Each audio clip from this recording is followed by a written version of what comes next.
Okay, we're on. Today is the 7th of November, work session, and this is a big budget day.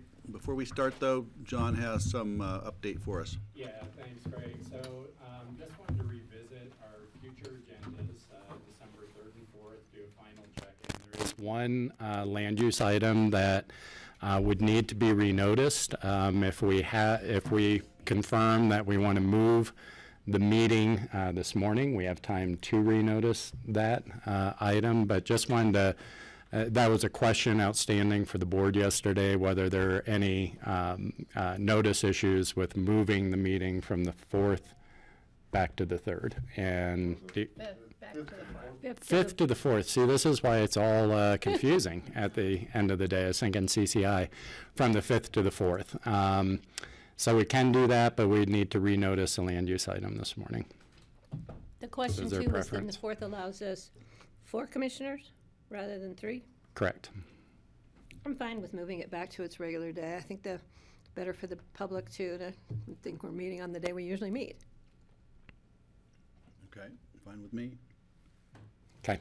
All right, thank you. Make sure that those of us who are supposed to be here show up on the right day.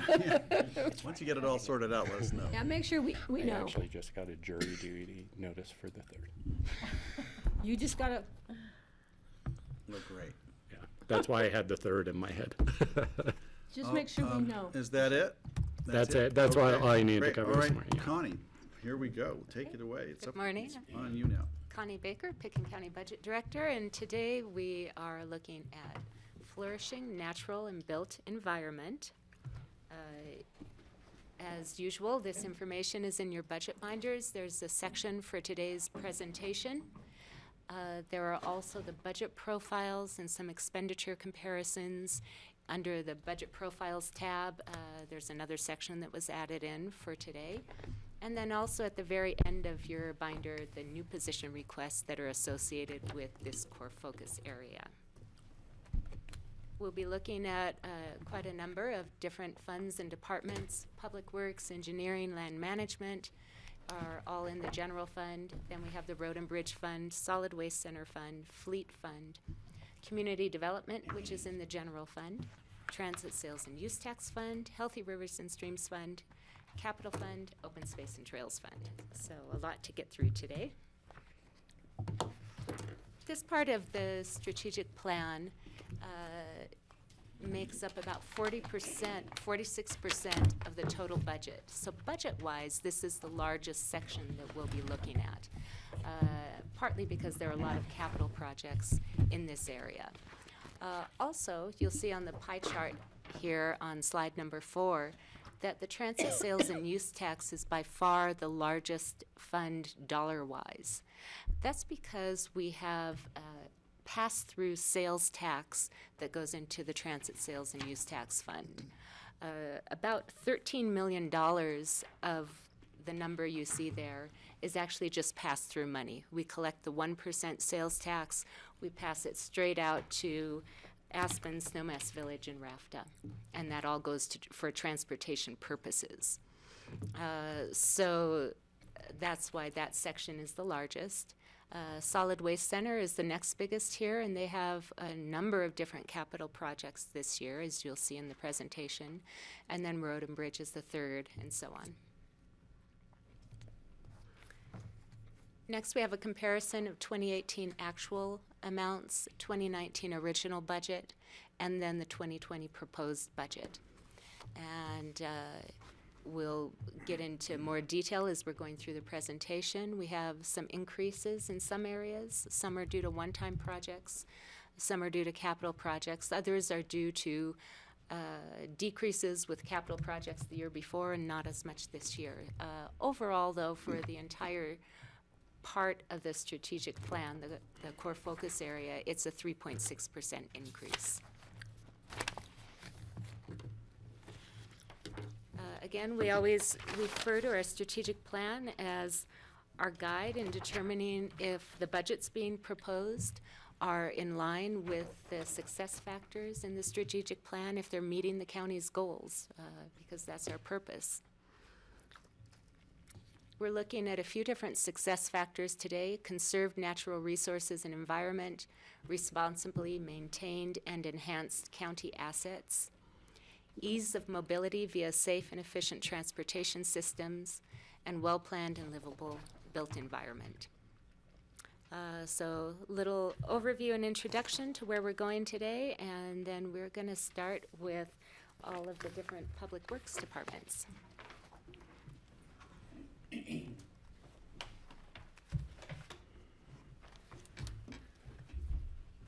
Great job as normal, Connie. Connie did a great job this year working through the different departments and the complexity of the Pickens County budget. It's always just a pleasure to work with her. She's a calming influence.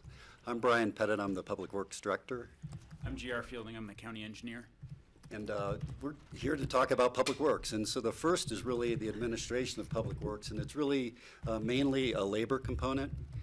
But we have a great team out at the Public Works in general. Who's missing today is Jonah Frank and Kathy Hall, so I'll be doing their presentations. But we'll be working through our presentation now. And we have about, we have 38 and a half employees at Public Works. The half comes from an open space shared position for the winter time as a person moves back and forth between open space and road and bridge. But with that, this is really the face of the county. These are the people that interface with our customers on a day-to-day basis. Many of them would prefer just to get their job done, not be seen, and go home. But many times we're dealing with the customers on a face-to-face basis. And I think probably the best team I've worked with in my tenure at the county. They're very dedicated, team-oriented, and willing to help in any regard, even if it's outside their job description. This is kind of the office crew that deals with customer complaints as they come in, and I just wanted to list their names and their positions. This is our purpose statement, and the thing I wanted to point out here was that much of what we take care of is the built environment of the county, and when we're doing that, we want to have an eye toward environmental stewardship. So we want to take care of the environment when we're taking care of a paved road that goes between Snowmass and Brush Creek Park and Ride. And I think we do a good job of that. Recently, we worked with the Aspen Global Change Institute to have a soil monitoring station placed up Cooper Creek Basin. Liz Morrow did a great job to oversee that installation. And this was an example of the interface that Public Works has with the environment. This job is done. We, with permission from the Board of County Commissioners, issued a use license for this area that can be revoked any time, but it clarifies how this station will function and the use of that land. Some issues and trends we're dealing with, as GR can speak to maybe more completely, is the cost of capital improvements and construction. Oh, If you'd like to. of course. It's been a while since I've done any detailed analysis, but I think that what we're experiencing is pretty, if not in the double digits, close to the double digits in inflation per year for our construction.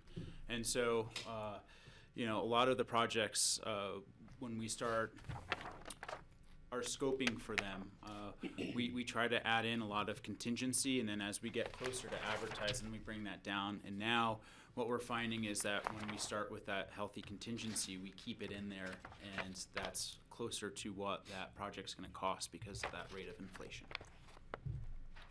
The second one is just required collaboration with our neighboring jurisdictions. And I spoke of this recently with the board when we met with the Forest Service. Our issues are not getting simpler. They are getting more and more complex, which requires a higher level of collaboration, whether it's the Colorado Department of Transportation, Colorado Parks and Wildlife, BLM, or the U.S. Forest Service, Garfield County, Eagle County, and our municipalities within the county. We have to work with them on a day-to-day basis in order to get through some of the issues we deal with.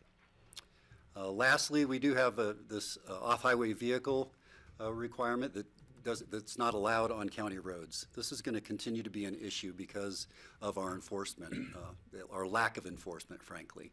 So I see that coming up again this summer. hopefully the changes we've had with the Forest Service and having 2 full-time forest protection officers will help with this situation. Over the 5 years, I just see our housing problems here continuing to impact our ability to attract and retain qualified employees. As the economy continues to grow, there's more and more down valley opportunities for skilled workers. I think about our CDL holders, our fleet mechanics, and people that work at the landfill. These are all skilled positions, and those trades are in demand right now. So I think that the county will continue to have a problem attracting qualified employees. Camping on public lands is an issue, and we deal with it on a weekly basis, especially in the summertime. In the wintertime, it kind of goes away. But we don't have a solution yet, and this is going to continue to haunt the county, the Forest Service, and the city of Aspen, as well as the rest of the nation. We're not alone in this problem, but we will be bringing that back likely. The Public Works facility is nearly 40 years old, and we probably need to be thinking about the future for this facility, as we are probably outgrown it, specifically in the fleet area. I think that facility has reached its maximum capacity right now, and we need to do some master planning. So whether it's a 10 or 20-year master plan, we need to be looking at the future. So I'll be looking for that coming forward within the next 5 years. This chart just illustrates the labor component I referred to. Almost 84% of the Public Works budget is dedicated toward labor. We don't, all of our supplies and services are in support of that labor. There's not a lot of resources that are being expended from a service standpoint. Thanks, Brian.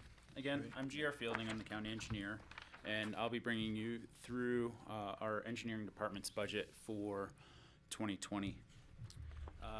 In the picture, I have Bert Pierce, who's our engineering technician. He takes care of a lot of our right-of-way oversight, including permitting and traffic counts and things of that nature. And also Chris Baruti. Chris is our project engineer. He oversees a lot of the projects, both through design and in the field. How long has Bert been with the county? 32 years. I was going to say. What's that? Yeah. 30.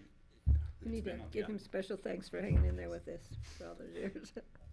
And also, during the summer, we've had the benefit of an intern, and we had, the last 2 years, we had Ruby Areza. She was born and raised in Basalt, and she will be graduating this year, so she won't be eligible for our program next year, but we look forward to hiring another intern this summer.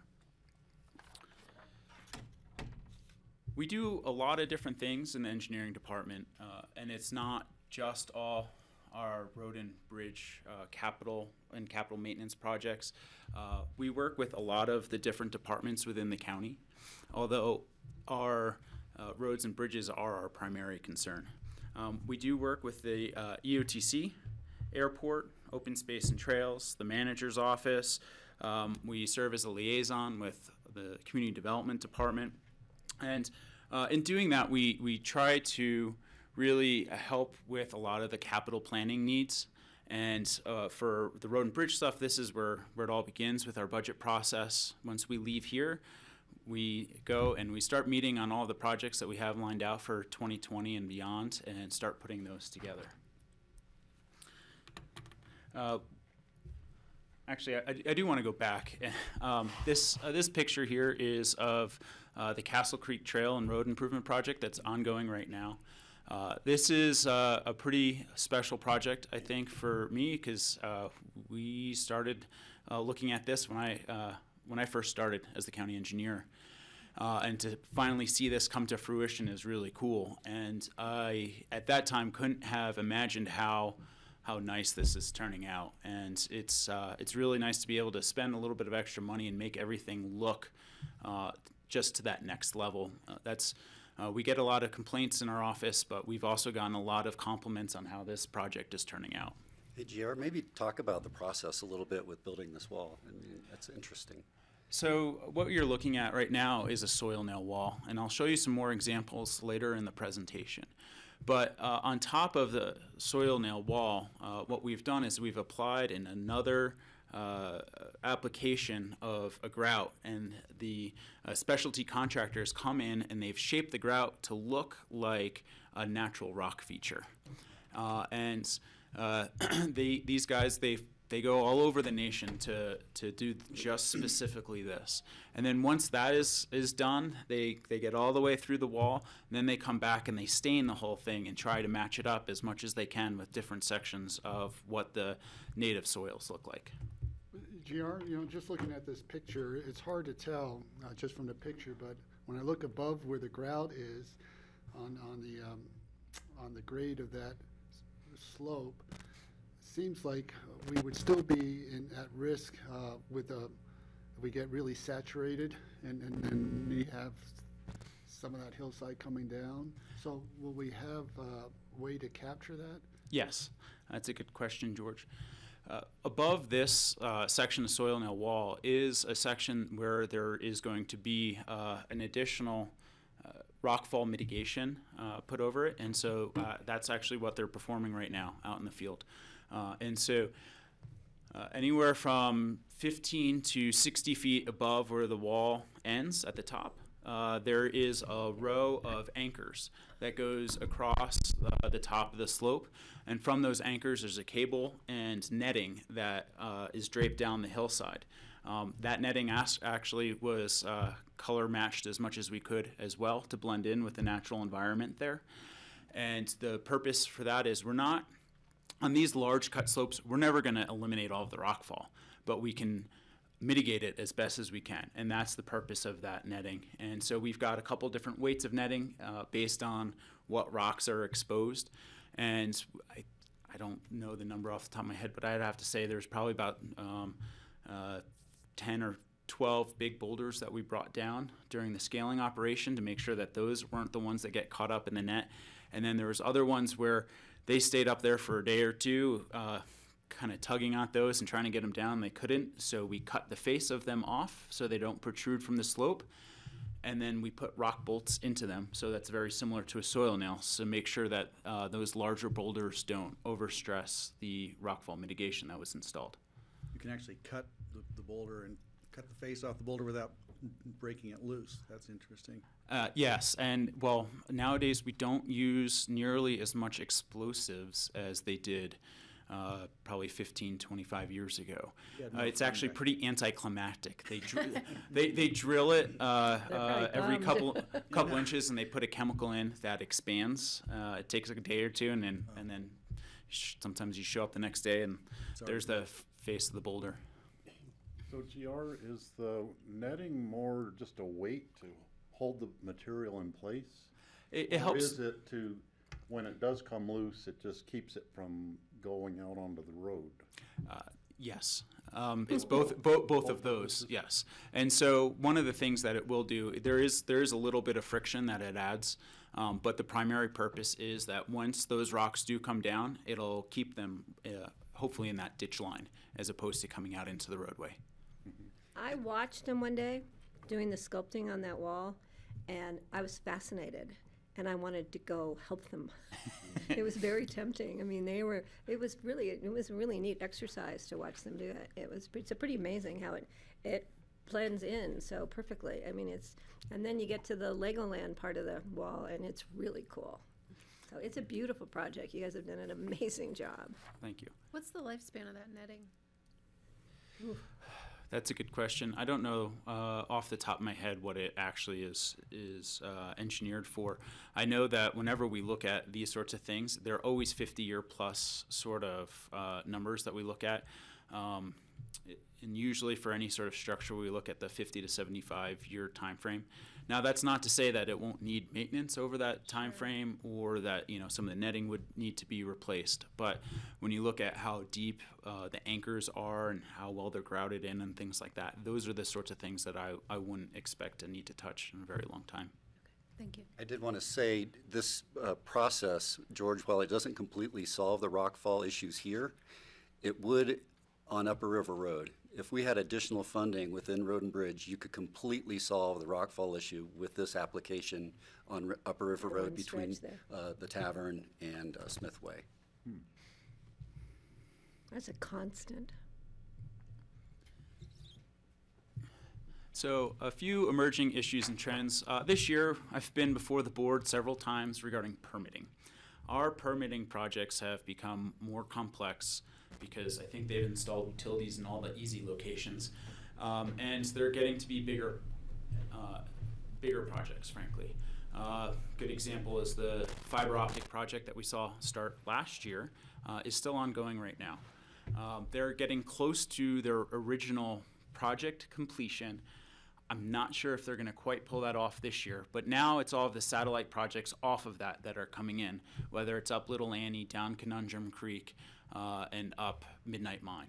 So those are the other projects that stem off of that to get to more houses and to serve more areas. And so the other project that comes to mind that we dealt a lot with this year is the gas line project that went across McLean Flats. All in all, we got only a few complaints the whole entire summer on that project, but we also made sure that that permittee went out and did a lot of advertising and also had the variable message sign out. And people still do that calculus as far as their commute in, whether they take McLean Flats or 82. And I don't know if we saw any less of traffic because of that project this year. Is that when you're referring here continued work with the manager's office, is that what you're talking about with the permitting?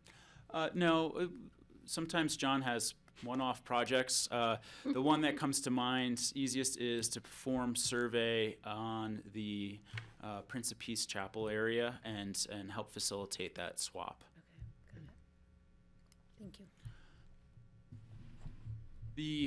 Actually, this is another photo that can go back to the last conversation.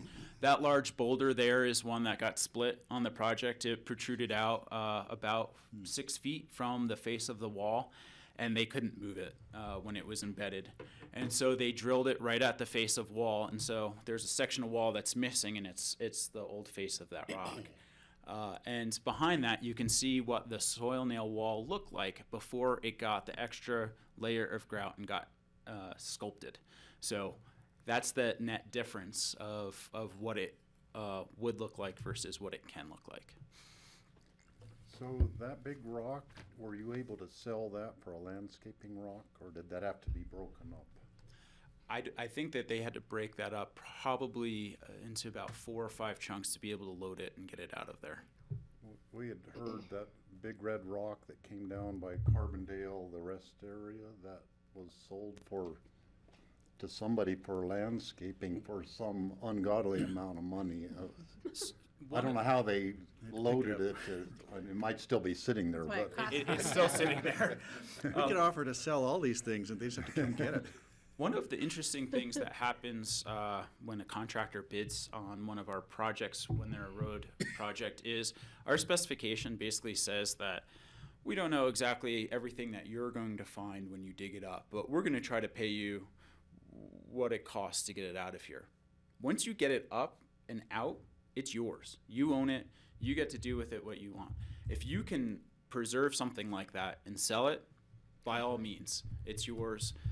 Most of the time, they have to bring in a specialty piece of equipment to break that up and then pick up those pieces. And that's very hard on their equipment and very, very time consuming. So, but we got to see a lot of those kind of issues come up with that Castle Trail project.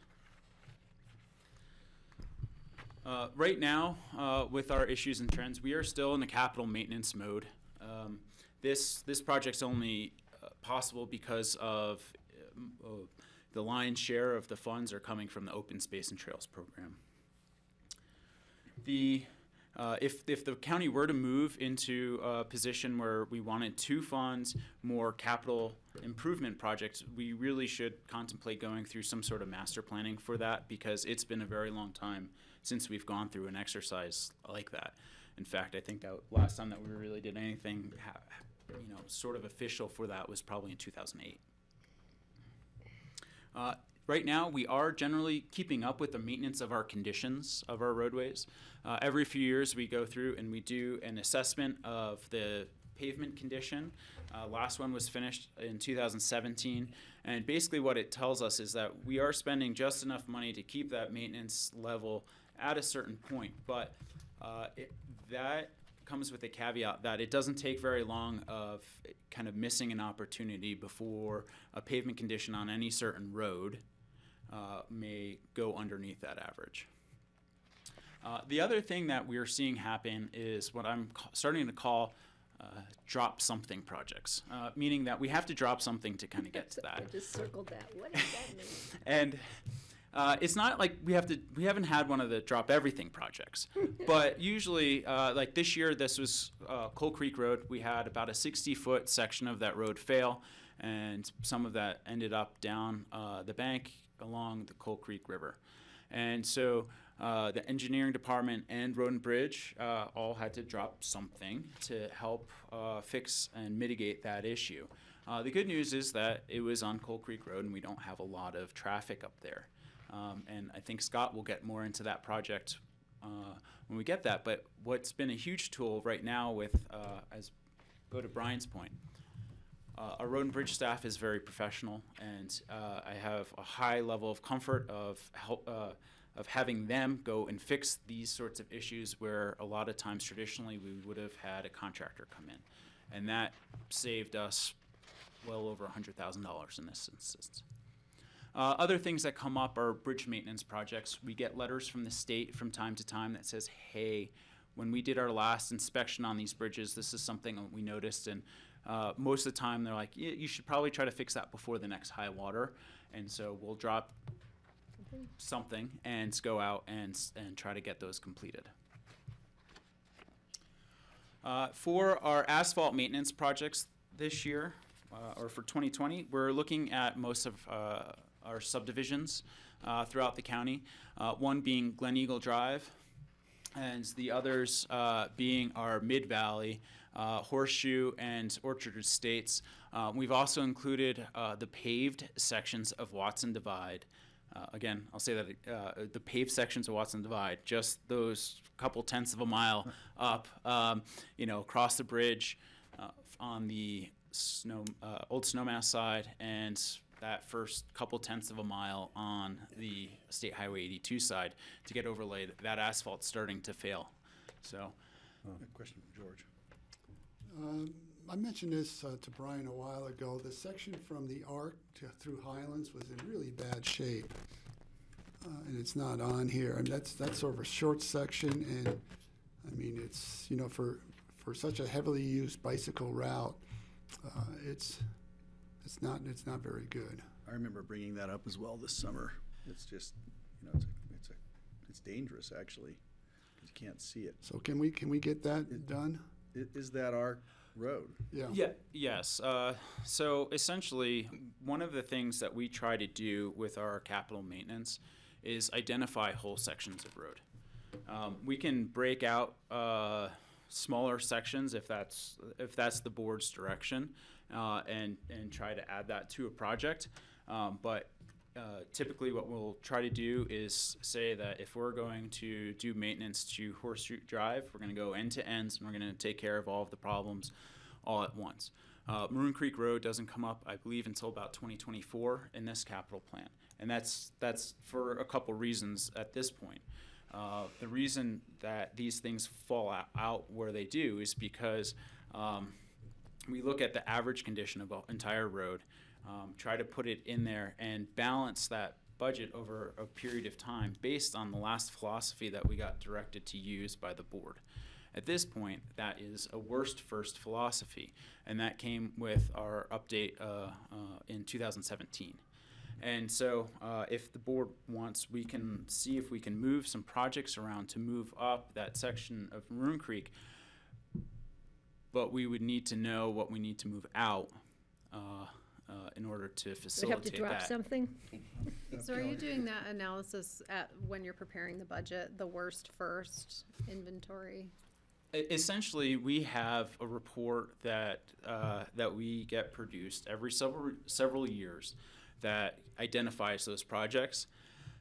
Then it gives us a suggestion of what year we should do it. We take that suggestion and we try to clump projects into what we think we should be doing. So this year, we think we should be doing a number of 2-inch overlays. And so we took a lot of the 2-inch overlays that were suggested by that report and put them in the same year. So that's what we're doing for this asphalt maintenance portion of our budget. So I just want to clarify, so if we'd have to put the entire Maroon Creek Road, say from the roundabout up to wherever, T Lazy 7, I don't know how far you go. So In order, so it's the average of all that. So if we have one section between Highlands and the Arc, as George says, is pretty bad.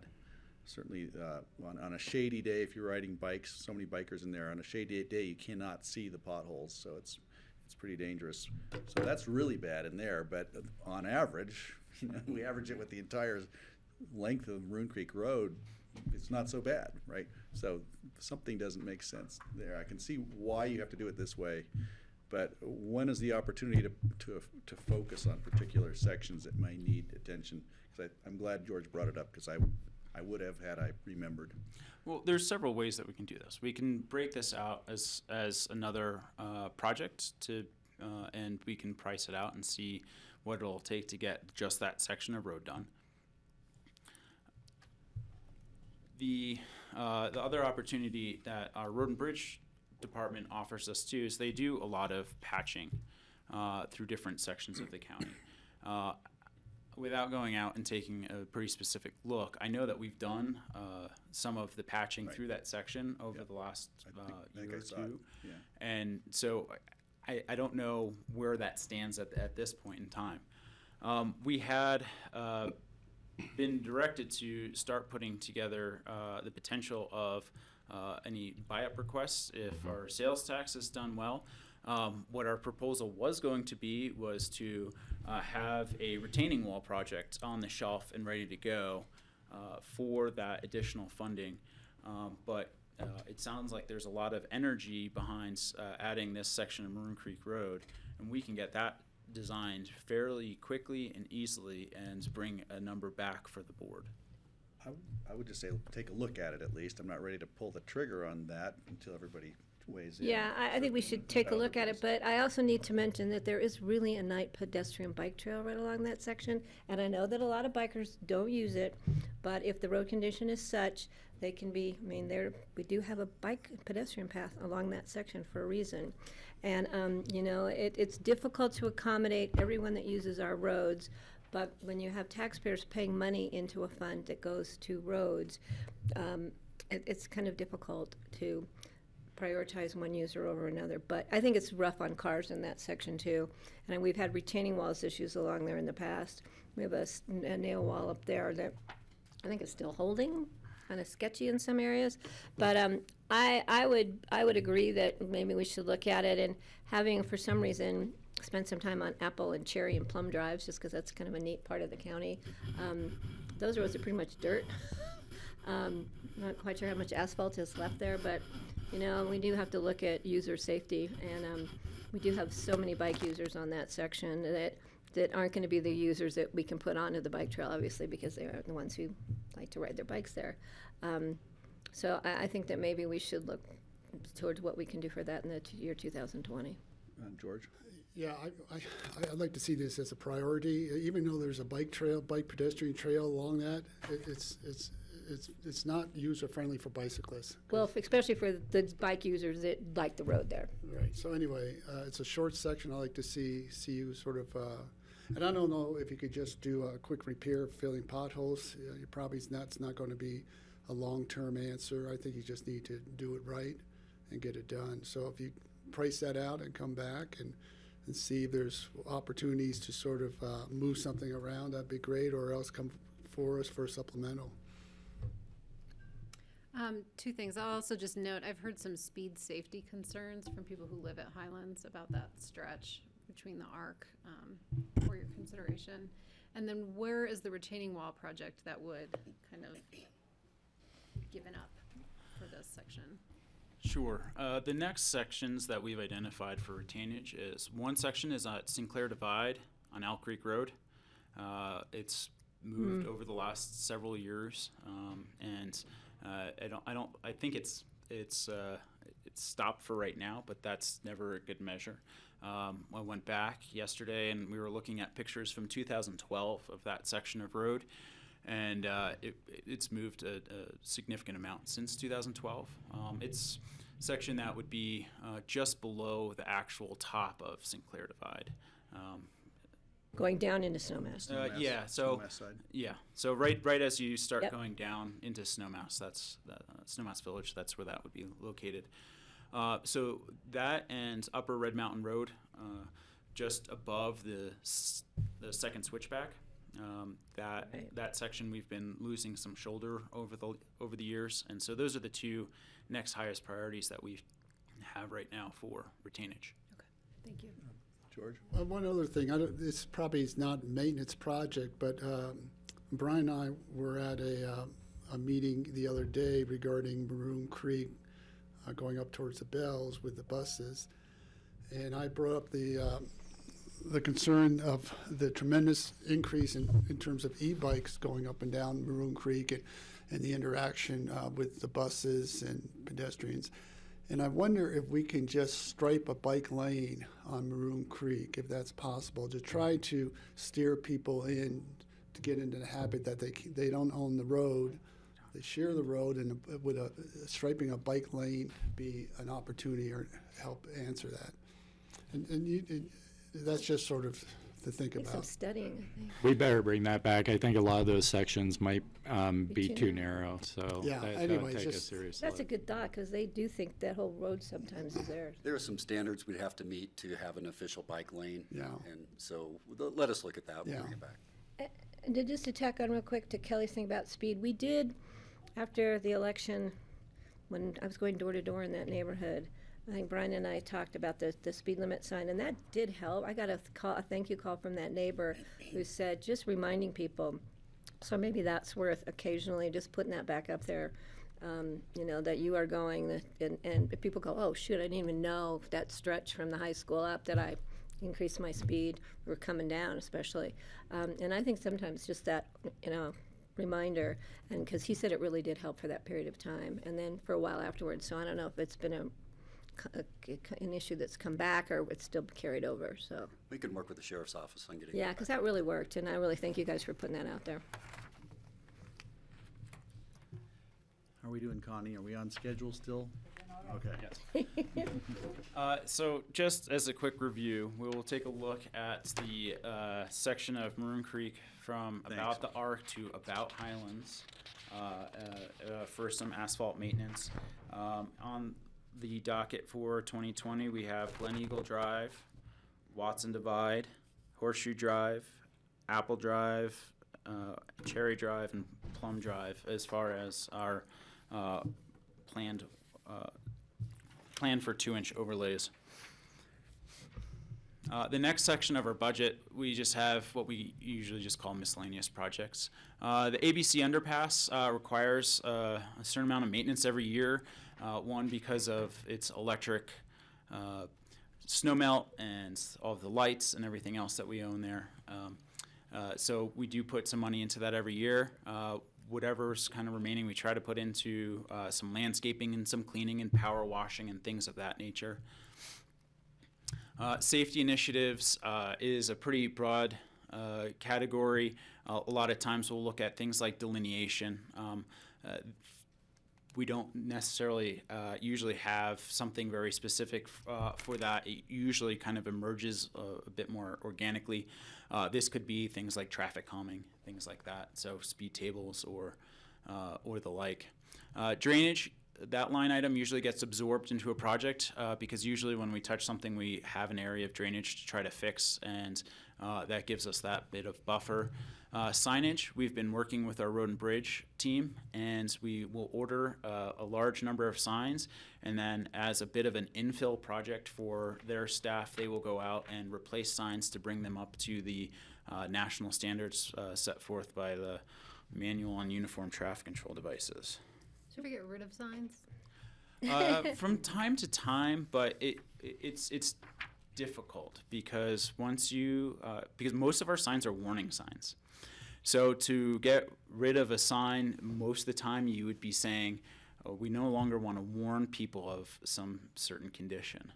There are times where we do reduce the number of signs because we swap out, say, a couple signs for one warning and just consolidate. Great. One of Steve, a question? About signage, on Capitol Creek Road, we have had so many signs sprouting up like noxious weeds up there. And many of them, I think, are unnecessary, or they really detract from, it's a really rural area in a lower traveled part of the road system, and yet all these signs keep showing up. There's one, share the road to, the bicycles and the cars, share the road, put right in the place where I push the snow from all the mailboxes. And so it takes away, where am I gonna push the snow? Push it up around the sign or what? Knock the sign over would be real easy, but also the highly reflective signs, which I think are national safety standard, at nighttime I think they're dangerous. They really almost blind us driving up the road, some of those signs, and I don't know if there's a way they could be angled a little differently or something, because your headlights will hit them and then come right back at you, and it really makes it less safe, I think, than more safe. Interesting. We can take a look at Capitol Creek Road and the signage that we've put up there. In general, we're replacing in kind. We do an inventory of the signs, and we go back and then we replace them with the sign that's up to the phenomenon that you're referring to is called retroreflectivity, where the light actually the sign is designed for the light to come back at you so you can see it. We can see if there is perhaps a lower grade that can still meet the standard, but typically we order one of the higher grades of signs in retroreflectivity because over time that diminishes. And so we get a better bang for our buck over the years by ordering that sort of sign. But we can take a look at that for sure, Steve. Okay. I appreciate Kelly and Steve bringing up the signs. It's always been kind of an issue for me. Traditionally we've always tried to keep as few signs as possible, and the ubiquity of signs now, when you drive into town, certainly on the CDOT right of way, there's signs that honestly don't need to be there, but they're there. So I was just going to say, I'd love to incentivize everybody. If you come across a sign that's superfluous or unnecessary, bring it up, mention it, because maybe it's something we can get rid of and it's not going to do any harm. I certainly would support that. Yeah, we have a sign announcing the end of the pavement is coming. Well, when you get there, you realize the pavement ended and now you're on a dirt road. You don't really need a sign to tell you that. I think you do have to don't have a think warning that- sign so people know there's a transition from one surface to another. I think that's probably Yeah, and that's standard. probably why it was put there, but it seems, It's a safety standard, and there's some things that are At just- least there isn't a sign announcing that there's a dirt road just beyond that. Anyway, you can go to, how far do we have to go with it? Right, okay. Well, there's some things we it's- have control over and some things we don't. It's one of our most common requests, and we More usually, signs. we reject 98% of them. More signs or fewer Occasionally, signs? you get Okay. one that's needed, but we are on your side on this one. So I appreciate if there are signs out there that are not needed, we will be glad to remove them. And since I have the opportunity, it's been a couple of years at least since I brought up the mayor back in the day who went out with a chainsaw Bring by it up a dark of lot. night and cut down a lot of signs and billboards on 82, and we're still grateful to him for that. So we have a tradition of Bugsy. signs disappearing. Okay. All right, could I ask a question now relating to the miscellaneous projects picture in front of us? Is that a rockfall net? Yes. And where is that one? That one's on Red Mountain. This is a project that the engineering department helped with open space and trails. Is that the one we just did? It looks like Yes. a really old net. It is, and there's probably 21 or 22 anchors for this. This is an enormous rock boulder that if you were to stand on the north side of the building and look up, you can see it from here with your naked eye. And everything there was, for the most part, painted brown to blend in with those rocks. And think you'd be pretty hard pressed to be able to see that. The from actual net. the actual netting. And what is this, did that come out of that drain? I know it looked like Yes. an old mammal. Over the last several years, we've both teamed up with Road and Bridge and now have hired a contractor to try to fix a lot of drainage issues on Owl Creek Road. Right. When in the late 90s, when this area was paved, a lot of edge drains were installed to keep the water going down. Well, one of the edge drains had failed, and the reason that it failed was because all of those roots had found its way into the edge drain. And so the reason, or one of the main reasons, why all of a sudden our spring on Owl Creek Road that came up right in the middle of a wheel path had gotten exponentially worse is because adjacent to that, there were that many roots inside of the drain system pretty clogging it incredible. up. And it is really incredible, and knowing that, you know, there's fabric around it, and so they, over the years, have found their way into the best source of water that they could find. And it's always a balance of trying not to cut everything so far back, but also know that Looks that like a causes a critter lot of. peering into it, like, can I go home now? Thank you. The last line here is guardrail. This year, we carried forward $100,000 from 2 years ago into this year, and we completed $200,000 in guardrail repair. This 2020 budget would continue to repair existing guardrail. This last go-around, we only added 2 very, very short sections of guardrail that were demonstrably in very bad areas where we do have a significant crash history and big consequences for those. And they were very, very small, modest sections. The rest of that $200,000 really went to just replacing end sections and sections of guardrail that have been damaged over the years. Do you recoup any of that money for people who've caused the crashes? From time to time, yes. Scott does a great job of working with whoever we can with our risk to try to recoup that. It's very difficult because a lot of times when a crash occurs, they might check if there is property damage or private property damage, and for a lot of the patrolmen that do that, they don't necessarily recognize that all the time. And so that's something that we've also worked with the Sheriff's Department and I think the Colorado State Patrol as well. Great. Thank you. This last piece, If I just go back for a quick comment, Brush Creek Road is on for 2020, sorry, just wanted to bring that up earlier.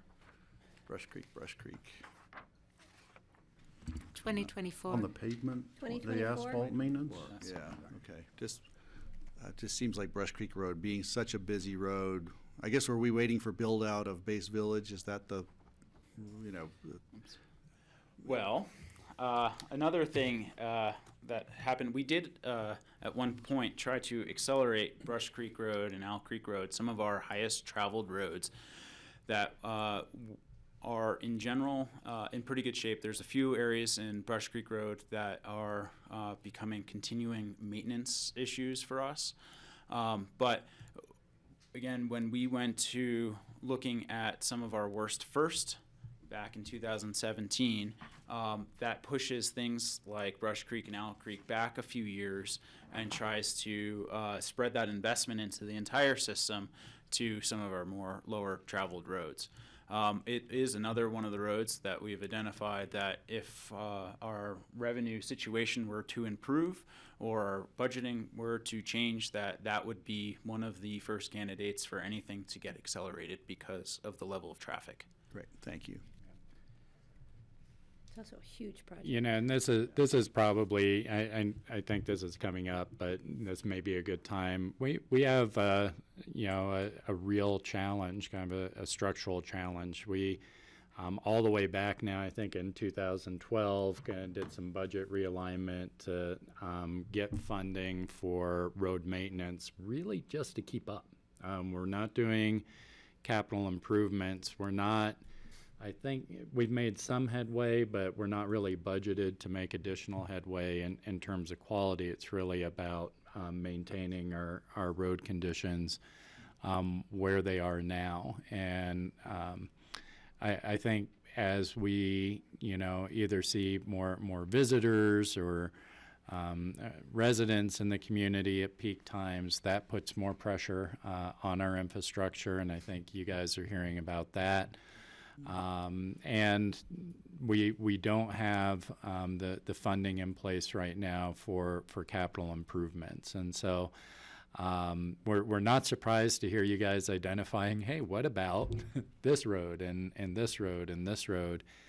And I think right now, if we do have surpluses that come in, whether it be sales tax or what have you, we would prioritize coming back to you to see if we can accelerate some of the higher priority projects, because we had gone through that exercise as part of this budget. Frankly, I asked Public Works, if you had an extra $700,000 to $750,000 a year for road maintenance, what would the capital plan look like? And then after they went through the exercise, I said, I don't think we're going to have it, unfortunately. So thank you for going through that. But we have, what it's done for us is it's kind of teed us up for that, for the exact conversation you guys are asking about. Well, what about these roads that, seem to be highly traveled and maybe deteriorate? We've got a game plan in place where we can come back to you with which ones we'd accelerate under the analysis that we do.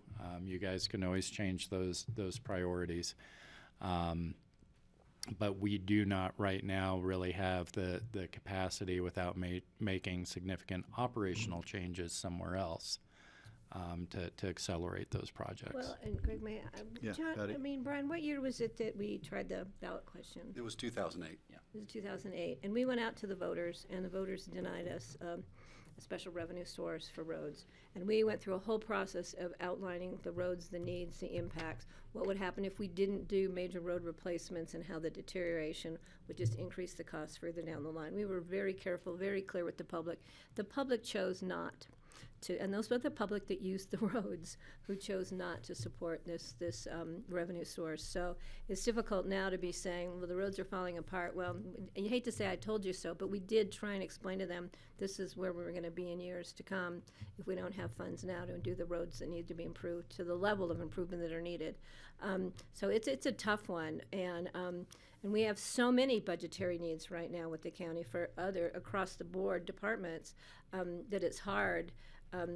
But there are huge public safety issues when we're talking about deterioration of roads. And I will say, I think we talked previously about the Financial Advisory Board looking at some of these structural issues, and they also were looking at roads and have done road tours from exactly the perspective more of a public safety, so capacity or where has maintenance may be affected public safety or our inability to maybe do retaining walls and that sort of thing. So they'll be looking at that in addition to all the things that have come up in our discussions, whether that be environment or child care or the other Public types safety. of concerns, to see how might we try and restructure to fund those things. Okay, thank you. Thank you. Steve? I was curious about Proposition CC, which, if it had passed, we would have gotten some money from the state for that. Do we have any idea how much money the county would have gotten for transportation, transit? It would be partly transit-oriented and partly, I think, road maintenance-oriented. I didn't do that analysis. I'd be curious if we could figure out, it's, What good will we do? didn't shut the barn door, the horses already escaped, but we're not gonna get that money. Yeah, I But don't I'm know what- curious how much money we're not gonna get and how that would affect Well, our it would have budget been our going allocation forward. of about 40 million, because we would have gotten the 40% local share, right? Yeah, and I don't know what we'll do knowing what we lost. I think we need to look at what we need to do to see what we can get. Yeah. But Okay, that was too bad. thank you for that. Oh. Those are called detours. Right. Yeah, no, this is tough. Road detours. Now, there's a lot of project packed into this last slide, including projects that had gotten identified when I first started as county engineer just about 13 years ago. And so this is our structural projects for moving forward. Every year we try to budget something for some structural maintenance because something always comes up. This next year it's a pretty small amount. It's just 10,000. The slope stability and retainage is budgeted at 125. What we would hope is that we drop something. What we dropped from the engineering standpoint to help take care of Coal Creek was a retaining wall that we had already put out to bid just below T-Lazy 7 on Maroon Creek Road. And so we would advance that project in 2020. And then we would hopefully have a little bit of money left over to start looking at the Red Mountain and the Owl Creek locations. Is that photo Red Mountain? The No. photograph? No. Oh, it's not, okay. The big thing on this sheet, though, is Castle Creek Bridge. That's at milepost 9. Let's make sure the public knows we're talking about a different Castle Creek Bridge, because they will kill us if we're talking about doing anything on. So, yes, Well, there's three confusions right now on Castle Creek Bridge. There's the Castle Creek Bridge coming into Aspen. There's the pedestrian bridge that was hit by the dump I truck. got stuck in the other day. And then there's the forever. one at mile marker 9 up Castle Creek, which is the one we're talking about. Okay, just so people know, we're not touching the one that's already been touched. Yeah, this one's milepost 9. I think Ashcroft is about milepost 11 and a quarter. So yeah. if that puts things into context. The picture all the way on the left is one of the abutments for that bridge. It's one of the reasons why we've got some exciting news. Yesterday I got a call from CCI. We have applied for more grant fundage towards this bridge. We'd already gotten funding for the engineering of the project, but they floated the number of $875,500 in additional grant funding that we qualify for that bridge. And so Oh, that's Great. big. Well done. that's huge. It's not a majority, but it's a huge percentage of what they even had available for this year. And they had received over $14 million in requests. So if That's you, huge. Good job. next time you're at one of the CCI conferences, if you run into Eric, give him a huge thank you. Yeah, we should send him can we send him Send him a a letter? note. Yes. We'll do that, please. Great idea. And so we have final design for that bridge now. We're waiting our final clearances that have to go through CDOT because we have accepted all of these grants. And so we're waiting to get all of those clearances, and once we do, we can put that out to advertisement. And once we advertise it, we're really targeting this winter to have that out to ad. We did something unique because we knew that we were going to have this and contractors looking at this during the winter time, and there's a lot of snow up there, that we actually had a showing of the job with contractors before we advertise it, just to say, hey, this is where is this at? This is our pretty close plan set. This is what we're thinking here. And we had a lot of people show up to take a look. So that was really cool. Please look at it when you can see it. Other pictures show some of the recent completions and structure projects that we've done. The middle picture, that is the South Bridge into Redstone. We've done a lot of work on that bridge. On the far slope, there is that large red sandstone that it abuts into, and we fixed the abutment that connects into that, and we actually grouted that red to match. We've protected that center pier in the river over the years. We've protected the wing wall on the left with additional riprap, and we've protected the deck on top of that bridge. And those are all the structural projects that we've done on that bridge in the last few years. On the right is another example of a different type of soil nail wall that we've completed. This one is completed on Maroon Creek Road. It's as you're going down, you go past Highlands, you start going down the hill, and we had a large subsidence in that area just past the house on your right. This soil nail wall does not have the mesh and then the grout over the mesh. We tied the mesh just to the ground, and already we have a significant amount of vegetation that's already come back through that meshing. So I anticipate in a year or two that you probably driving by would never notice that there's a retaining wall right below you. Great. Do those nails stick out that far? No, they get cut down to This just thing coming a couple just a couple inches Okay. above ground. Most of them are you can't see now. Okay. So, and that does it for our road capital plan. Thank Great. you. Thanks, GR. All right. Scott in the hot seat. Coming back or not? Are you coming back? I wasn't sure if you're coming back or not. It's all right. Scott, real quick, how's the baby now? How old is she? Quick 13 question. months.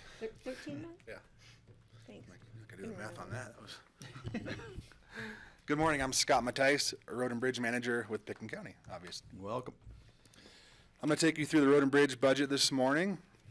Here's our picture of our current team. There's a dot on one of our guys' faces, sorry. This is our current team, ranging from 25 years of experience here with the county down to about 4 months. Right now we have a great team, lots of, like we mentioned earlier, lots of skill and excitement and really professionalism in what they do. Here's our quick org chart. You'll see the team, and that's our half member that Brian mentioned earlier that works for Open Space and Trails, then comes to us during the winter months. Our quick purpose statement is to remove roadway hazards and maintain roads to provide safe and efficient travel throughout Pickens County. And I think that's valuable, and that really reflects on the team that we have, because they look at everything as a hazard, whether it's a pothole like you guys mentioned, a rock, snow, trees. We do all of it. And I think that's really valuable, and the guys have a keen eye to what those things might be.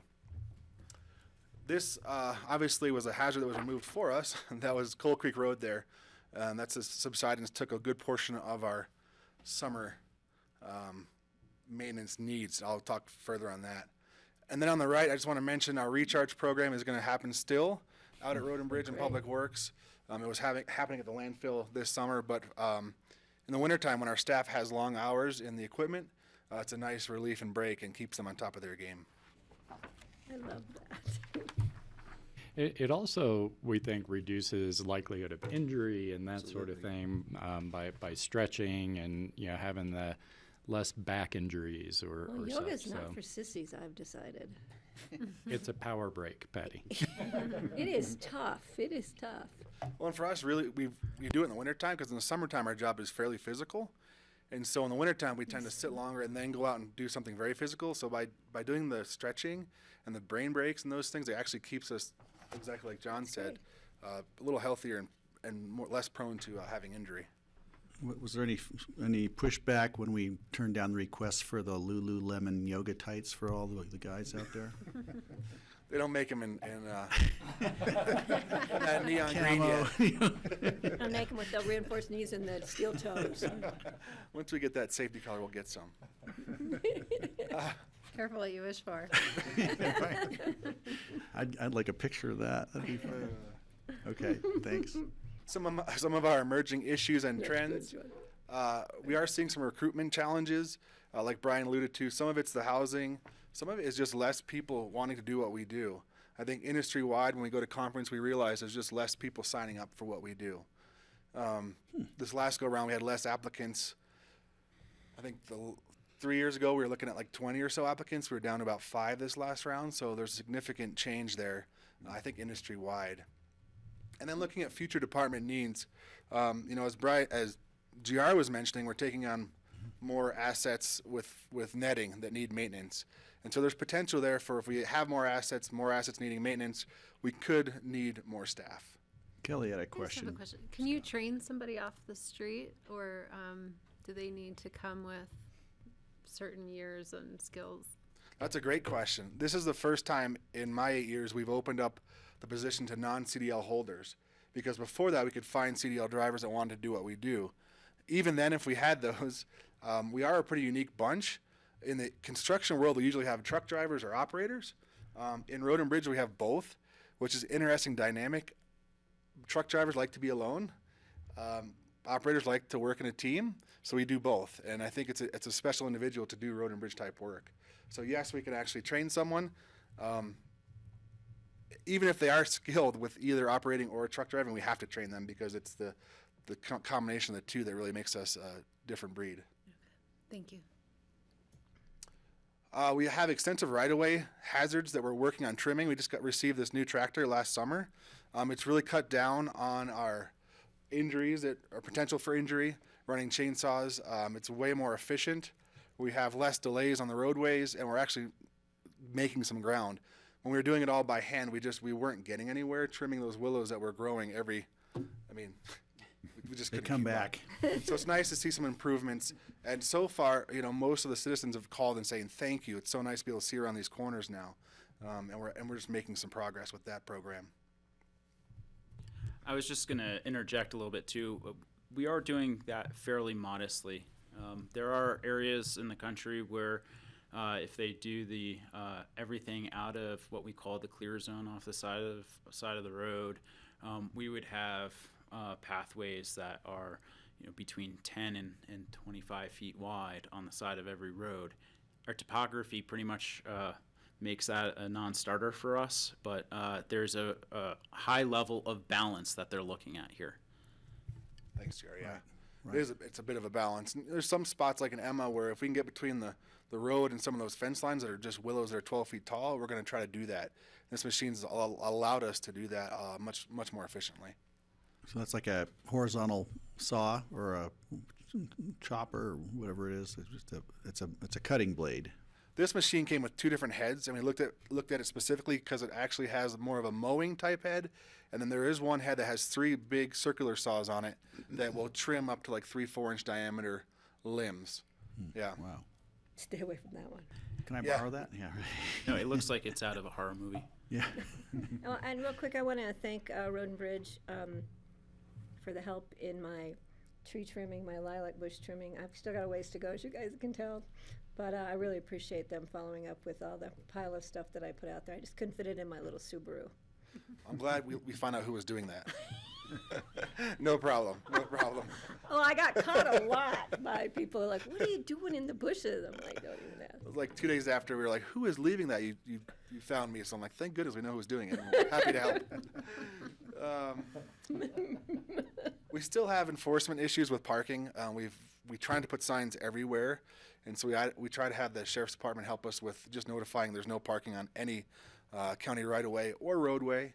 A little bit more challenging in the wintertime, so that's going to be a continued issue for us. We've noticed a lot more speeders, and the requests, like you mentioned, for slow signs, flashing signs, speed limit signs with speeders. But we've noticed some more with being distracted and speeding through our work zones. And we've actually just spoken to the sheriff's department about a month ago on working at a program for next year, much like CDOT has, where they'll have a deputy sit close to our job sites and kind of patrol those zones. We've called and asked for them on usually Watson Divide, McLean Flats, Owl Brush, those types of roads. It's hard for their staffing if we just say, "Hey, can you come help us?" But if we give them a heads up, which we're going to work on next summer, maybe a week's notice, they might be able to bring deputies in to help us out. Just helping protect us and get some lights out there, get some people slowed down. Training is continuing not really an issue, but more of a trend. I keep saying this, Road and Bridge is more than just plowing snow now and holding a shovel. We've got a lot of things going on with these new machines like that, even that tractor there. There's computers tied to all these things. Our asset management program, so it's not doing paperwork at the end of the day. We actually enter it into a computer program where I can pull data for GR and go, yes, this is how much it cost us on that project. So staying on top of those changes. And then with this disaster response, I just got off an email with the state yesterday, making sure all of our equipment that we want is in the state resource list, basically to help entities around the state if we need to, keeping our equipment up to date as it needs to for response, and then keeping ourselves and equipment accountable, training and all those things. It worked well for us for a long time to just show up and say, "Hey, we helped you," but now there's some other things tied to those responses, so just staying on top of those things.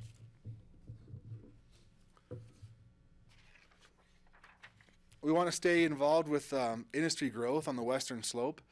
We are more involved with the American Public Works Association, and we are trying to attend conferences and trainings and really trying to be a leader on the west slope. I love going to conference and talking snow.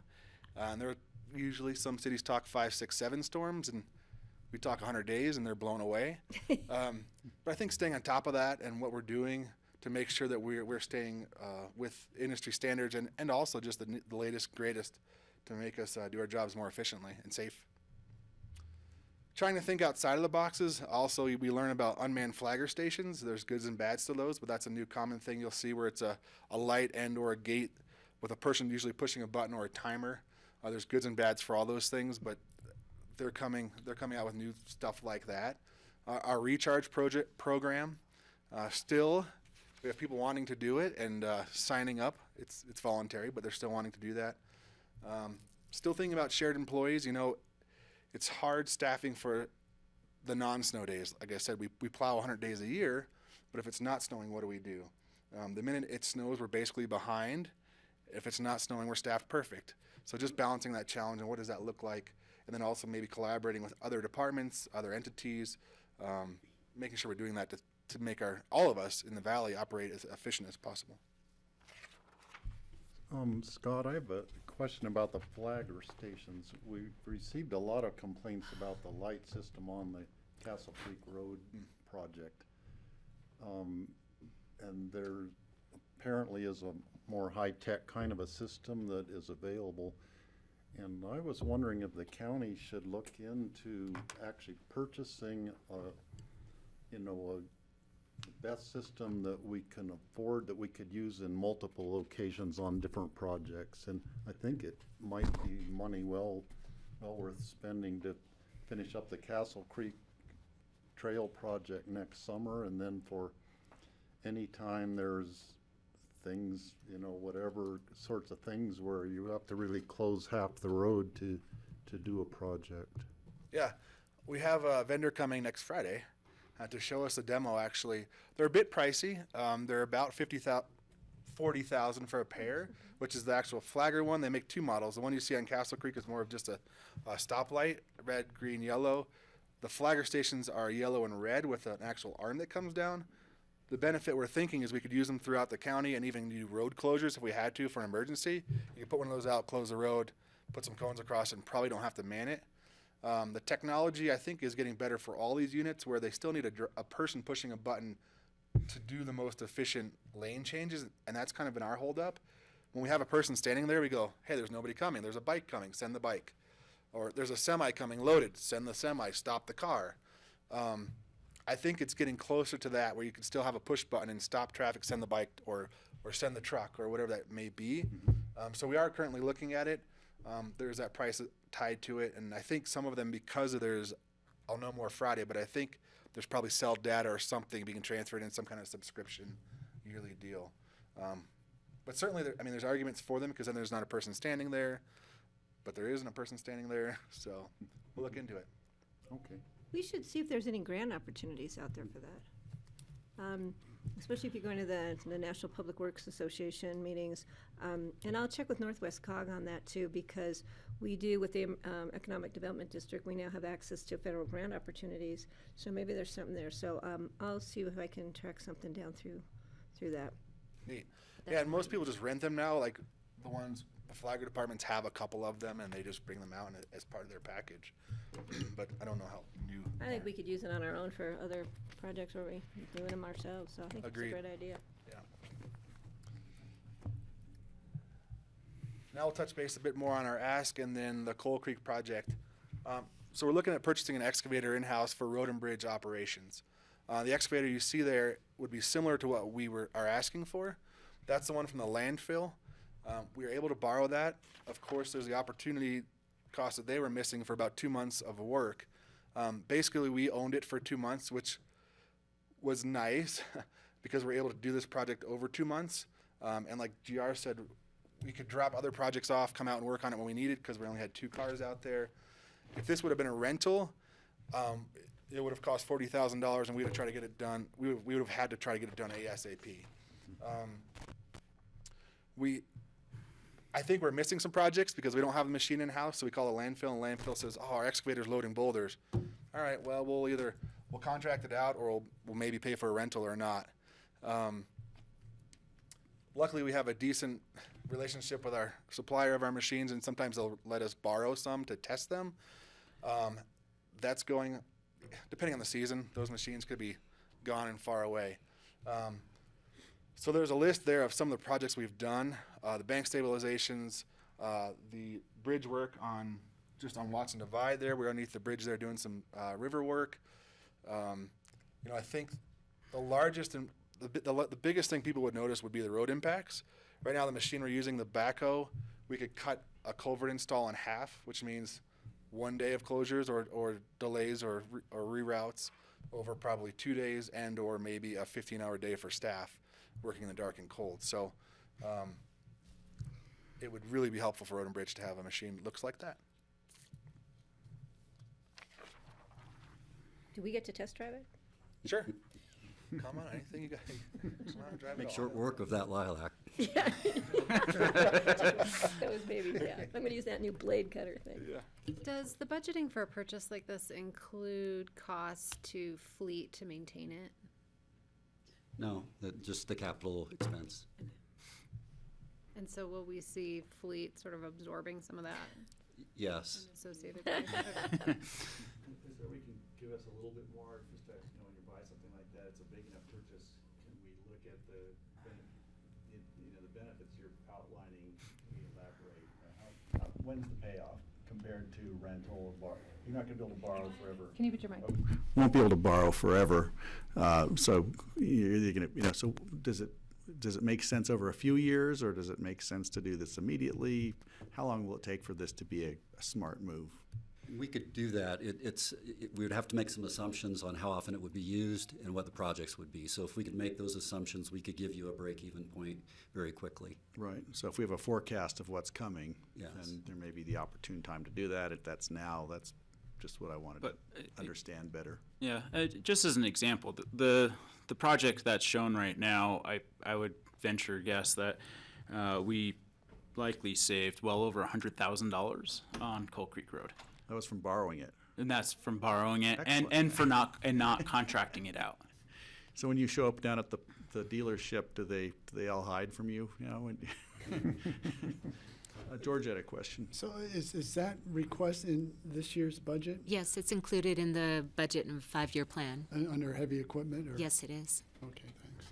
And also, I'm sorry, Steve, go ahead. If we did get this for the road and bridge, would somebody like the landfill sometimes need 2 of them, and they could borrow our extra one at times also? Or are there other departments that, like sometimes there's these trail projects for the open space and trails that perhaps could use a big excavator for part of their project?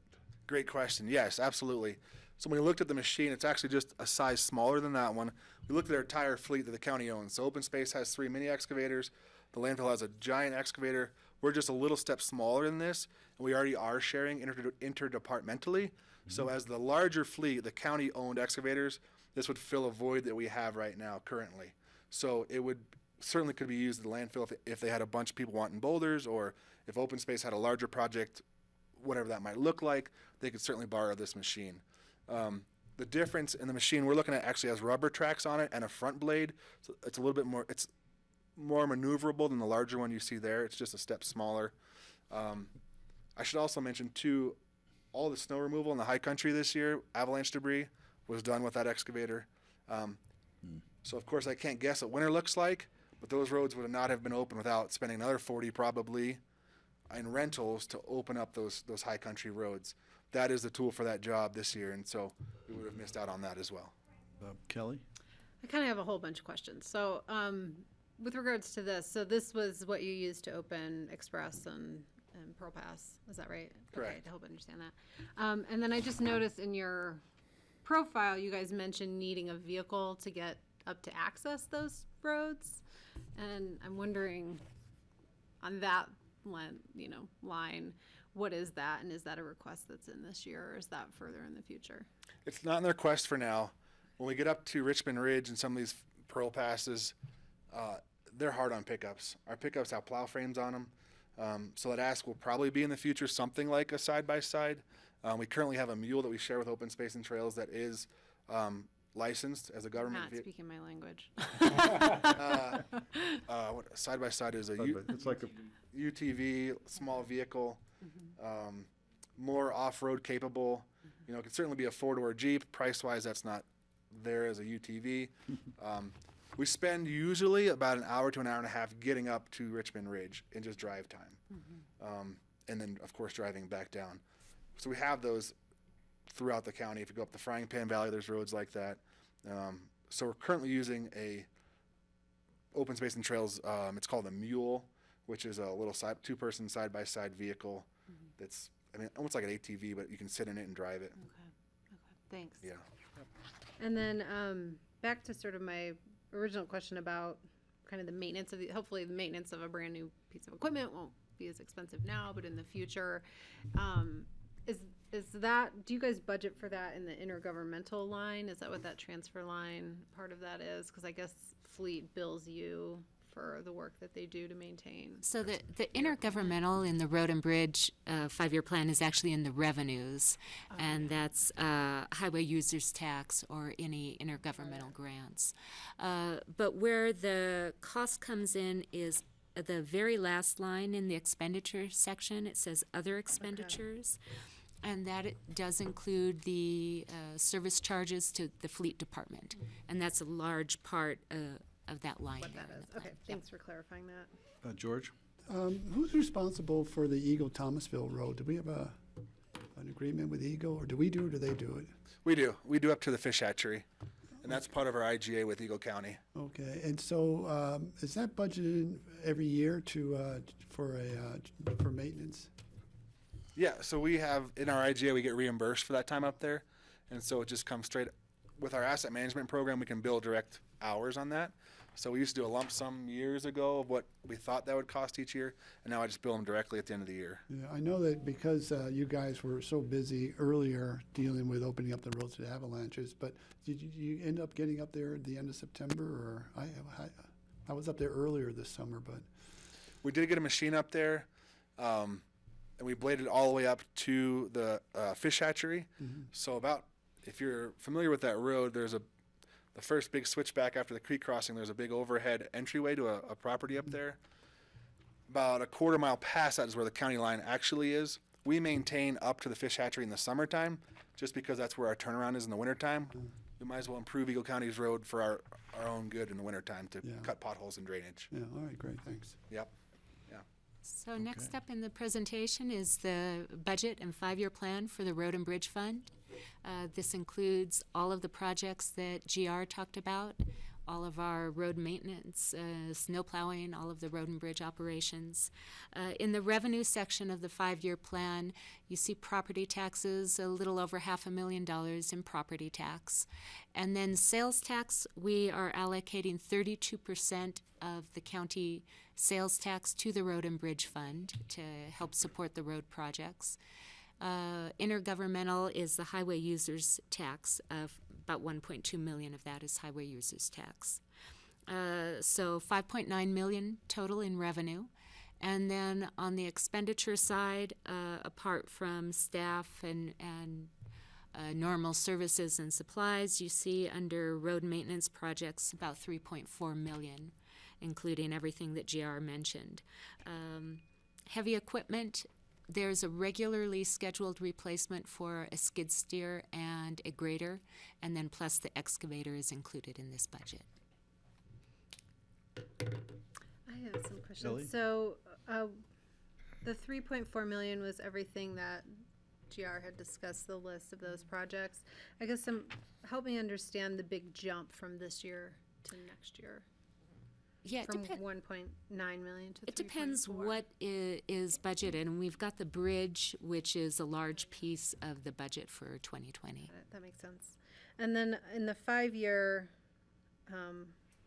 plan, I just want to confirm, our fund balance really is going down from 2.3 million this year to 200,000 in 2024.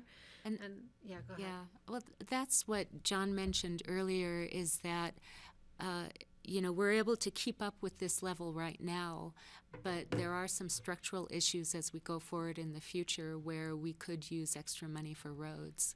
So the response to that outside of the 5-year plan is we will either be slowing down on the capital maintenance investment. to keep those fund balances positive, or we're going to need to find new revenues. And how or- did or we get to a reallocate revenues. $2.3 million fund balance from now? Part of that is just, we save and then we spend down. And so we've allocated sales tax and the regular revenues that are in this fund. You save up and then you spend down, save up and spend down. So you do, even within the course of this 5-year plan, you see some fluctuation in that fund balance depending on the projects that are scheduled each year. GR does a good job of trying to kind of keep things at a certain level, but of course, depending on what comes up, it's not possible to have a flat amount. Yeah, and it is really that strategy, the pay-as-you-go strategy versus financing these out, which particularly on maintenance wouldn't make sense. Sure. Thanks so much. Steve? The 875,000 grant money that you referred to through CCI, would that reduce the 1.4 million deficit? I believe that we had a certain amount already budgeted in revenues for this year, anticipating the grants.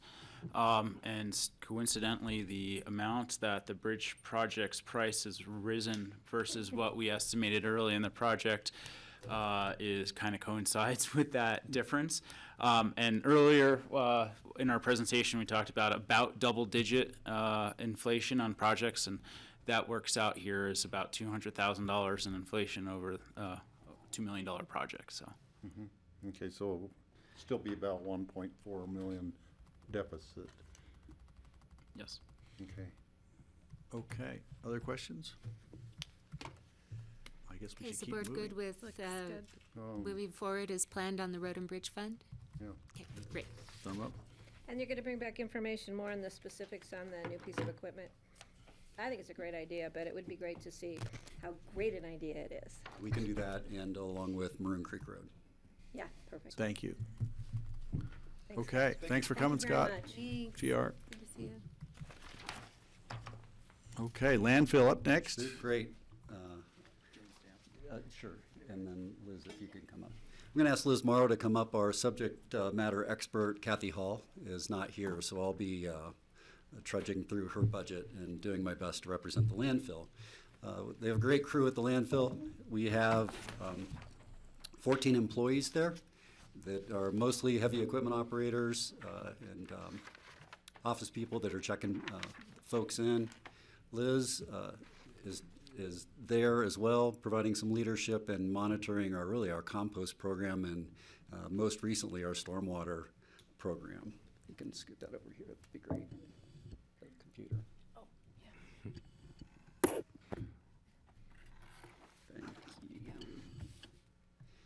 you. This is our organizational structure.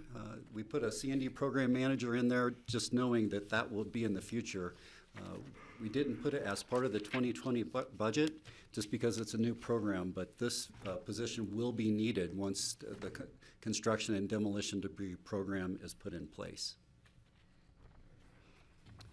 Talking about the 2020 emerging issues, of course, what I just mentioned, the C&D ordinance that will hopefully be passed soon based on all of our public outreach that we've done. I think it's in a good place now, and we'll be testing it in 2020 moving forward. We'll have a tiered pricing structure that will hopefully generate a little bit more revenue for the landfill to offset the cost of commercial and construction and demolition debris disposal, as well as incentivizing people to sort these materials.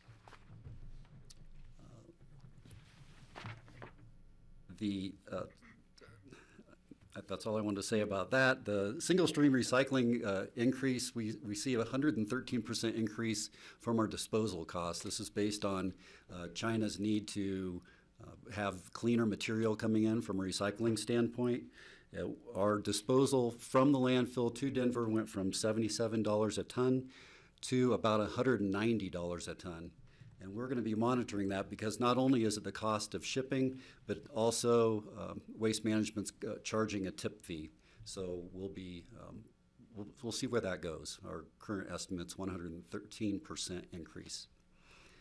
With that, Steve? Yeah. If I had heard that I think it was 10% of what Waste Management takes over there ends up in the Boulder landfill because it's contamination.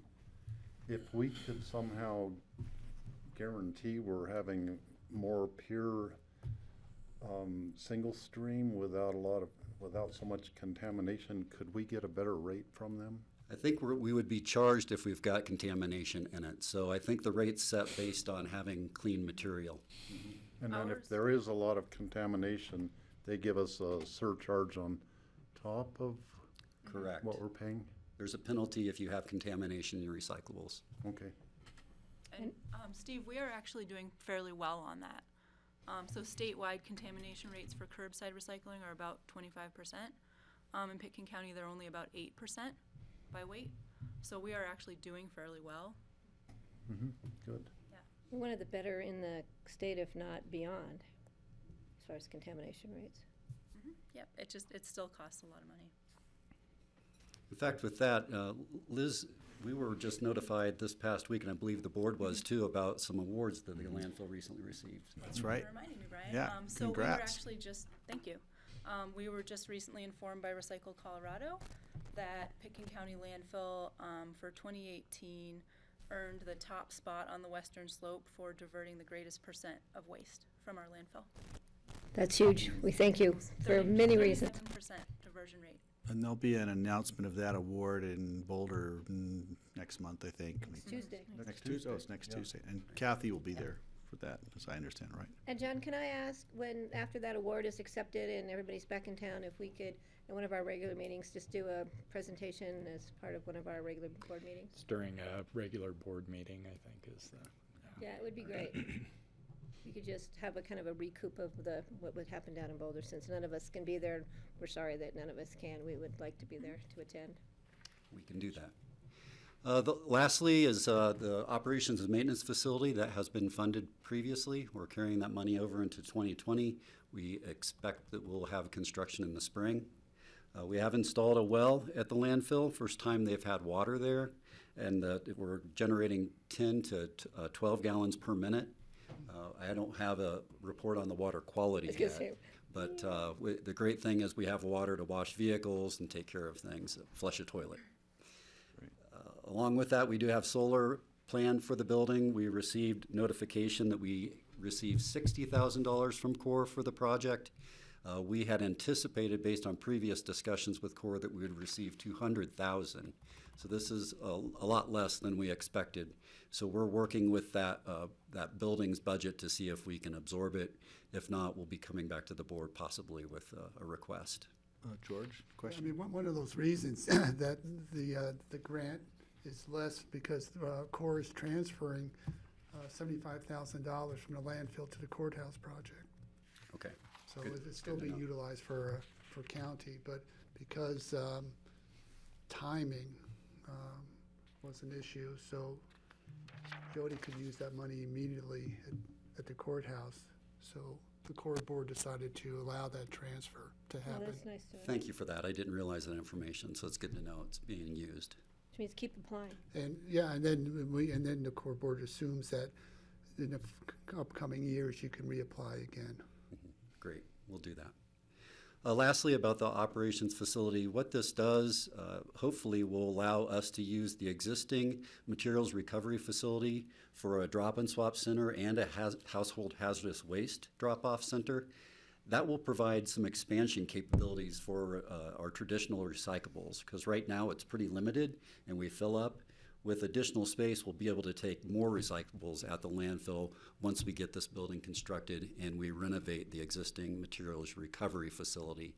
So there's a big plan here, and there's a lot of shifting going on at the landfill, but it's primary for maintenance needs and for diversion needs.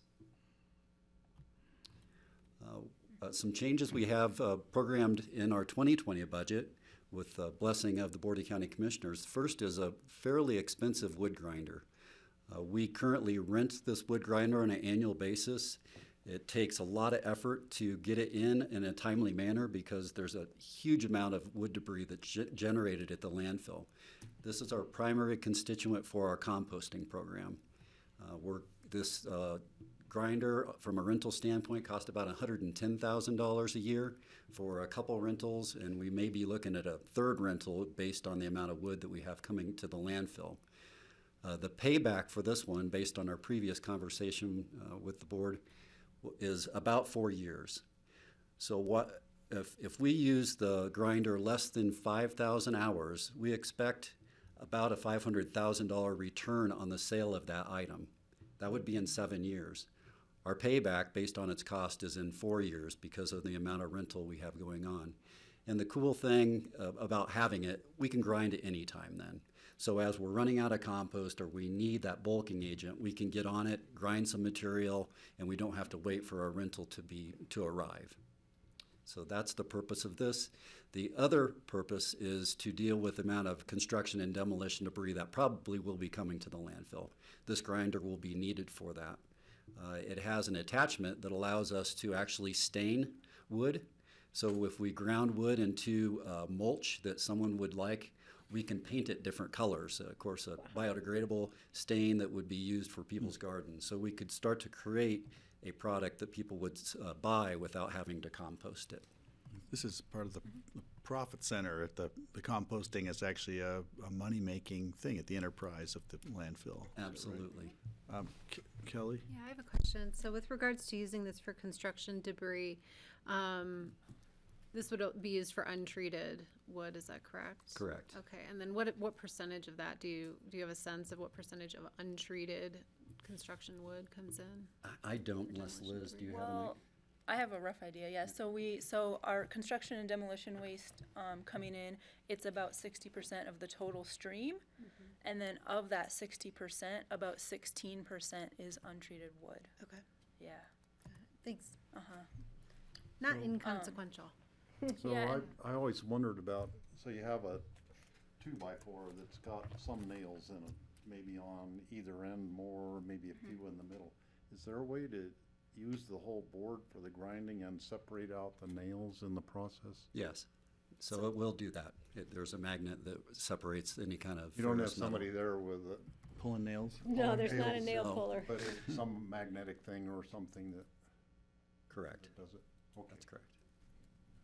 Okay. The other pretty big increase is with our recycling budget, and this is based on the increase that we're seeing for disposal from $350,000 to $480,000. And this is just for the transfer of traditional recyclables from the landfill to Waste Management in Denver. We are programming construction of our north expansion, $1.7 million. We hope to start that in the fall with the state's permission to build it. This would add about 6 years of life to the landfill and buy us some time to actually permit then a south expansion that we'll talk about a little bit later today. Greg, Patty? are there any grant opportunities out there for landfill expansions? not really, no. There- that's- No. Maybe when I'm looking, I'll Look. add it to my list. Yeah, Kathy would know more about that. Yeah, but I- because, I think there might be some opportunities. Never hurts to look, never hurts to ask. So let me see, I'm gonna add that. that would be great. We've got stormwater. Yeah, and then our stormwater improvements, I'll show you a map of what we're planning on doing to build a slurry wall to prevent any kind of groundwater from leaving our site and to treat it so we could use that water at the landfill for dust control. These are the two programmed expansions. The blue is the one I just talked about that would add 6 years, and we call the north expansion. The south expansion's in orange here. And that would add, we don't have an exact amount of time to the landfill, but between 30 and 40 years, depending on what we can permit with the state. The south expansion is it's more complex from an engineering standpoint, and we just don't know what the state will permit. But we've got that in the plans. This is the slurry wall that will be completed this summer. The slurry wall's in black. Our cutoff trench is indicated in orange. The slurry wall will direct any kind of groundwater to the cutoff trench and allow it to be processed and remove the vinyl chloride that is our worst constituent that we have in our groundwater.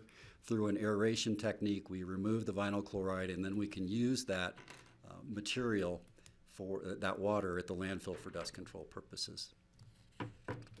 Great. The other changes we do have some increases on our rates. Kelly has a question. Sorry, just a question. Any sense of what the biggest contributor of the vinyl chloride is? I mean, yeah. It's, so not from recent waste. This would be, there's a whole suite of chemicals related to vinyl chloride that are leaching out of older waste in the landfill from back in the day when people would throw paint and oil into the, Cleaning solvents, and yeah. these type of Everything. materials is what's coming out of the old waste mass. Okay, Yeah. thank you. The increases we have for the rates of people bringing material in, really annually, we increase our municipal solid waste by the Colorado Consumer Price Index.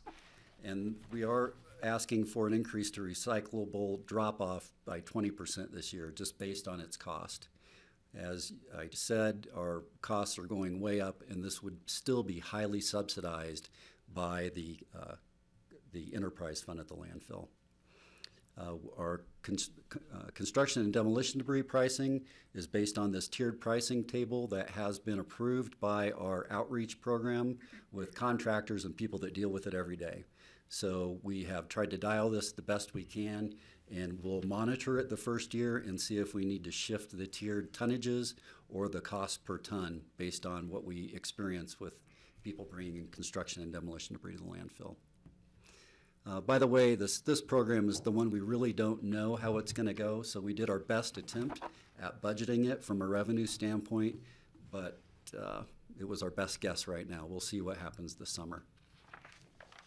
But just remind me, the subsidy, the level of the subsidy for the recycle. So we estimate our cost to be about $191 per ton.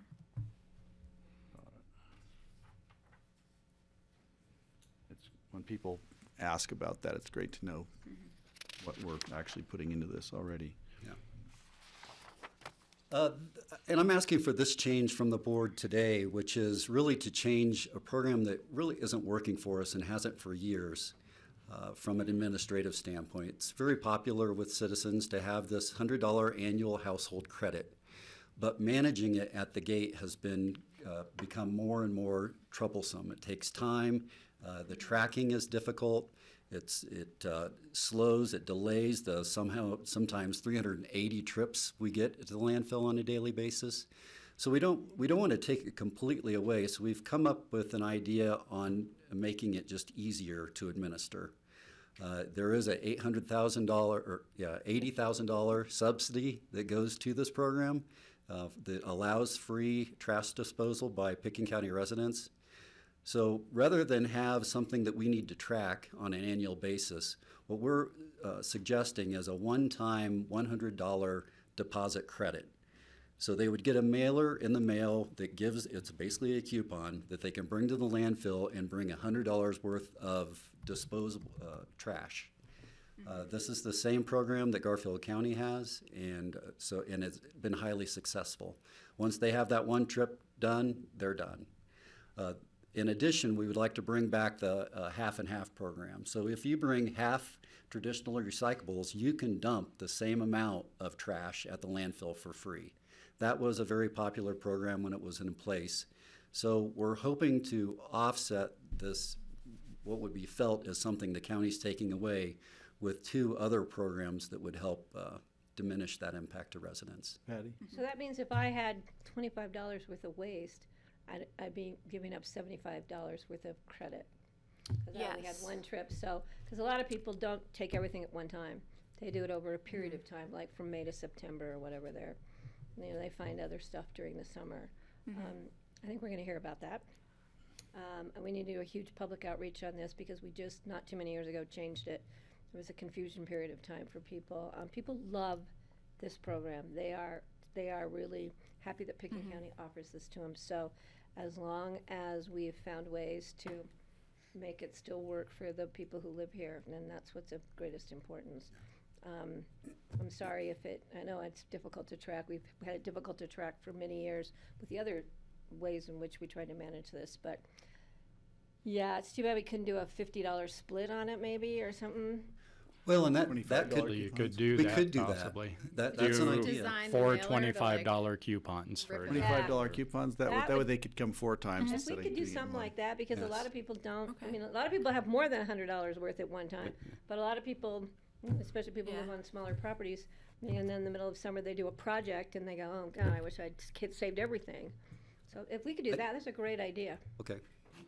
George? Yeah, I was going Same. to, It's a great Yeah, we idea. could break I it didn't up. think of that. suggest that. Depending on what the average cost, you can figure out what's the average cost for your typical homeowner. I don't know if that We can figure helps. that out, but we'll think dial that in and then $25 provide those coupons. Great. coupons. So, Yeah, but great idea. I'm still a little confused on, so I think we should do that. We should look at breaking that up. Explain again the half and half program. So if you have recyclables and you bring them to the landfill, you can bring the same amount of disposable trash. So we call it a half and half program, where you can dispose of your trash for free based on okay. bringing the same amount of recyclables to the landfill. So how will that be monitored? So the way this would work is, basically the way this works is if you were a resident living here full-time, you actually could end up getting more benefit out of this than your $100 credit, because every single week, you could come by the landfill and bring your 1 bag of trash and your 1 bag of recycling, and you would never be charged. And the way that works is the people just come across the scale, and the gatekeepers use their own judgment to decide that it's an appropriate amount, and then they just wave the people through. Yeah, I think that So- solves some of the concerns. I think really that way, if you live here, you can get more benefit out of it. I think that's great. Yeah. Steve and then Kelly?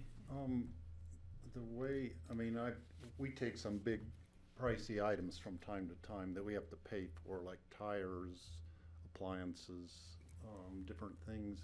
And I don't recall what you have to pay extra for, like special disposal fees for things. But if you could post those or advertise them just to help people plan a trip. And they are posted on the website of the Solid Waste Center. You can look up the disposal fees on that webpage. Okay. And we will be doing Referencing that. another one of these. You might recall seeing these in the mail. We will be doing a fresh one of these with the new prices for 2020. Okay. So, yeah. And then with regards to the half and half program, I'm guessing this was something that was done in the past. That's correct. And when did it get phased out? I want to say within the last 5 years, it was done away with. And so were you just thinking of bringing it back in order to compensate for not giving the $100 credit? Correct. So should we still consider that if we're gonna figure out another way to get to the $100 credit? Thanks, Kelly. Well, I think it's worth considering. That's the reason we brought it up, but also I think it also incentivizes recycling. So I think the more we can get people in that mode and a load of trash, it really isn't that big a burden to the landfill. But if the board would just like to do the coupon program, we're more than willing to go that route. We were just trying to reduce that impact to residents and what they would feel. I mean, some of the benefit I see is, for people who are still concerned with their charges at home, that this would be an option for them to offset that concern. But, do you guys have any concerns about just this additional subsidy then to the recycling program beyond what we're already subsidizing in the tipping fees? You mean for the half and half program? Not really. I think we would just monitor it the first year and see what kind of volumes we have coming to the landfill, and then we could bring that back to the board and say this is what that costs the county from a space standpoint. Yeah, I was going to say, Kelly, thanks for adding that. I'm still getting calls from people who are concerned about what they're being charged for the new pay-as-you-throw trash program.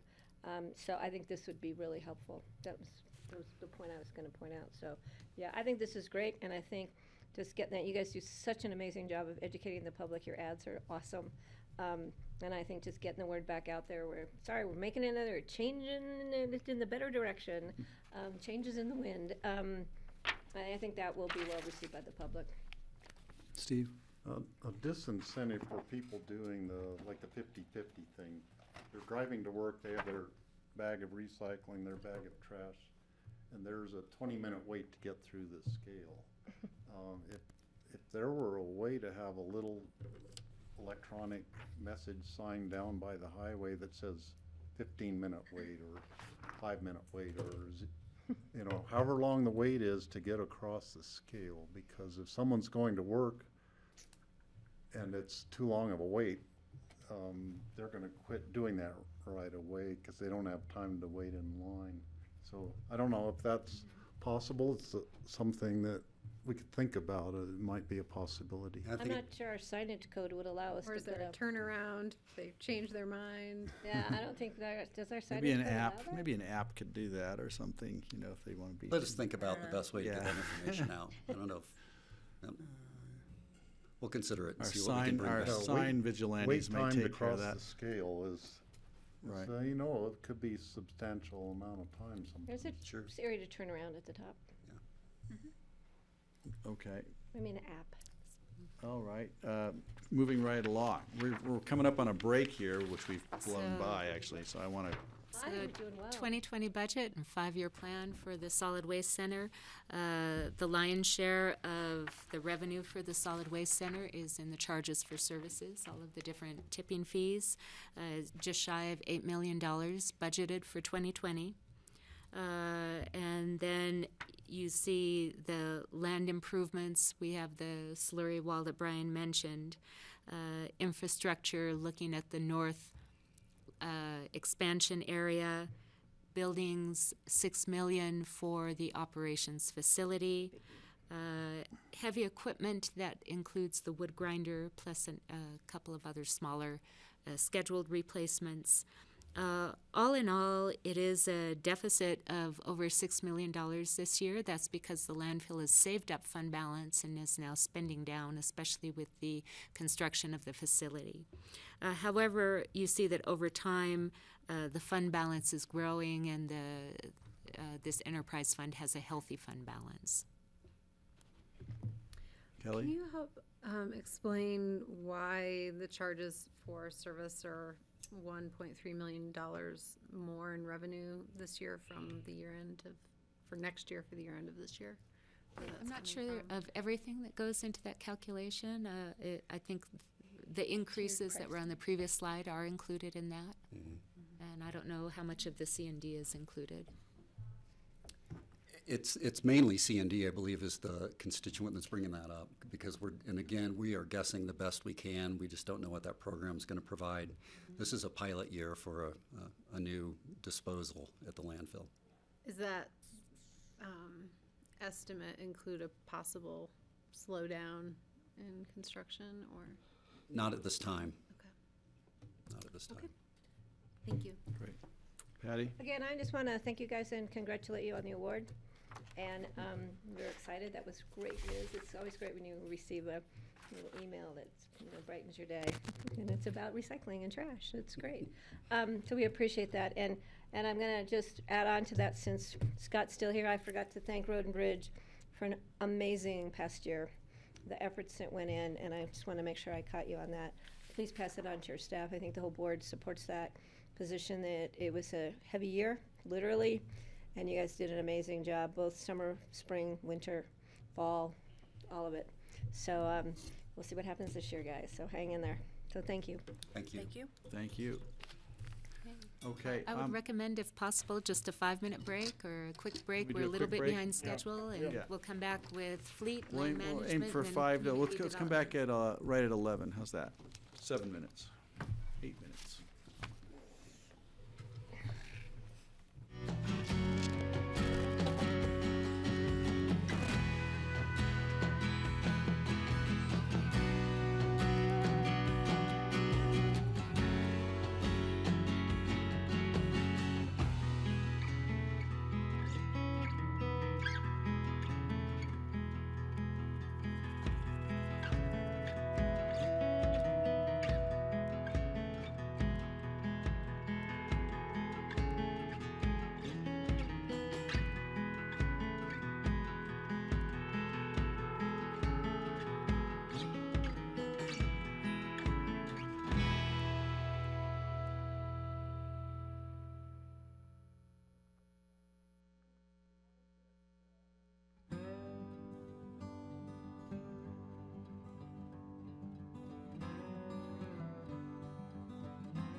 Okay, we're back. We're back on for our work session on budget, and up next is fleet management. Is that where we are? Fleet management. Yes. Yep. Thank you. Our fleet manager, Jonah Frank, isn't here, so I'll be taking on this department and explaining it the best I can. Jonah's a highly skilled fleet manager and does a great job for the They're all county. gonna owe you big today. Exactly. But this pic, You did a great job. You did a great job. Thank you, Patty. Awesome. it's great. This is a picture of what was completed last year through the board's funding, which was a new fuel station at the landfill, new drainage, new asphalt, and new LED lighting around the facility. So this was the really first major upgrade that the fleet facility has had for a long time. So really appreciate that funding. I think it's a much more functional facility based on the changes we've had. These are two organizational charts. One is the one on the left, 2019, is our current organizational chart with 9 employees. The new one with our recommendations for the 2020 budget adds 1 employee as a fleet mechanic. And so the organizational chart doesn't change other than that. These are the 9 people that work in fleet. Most of them are hands-on on over 500 units that the county owns for maintenance. They focus on preventative maintenance so that these vehicles last as long as possible without needing repair. But occasionally there are accidents and unexpected repairs are required. Some of the issues and trends is that fleet, as I said previously, is outgrown or is outgrowing quickly the facility they're in right now. We continue to have growth in fleet, and again, this year you'll see requests for additions to fleet. That is putting stress on not only the facility, but also our employees. So that really is driving the request for 1 employee to the fleet department this year. On the right, we're talking about the changes that are happening to fleet. Part of the changes are the technology that are being placed in the vehicles these days. We have to have more highly skilled, highly trained mechanics, and these people are hard to find in the industry. They're hard to retain, and they need continual upgrade training based on the changes in the vehicles. Our tools are changing. They are on the computers as much as they are twisting a wrench these days. Beyond that, the supplies are also changing. There's more technology in the parts that we're ordering, and that is increasing our costs to our parts. So on an annual basis, we estimate what our 2020 budget will be based on what we spent in 2019. But with technology shifting, our costs are going up exponentially. In addition to the cost of technology or the cost of the tariffs that have recently been placed on equipment, we're seeing that increase the cost of parts to fleet. George, question? Yeah, Brian, when you talk about the fleet has outgrown the 30-year facility and staff can't keep up with the fleet demands, I just wonder, several years ago, we decided to take in some outside work.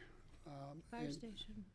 And so, you know, if we continue that and we have to increase the size of our facility, it seems like that they would have to incur some of those costs, or we would, I mean, there's, you know, we can't continue to do outside work if we can't maintain our current facility with our own fleet. Yeah, and we would take that in consideration if there was ever expansion to the building. The interesting thing this year is the contract with the fire department is due to expire. So we're going to be looking at those costs closely to make sure that they're paying for any kind of upgrades that we would need for the facility based on the work that's being done there. I think it's a great symbiotic relationship right now. Fleet's able to work on some of the preventative maintenance on those vehicles when there's time for it to be done.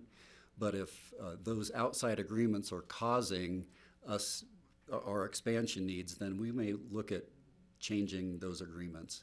So my point to you is this year we have an opportunity to look at that contract with the fire department and see if we need to tweak it to increase costs. because like, it's not only just increasing cost, but if it's just a question of space. And so if we haven't got the space to handle our own fleet, why would we be taking in someone else's fleet? Understood. George or Steve, sorry. You know, I was concerned if we add another mechanic on and we already maybe don't have room for them to work there. Makes me think that if we can use the new facility at the landfill, if we could do the maintenance on the airport stuff over at the airport instead of over in the shop at Public Works, that could spread out, you know, give more square footage to be working on equipment and maybe make it work better. Absolutely. That'll help. Do we have equipment at the airport, or would we have to double up on equipment for maintenance, you know? Well, we're not going to fully So it'd be minor provide stuff all you those could tools. I was We do gonna have a say. service truck that can provide a lot of the maintenance over there, but it's not a fully I was gonna baked say. shop at the landfill. Yeah, Yeah. that'd be expensive. Great. I do want to spend some time on this chart, and so before I get into the list on the left, let's look at the chart and I'll explain what it is. In black, this is over time from 2010 to 2020. This is the 10-year time horizon. The black bar are the total assets that are owned by the county. The colored bars represent something that's called fleet or vehicle equivalency. And the best way I can explain this is given the little electric vehicle that we drove in today would have a certain equivalency, but one of the $900,000 snow blowers at the airport has a much higher equivalency based on its complexity and the amount of work that it requires. So the different colored bars represent the different areas of fund for the county. One, the special fund, the enterprise fund, and then the general fund. So as you can see here, the vehicle equivalency, and this is not abnormal for counties because of the diverse fleets that we tend to maintain, from snowplows and large snow blowers to little electric vehicles. So our equivalency is much higher. There's a much higher need for maintenance than if we just had a fleet of passenger cars. That's what this graph is showing. Based on Jonah Frank's analysis, one equivalency requires annually 10 labor hours to maintain. And then I'll go to the next bullet, which is each mechanic equals about 1,560. Let's say 1,600 labor hours a year. That's based on the time that they could actually work on vehicles. Given that we have about 1,600 equivalent, the number of 1,600 equivalency, and you require 10 hours of labor for that, our current fleet requires 16,000 labor hours to maintain. If you drop that into how many labor hours a mechanic provides, it would require about 10 mechanics to maintain our fleet. We're doing it with much less than that. And so I think there's a strong argument for an additional mechanic to provide a little bit more capacity based on our complexity of our fleet. That's what this chart is trying to show, along with the amount of labor that it requires. Patty? And when you look at this, the graph, the red, which is enterprise, is that the enterprise funds? Correct. So that would be like the landfill where the equipment is getting so much more complex, airport fund where the equipment is getting so much more complex. And then the green, which is special fund, is that like open space and trails? Open space and trails, translator. Okay. But the red, I think, is literally jumps off the page because that's the one where the complexity of the vehicles that we're requiring them to maintain and to service are so much more complex. So, Yes, and where we're seeing the most growth. right. Kelly? Is there a way in the future to budget this equivalency into a capital purchase? So when we're looking at like the expense of an excavator, we're also adding in kind of this, so you guys can charge out to those departments for We could it? absolutely do that.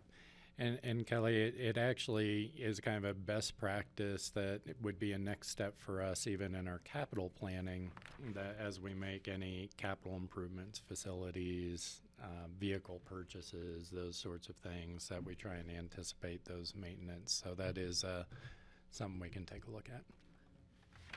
Jordan?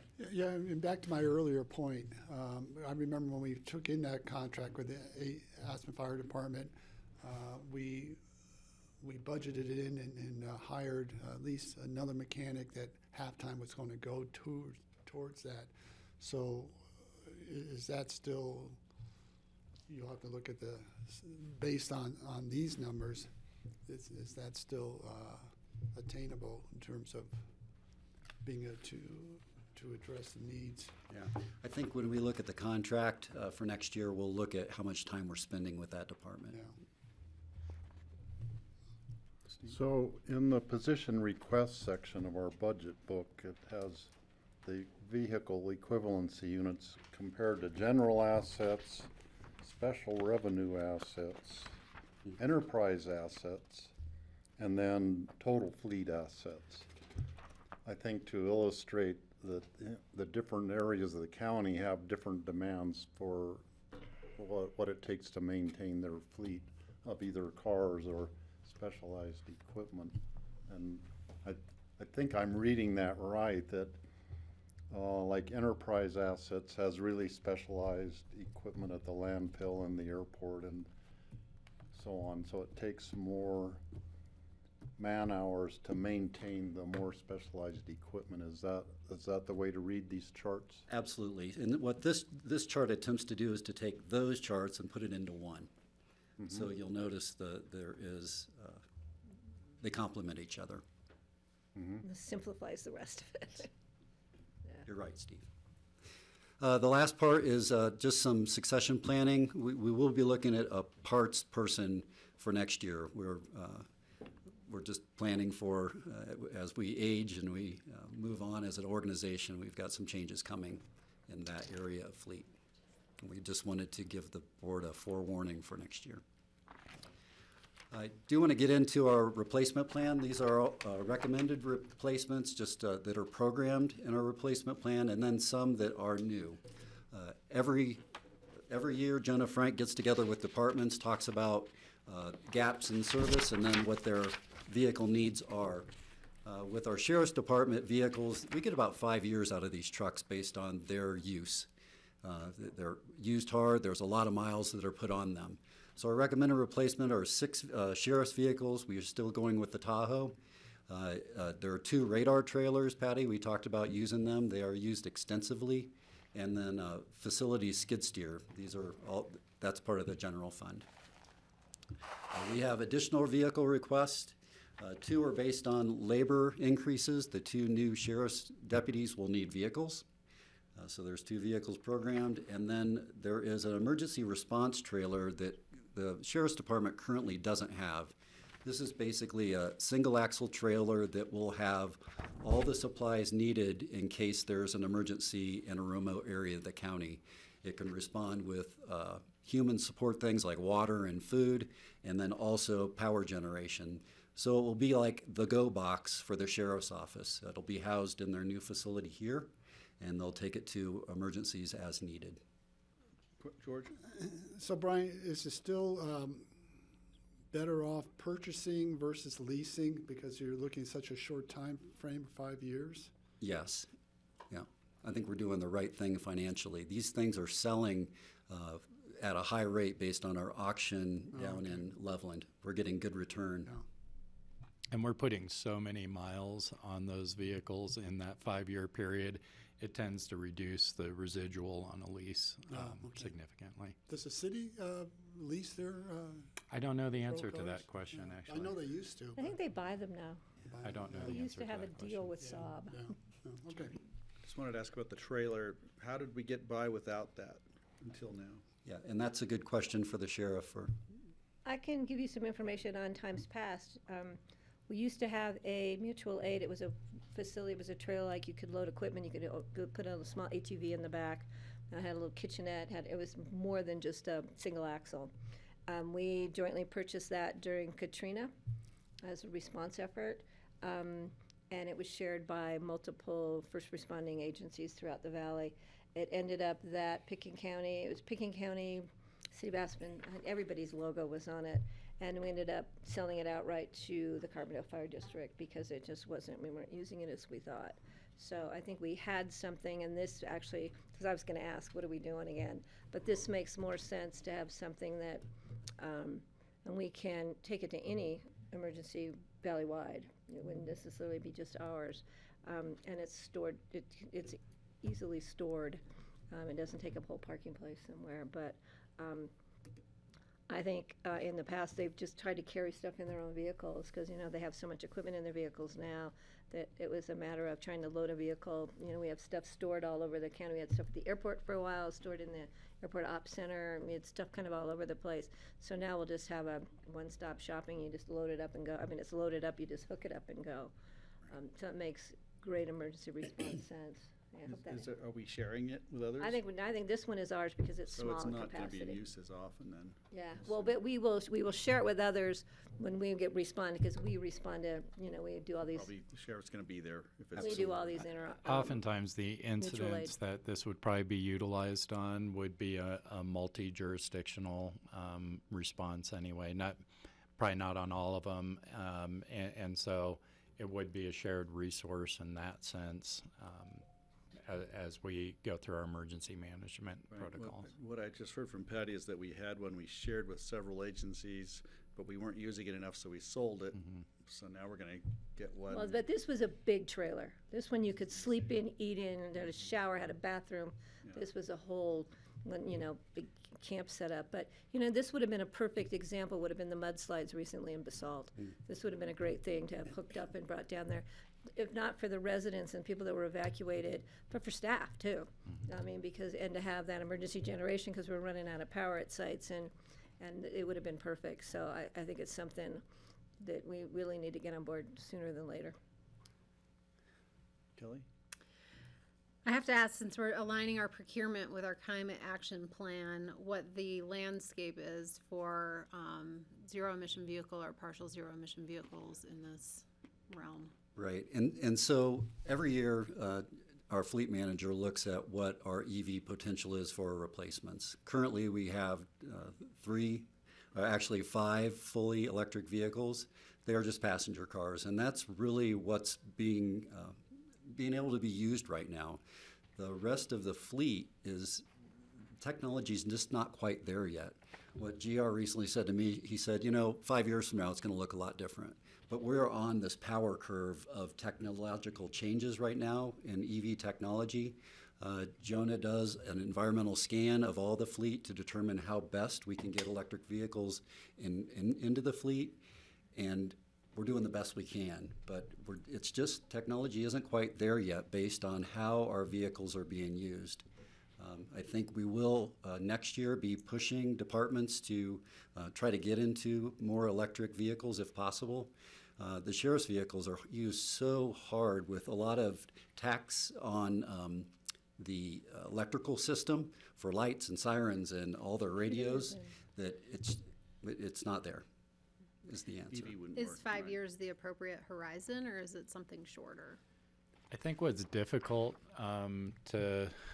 it's difficult to answer that question right now for like law enforcement vehicles because there's so many integrated electronics, and that's why certain manufacturers put out police versions of vehicles. And right now, I don't think we're seeing any of we're seeing a couple of the manufacturers put out car-based versions for that purpose.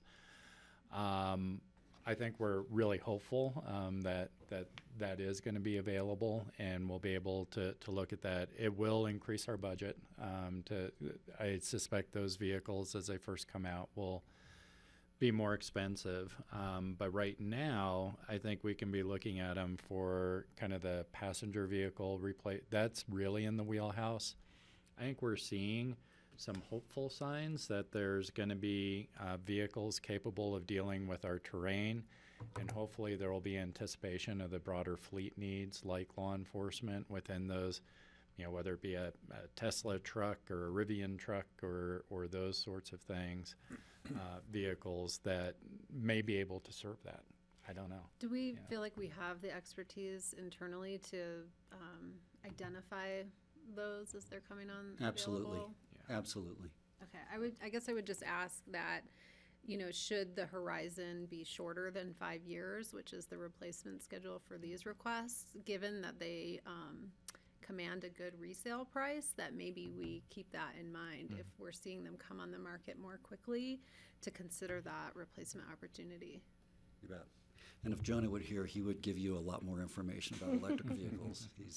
He is our subject matter expert at the county. He's an enthusiast, is that what I'm getting, or is he, because there are a lot of people who really don't want to hear about him. I think he's an He's a enthusiast. fleet enthusiast. I'll tell you that, the Leaf that I drive around hasn't been in the shop other than for windshield wipers and tires. So I think from a maintenance standpoint, electric vehicles are the way to go. They're not having to change oil in these things. So that's big. Yeah, there are different things like Ford F-150s, they're talking about making an electric one. That's probably a vehicle we could use Yes. when it comes out. It's not out yet. They're starting to make electric snowmobiles, but they're not quite there yet for backcountry. That might be more a mountain rescue kind of a thing that they You could have use. some. So there are lots of different types of vehicles that are almost there. Now Almost. I'm thinking if we add the climate change person who would be part-time in the community development department, they could work with Jonah on just keeping their eye on, the whole big picture of what's out there, what's available. Correct. So Brian, you're saying that the new excavator will not be electric? No, it won't. It will not. All right, Not yet. we'll wait for that one. One of these days.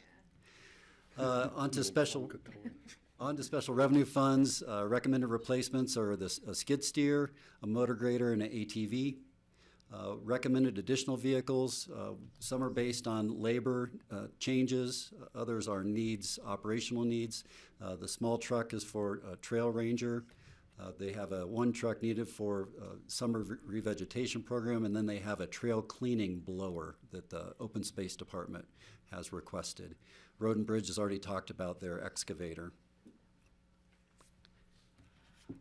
From an enterprise fund standpoint, recommended replacements are a skid steer again, so we're trying to do all the skid steers at once to get the best bang for our buck. There's a runway snow blower and a high-speed runway broom for the airport. Recommended additional, and we've talked about one of these for the landfill, which is the wood grinder. It's for compost operations. The other is a rim crusher, basically to get tires off of rims. There are hundreds of these that arrive at the landfill on a daily basis.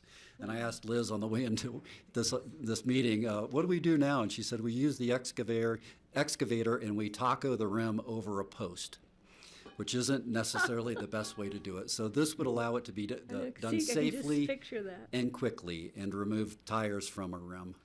Because then we can recycle the metal from the rims, right? And then, Correct. In addition to those two items, the other recommended additions to fleet are a van for the airport, a sheriff patrol vehicle for the airport specifically, 2 light towers, and 1 mower attachment for their mowing operations at the airport. There are 4 SUVs the airport requested that have not been recommended. George? Why does the airport need a van to transport night That's what I was staff? How gonna many ask. people are they transporting? I think some of these requests we'll get into on November Oh, 19th for with the the airport, airport okay. presentation. Yeah, that's an it's excellent- similar to what we're doing with the vans that we purchased with CMAQ dollars. So it's a carpooling opportunity, and they do work in shifts. And so that, I think, in our discussions, Jonah felt like that was a highly utilized transportation All right, opportunity. but that will come back to us, the need during the airport. It's not part of, but it's part of this approval Yeah. budget. It's not a part of the fleet budget. It's a part of what fleet is planning for other departments, but we'll look at the airport fund on November 19th, which is where it'll the be paid snow out. blower, the broom, all that stuff. Okay, Okay. all right. Something that does hit fleet, which is their service truck. So we have a need to replace the service truck based on mileage. And so that's being requested along with a tire balancer that has seen its service time.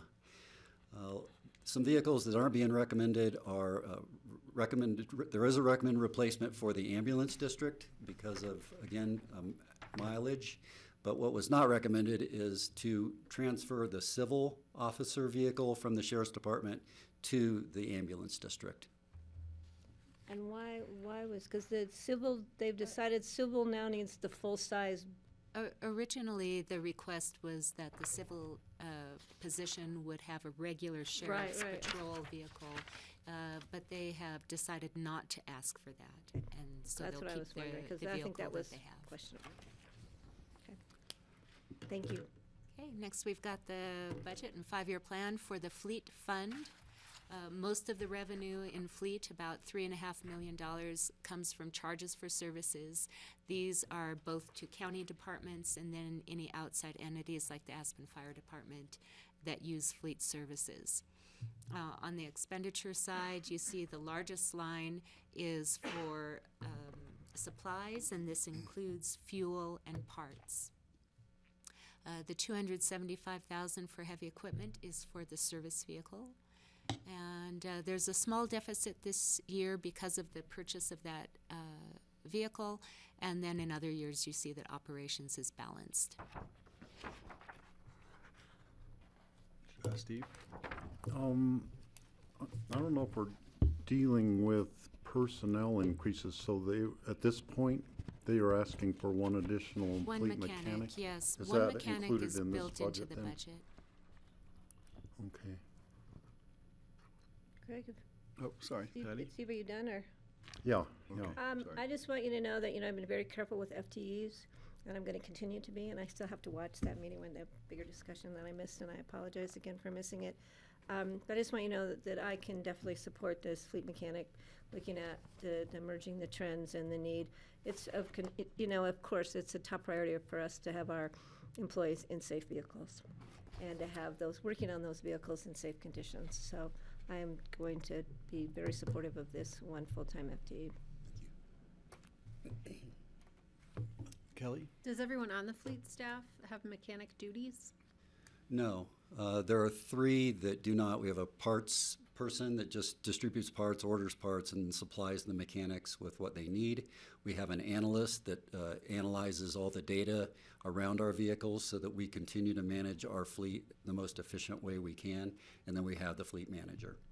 The rest are either full-time mechanics or supervise in the shop and also do mechanic duties. Okay, thank you. Steve? Also, the lower down parts person was not being filled at this point. And I mean, I can imagine that all of the mechanics are pretty good at knowing where to get the parts that they need when they don't have someone there to help them find the part. But do they all receive training in like how to track what parts are used for what? Because that must be a lot of computer work doing that. They do. They assign the cost to the vehicle, but tracking of the part out of the inventory that we have, out of the parts room, really needs to be done by one person for consistency. So the mechanics may be trained in it, but it's not their forte. They really need to be in the shop getting the job done. The parts person is then tasked with making sure they've got what they need to get the job done. And the parts person is James Gilliam. James. Yeah. It was so great at our trash cleanup on the highway. Yeah. Thank you. Okay, All right, I'm moving. we're good. Ready to Yeah. move on? Thank you. Thank you. Uh-oh, you'll never find that page again. But it was from a previous meeting, so. All right, who's on next? Got a wandering stickers. Yeah. And this is the most fun picture, You like the picture? not the next one. Oh, okay.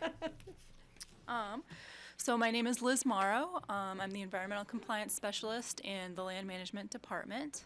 The Land Management Department's goal is to help the county comply with the Colorado State Noxious Weed Act. This is a fun picture here of a noxious weed looking very pretty at Ashcroft this spring. Yep, so here's the fun picture. So for anyone out there who is not aware, there is a state list of noxious invasive species that we are required by law to remove from our right-of-ways and from any county-owned properties. And then another part of that law is we're actually also required to enforce on private properties and get people who own private properties to also remove those species.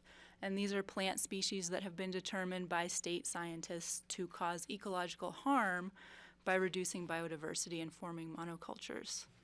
So that's just the broad goal of this department. The department is just myself. We held a public weed pull this summer at Ashcroft, which was very successful, and that's what you see the picture of here. Let's see, so emerging issues and trends.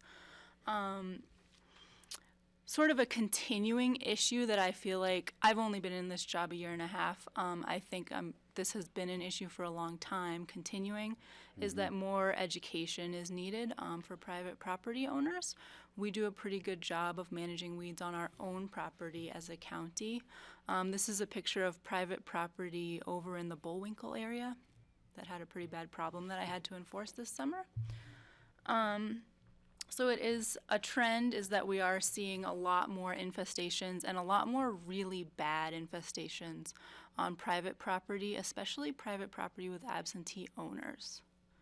So it's a little bit of a dichotomy here where we're seeing worse stuff on small private property parcels with absentee owners, and we actually have seen a lot of improvement with agricultural properties.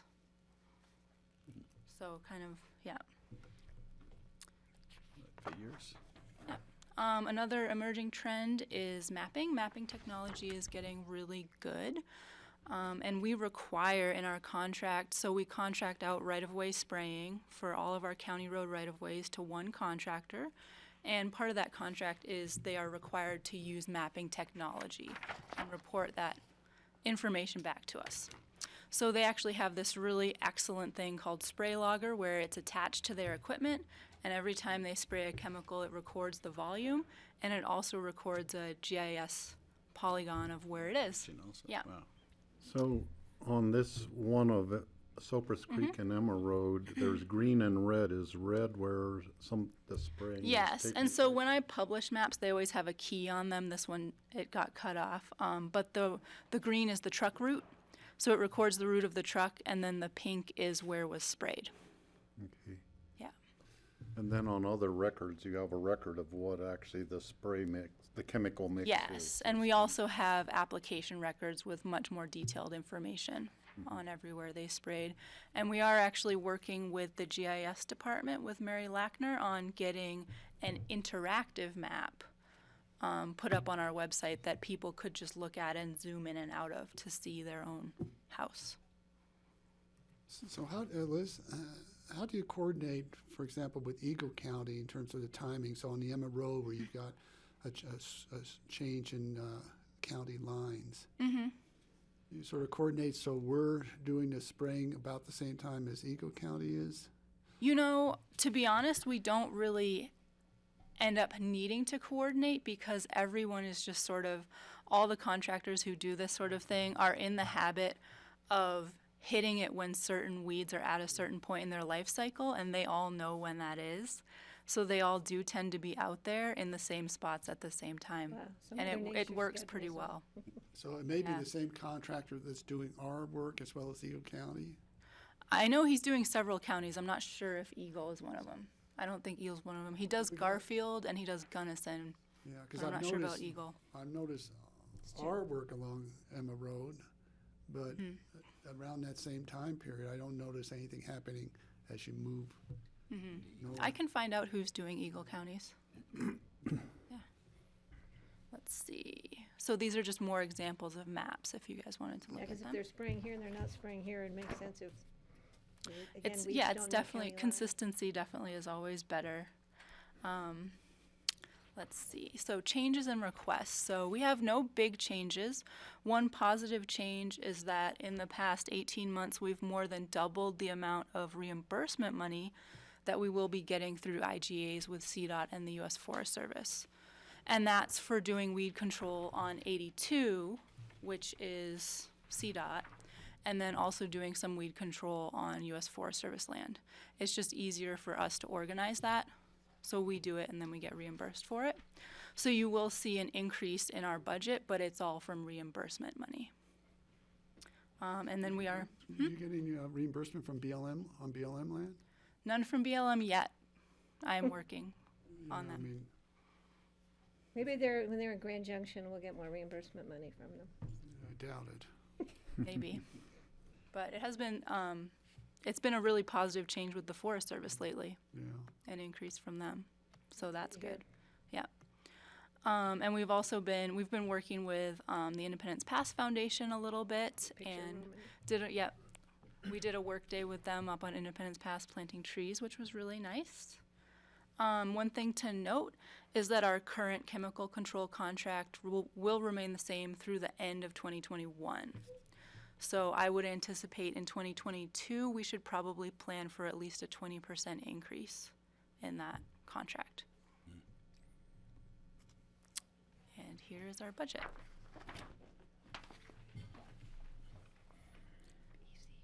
It was Yeah. nice. Okay. Any questions? Questions? Nope. I just think have more of a oh. comment, I guess. I mean, I see this program as really crucial to our climate action plan mitigation strategy, just given the effects of warming and the movement of invasives and noxious weeds because of that. Yeah, that's definitely one big uncertainty is will we see more or different types in the future? We don't really know. So. Okay, thank you. Thanks so much. Thank you. Next, we've got Thanks, Liz. community development. Thanks, Brian. Okay, ComDev is up. You got about 20 Thanks, minutes. Public Works. We've taken their 40 minutes and cut it to 20. Yeah, we just cut you back. Talk twice as fast and we'll get through this. Or we could pick it up That after was a lunch, fast too. 40 Yeah. minutes. Are you driving? Oh, okay. Where would you like to sit? Okay. Can we just say yes and move on? Yeah. We're happy with that. Okay, welcome. Glad you're all here. Hey, thank you. I'm Cindy Hubin, the Community Development Director, and good morning. We're here with several of our members of the Community Development team, and we're going to break up the presentation a little bit so that you don't have to just listen to me the whole time. And we have Suzanne Wolf, who is our Assistant Community Development Director and Planning Director. We have Brian Paul, our Chief Building Official and the head of the Building Department. And we have Alex Sanchez, who is our Senior Administrative Assistant and Project Manager for our software implementation, which is called SAGES. And you'll hear a lot about that as we move forward. So I'd just like to point out that we are dead on with our purpose statement. I feel like, especially this year in 2019, that we have been living our purpose statement. And I'll just read that real quickly, that we preserve, protect, and enhance the natural and built environments by collaborating with the community in the creation and implementation of progressive development policies and standards. And I would even add in there policies, regulations, and standards. But I think at the time when we did this, for some reason that wasn't put in there after a lot of discussion. But I'd say that this year, through the direction of the board and the manager's office, we've had a lot of community interaction with our regulations and a lot of the implementation on initiatives that you would like to see, and we're going to be bringing those forward to you. But if we move forward to our current organizational chart, you'll see that what it takes to run our community development department in whole, but on the left-hand side, we've got the planning department, and over on the right, the building division, as well as all of our administrative functions in the middle. And we wanted to thank you very much, because the way we've been utilizing the temp full-time folks that we have, that you agreed to for for our PATS project, our permit application tracking system, SAGES, has really proven to work. I don't know that we would be as far or as confident as we are today with where we are in that project without this backup support. And this is backup support that was given to us in order to back up our administrative team as we go forward with implementation of SAGES. And we hope to have SAGES implemented and up and running by mid-March this year. And our vendor has turned out to be a perfect fit for us, someone who's, I would say, right-sized for what we're trying to accomplish, and a ton of work by these guys over here and Suzanne's staff as well, trying to get the data in correctly so that we start off with a really good system and move from there. Our proposal for our organizational chart for 2020 moving forward, as you can see in red, adds 3 positions that will help us achieve our goals, our certain goals that we have, starting with our succession planning efforts. We'll talk a little bit more about. On the building side, you see a seasonal plans examiner position. Also implementation of our long-range projects and the county's climate action plan in general. We put that in the center under the long-range planning as a position to help with long-range goals as well as the CAP. And then a seasonal, again, special events technician. We've had over 21 special events applications this year. It takes away a lot of time from our planning tech who could be helping us with our large volume of administrative reviews. One thing that I think the board understands, but I'm not sure we've talked about it for a while, if we have 100 land use applications, 70% of those will never be seen by the Planning Commission or by the board. Those are handled administratively. So what you see are the items that rise to the top with the need for policy direction or, approvals by the board or by the Planning and Zoning Commission. What we look at are all of the day-to-day functions of site planning, activity envelopes. Are they meeting the standards relative to the code? So you don't see a lot of the applications that we have, and we find that having our planning tech really engulfed in all the special events activities takes up a lot of that time, and we're slower to get that turnaround time with our applications. Can I ask a quick question on that? How do we determine the seasonality? Well, we tend to have them more in the summer of special events. The larger, pardon, When yes. the permits actually come through? Right. And so we had this position once before. If you recall, it was very successful. It takes someone who's a self-starter and can get out there and really make it happen. But I'd say we really have fewer in the winter, and they tend to be the big repeated events such as X Games, and we feel like we've got a lot of that more under control. And we've asked them to come in as early as possible to maybe Right. capture some of this summer season work. Right, so we've got, I think I look at it as sort of April, through the whole summer into the October, say, something along those lines. I'm just making sure we have somebody who's here when the need is there, and we have somebody who can cover when that person's not here, Right. because it's not a full-time year-round. So if we take community development and look at that center function in the administration part of our trends and issues, we have overarching projects, and I'd say our trend really has been that of community coordination internally and externally. And internally, the coordination has been fabulous with our BITS department, and we really would like to thank Skylar and Jeremy and Mary from the BITS department, who have just worked so closely with our department on the implementation of our SAGES efforts. And like we said, we hope to have that go live in March of this year, of 2020, excuse me. We're also paying a lot of attention to the succession planning. We have 6 people who over our 5-year plan horizon will be of retirement age and looking towards retirement, 3 in planning and 3 in building.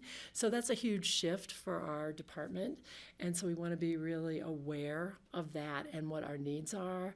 I think starting next year, you'll see us request more of that succession planning funding as we try to ease into the overlap on some of those positions.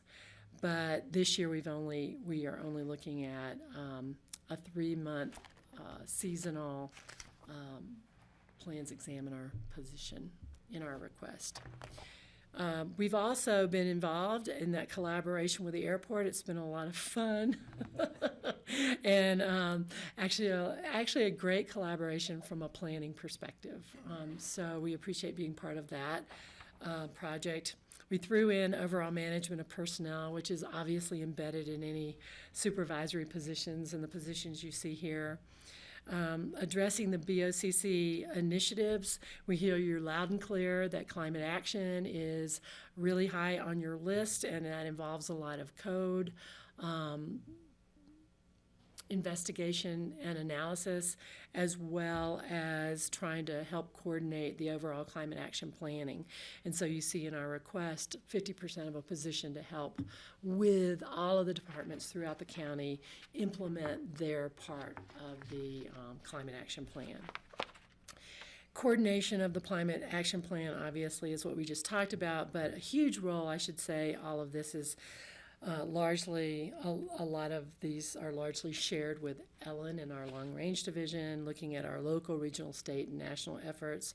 And we do acknowledge and really thank the board for your leadership, and Kelly, especially this year stepping in with CC4CA, has been a big help to our capacity in ComDev. So updating land use and energy codes, obviously, we're coming back to you November 20th and December 5th with some pretty punchy changes to our energy code and our land use code. Now December 4th. December 4th, yeah. I'm sorry. Yeah, I saw that. I saw that. I should start. Make sure we're all here on I the should same start day. speaking December 4th. December. Yeah, okay, December 4th. Thank you, I knew that. Coordination on impact related to road and housing. And I'd like to add, just in general, you will see us come back this year with a look at our fee schedules for ComDev and updating of that. We were before the board several years ago with our percentage on our fee schedule for the building permit fees and all of our partners in our referrals and what they need to charge as far as their referral fees are concerned. And we'll come back to you on that. We are in the middle of working with Public Works on looking at road impact fees, and Catherine in our office, our engineers, helping work on those, as well as starting to take a look at our housing impact fees along with our internal fees. And with that, I'd like to back up real quickly and say how much we have appreciated the landfill. Kathy and Liz working with them on the construction and deconstruction waste provisions as part of our overall scheme with our climate action planning. So one more thing to throw out there is our special districts and our state laws around location and extent have created some new challenges in coordination around our master plans, around the ABC area this year, and so we're trying to work proactively with some of those special districts and think about our planning with the Western Maroon Creek plan. With that, I'm going to turn it over to Brian. Cindy, one question before you do, regarding the special event per position. Do the special event permit fees and application fees cover the cost of that operation, or could they? We don't gain a lot. If I'm recalling correctly, I think it was around $15,000 that we get in that fee throughout the year, and it will help significantly pay for that position. Overall, though, in community development, their fees do fully cover their costs. Okay, thank you. So, Cindy, so the grant we received recently from DOLA Yeah, for the climate I action forgot to put planning. that on there. So when do those dollars come in, and who will be doing that in the interim before, I'm assuming that the half position that will be a big part of that person's job. Well, so it's funny you should ask that, George. We actually, Kara, I think is going to be setting up a meeting for us to talk about now that we've received the grant. You might recall we were on a pretty short timeline to get that grant in. And so now that we've received it, we're going to go back and talk about project management of the grant and how we're going to execute it and where that's going to be. So more to come on that. We really were focused on the short timeline to get the grant out, convene our partners, get a proposal together that was acceptable. And now we're going to figure out exactly how we're going to, we know what we're doing with it. We have not assigned staff resources yet. So Is there a time frame that we have to utilize those dollars? 18 months. I think it's over the next 18 months. Next Is that 18 right? months. So, and I think we would rather get coordinated with all of the other planning efforts that are going on right now in that part of the county. So I think the sooner we can ramp up that process with the awarded money, the better. Yeah, great.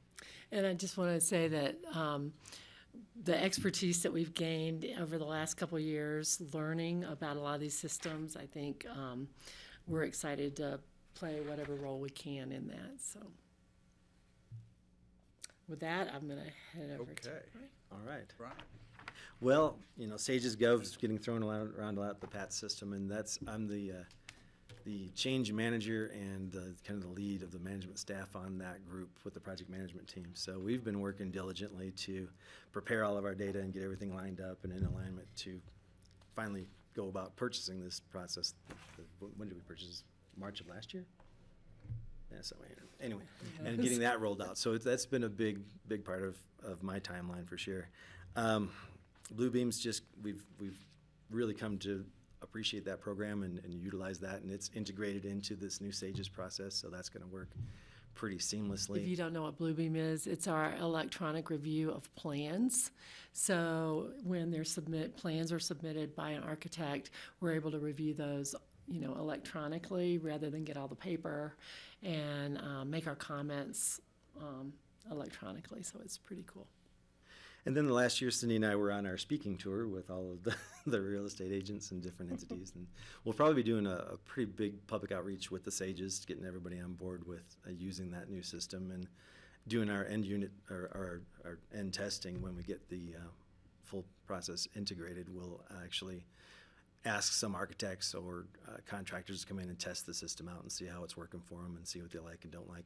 We're really trying to do a good job of refining their experience on the outside and the internal experience for the staff on the inside, and that's diverging a little bit, which has been an interesting way to look at things, but we're really kind of making that process user-friendly on both ends for internal staff and for the applicants. The succession planning became a big issue this year because one of my inspectors dropped a bomb and said he was going to be retiring as of November of last year, so we scrambled to try to figure out a way to create that succession. And that's what that position is about, is just creating that opportunity to have a part-time position during our peak time when we're really busy and would have to probably bring in contract people anyway to kind of utilize someone that's trained our way of doing business instead of relying on someone else's external training to come in and work with us, to have that be kind of a placeholder for people that want to retire and kind of cut back on their hours a little bit and work in there while we train up the new people and can bring them in at a less trained and less experienced part in their life and train them up with experienced people. So we really see that as a valuable succession plan. You know that we're coming to you with the energy code. That's definitely been a big burden for me for the last 3-4 years probably. But I think we're really close to having something that's going to be pretty exciting. So we're excited about that. Your life's work. Yeah, that is big, yes. And then we're planning on the next code adoption in 2020, and that's just in there because that's kind of looming over pretty soon. We'll be having to start that code work. And that's pretty much my stuff. As far as how busy we are, besides PATS and Energy Code and all the other sub things we're doing, we issued 25 single-family residence permits this year. 9 of those were over 5750, and we had one that was actually 14,000 square feet. 9 additions, 34 remodels, 5 commercial projects. We have roughly 1,900 to 2,000 active permits out in the market right now. That's all types. That's sub-permits as well as regular permits. But just a lot of work going on. So we're still busy in the midst of all the other busy projects we're doing. So staff is pretty well maxed out. So that seasonal relief also would be nice to have that relief as well. And that's kind of what I had to present to the board today. Okay, thanks. Okay. Up next for planning, since we're all going to talk about it, we're all involved with this whole SAGES thing to bring in a permit tracking system. Planning applications will also go through this. So we've, so again, I just think it's tapped every single person on our staff as something additional to do on the side of reviewing plans and planning applications or permits or everything. So it's just, I think, to recognize that that's been, whatever else. There's just another thing that everybody's been addressing. I guess I'll talk first about, service demand. I think everyone knows we're just really busy. And when I look at numbers, we're sort of on track to have about 100 land use applications in 2019, which is consistent with what we've had over the last number of years. But it just doesn't really tell the story for me of how many applications, because we just continue to get farther and farther behind, and things are just taking longer, and I'm having to kind of stall new applications that come in. And I think it's really, a lot of it is there's so much else that goes on. I mean, what we call our pod, the planner of the day, is just, we have people dedicated each day to do that, and that's to answer the public's any question they may have, which sometimes are simple. What's my property zone? Most of the time they're not. They involve delving into old applications, looking into properties, a lot of research that goes on, and then a lot of us having to talk to each other and go, well, wait, what do you think about that? Nothing ever seems to fit really cleanly into, oh, this is exactly what you do and how you do it, and move on. So a lot of our time is just spent working with the public, whether that be citizens or planners, contractors, architects, realtors, people looking at buying property.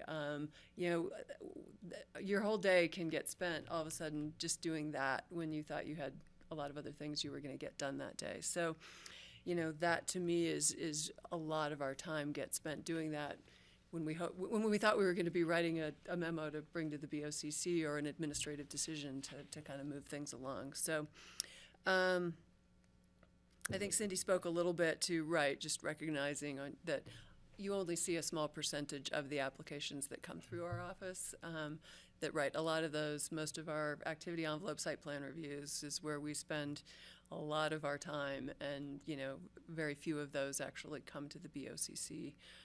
So I think that's the story you always hear from us, which is we're busy. And then the other just item quick on there was the land use code amendments that we always wish we were getting to and never quite find the time to. Is always sort of looming over us of all those things we know we wish we could fix or improve or totally revamp in the code, and just never quite have the time to get to it.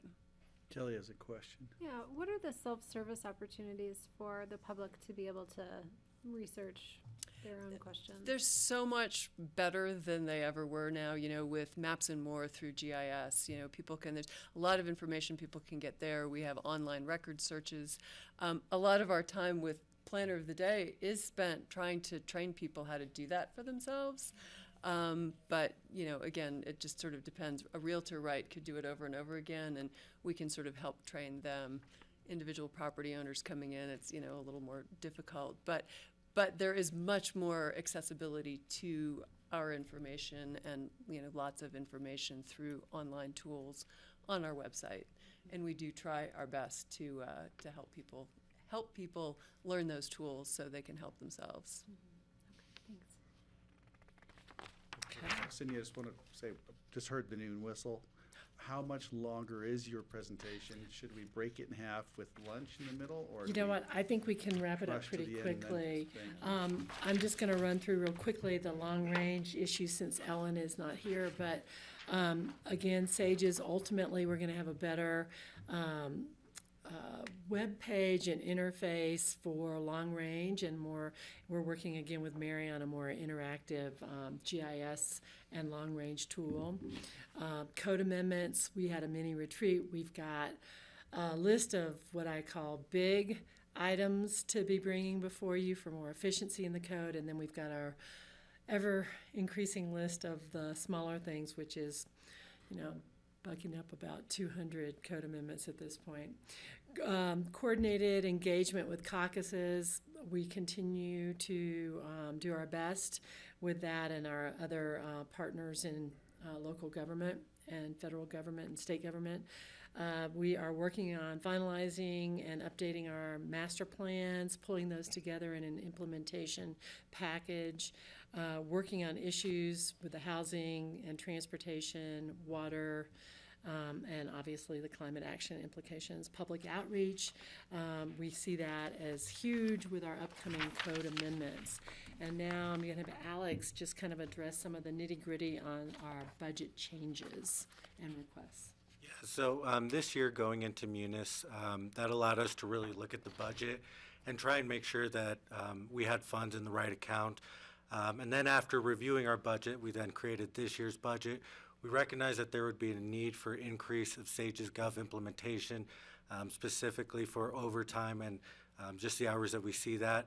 We also expect a need to backfill.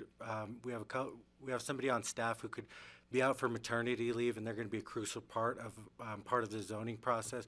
And so we want to be able to bring staff in so we can bring additional staff in, so it's not just maxing out one person there. And then again, the planning caseload that was touched on earlier. On the building side, some of the increases we had here were for tech service, specifically the one-year costs that we expect to incur for SAGES Gov this year, as well as the overtime professional service increase. We did try and decrease in temporary building help as we look to bring in a seasonal position to try and be more creative. And then just the need to increase education and training with that. On the planning and zoning side, as was mentioned, the seasonal special events permit technician. And then there was also a need to increase education and training here as well as professional services for consultant work to get to some of those land use code amendment or backfill some of the planner's current workload. And then the last one that we will touch on, the long range, as was mentioned, the long range climate action administrative assistant is their part to address the climate action plan across the department and then also assist in long range actions.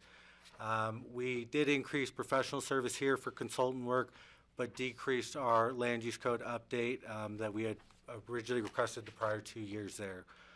So those are kind of the highlights of each of the various departments here. Great, and I'd just like to point out that we did include some of our 5-year work plan in our presentation, but I feel like we've covered most of that through what we've done. We don't want to be repetitive, but we hopefully have answered your questions about the budget, but if you have questions, we are happy to answer them. Patty? Well, I know with technology changing and the need to implement things now with online services or computer programs, the goal of that is to decrease the workload for staff and decrease the cost. But what we keep seeing is an increase in staff need and an increase in cost. So my question would be between Blue Beam, Tooth, Blue Moon, and the SAGES other Gov. one, SAGES. Interesting names. Will we eventually see what we're hoping to gain? Is it better efficiency and a better process for staff and for the public using those services, so we don't need to keep increasing staff, increasing consultants, because we can't manage our workload when we're trying to simplify the workload process with these computer programs. I'm not feeling it. I'm just every year seeing more need for money, because more need for equipment, more need for, so I'd like to have some idea as to when we see the cost benefit that's going to come out of that. I'm getting a little frustrated. Well, I'd just like to say that the costs that you see, and if you look at the org chart, those are the existing org chart. Those are temporary positions that are used to help. I'm not talking about help those. us I'm talking about backfill. all the other stuff. Right. And we are not asking for additional positions to implement SAGES and to run SAGES. Bluebeam has helped us immensely, I would say, with our review and time for the public. And the implementation of SAGES, we think, will be very easy for the public, and it's going to make our system, I would say we're cutting out, at least a quarter of our current steps that we have to go through now to intake an application and process that through. So I'm seeing, but we're seeing a seasonal plans examiner, which I understand now because the systems aren't up and running. So will we see in the future that we're giving relief to those departments that are now working too hard? Not, I'm getting calls from people all the time about how long it's taking. Mm-hmm. So sorry for my frustration, and I know you guys are frustrated on the other side of it.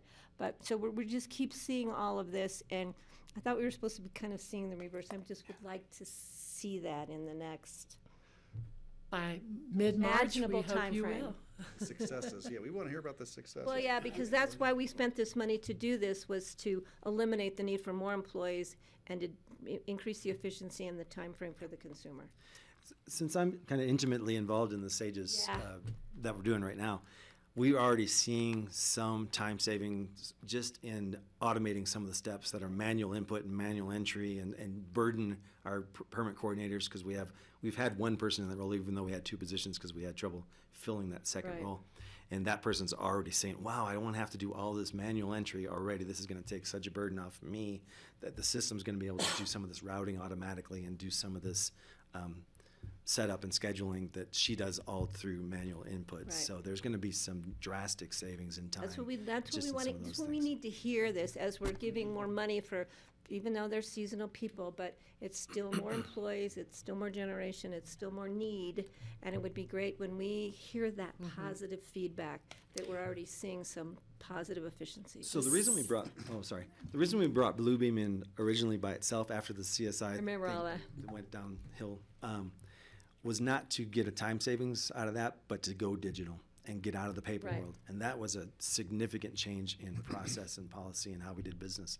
And it was successful in that, of just taking our process and putting it into a digital box and making that process a little bit easier for the applicant on the I outside. think it saves, it's efficient and. There's efficiencies definitely found in that, but we didn't expect it to make drastic changes in how we did this permitting system was always the plan to improve time and automate a lot of things. So I will wait on with bated breath.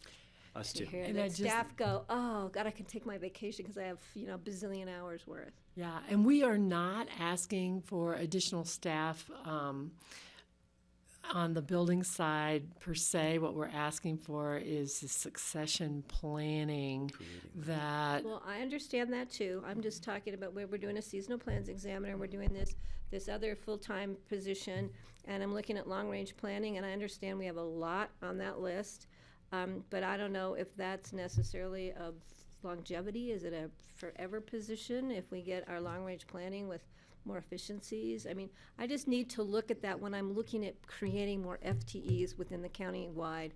What can we be looking at in the future, and are these term limited maybe FTEs at some point where, because I would like to bring people in with an understanding that in 3 years we may reevaluate your position and find that we've gained efficiencies within the department and we've solved X amount of, we've checked off the boxes on all these things on our list, and we might not need that full-time FTE after 5 years. We just don't know. And I'd like to bring people in with the understanding that we may revisit your position in 3 years and say, sorry, we've done a really good job and you helped us do it, but we don't need this full-time position. Just a thought.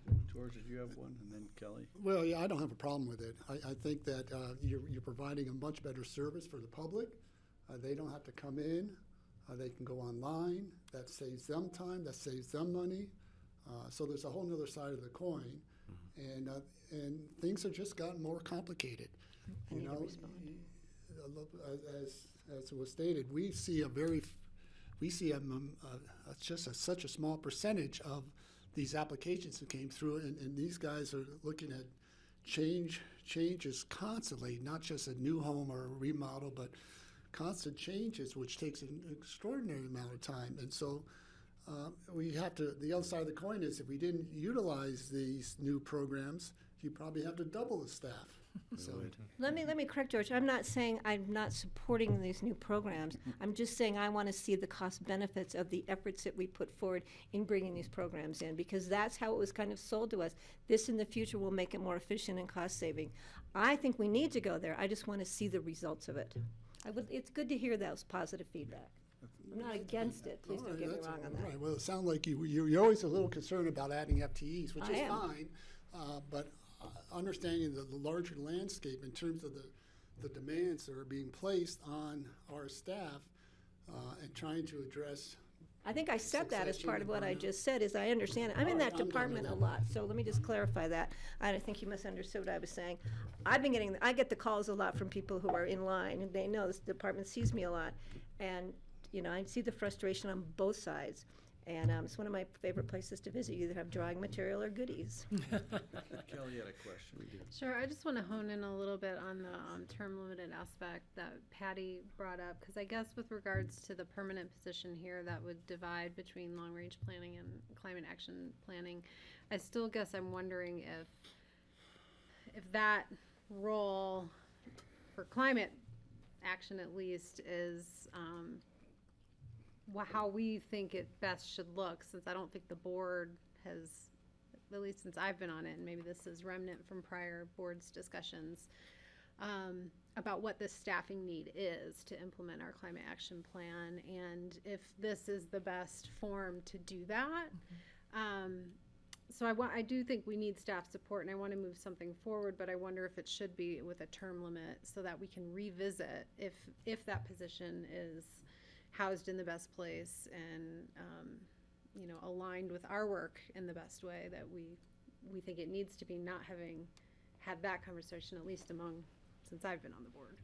So I look to sort of the rest of you to see if that's Yeah, a I think we fair need to bring this observation, position in but- for now, and I think we do need to evaluate it as we move forward. It may evolve into a part-time position with another department within the county because of our climate action initiatives that move forward.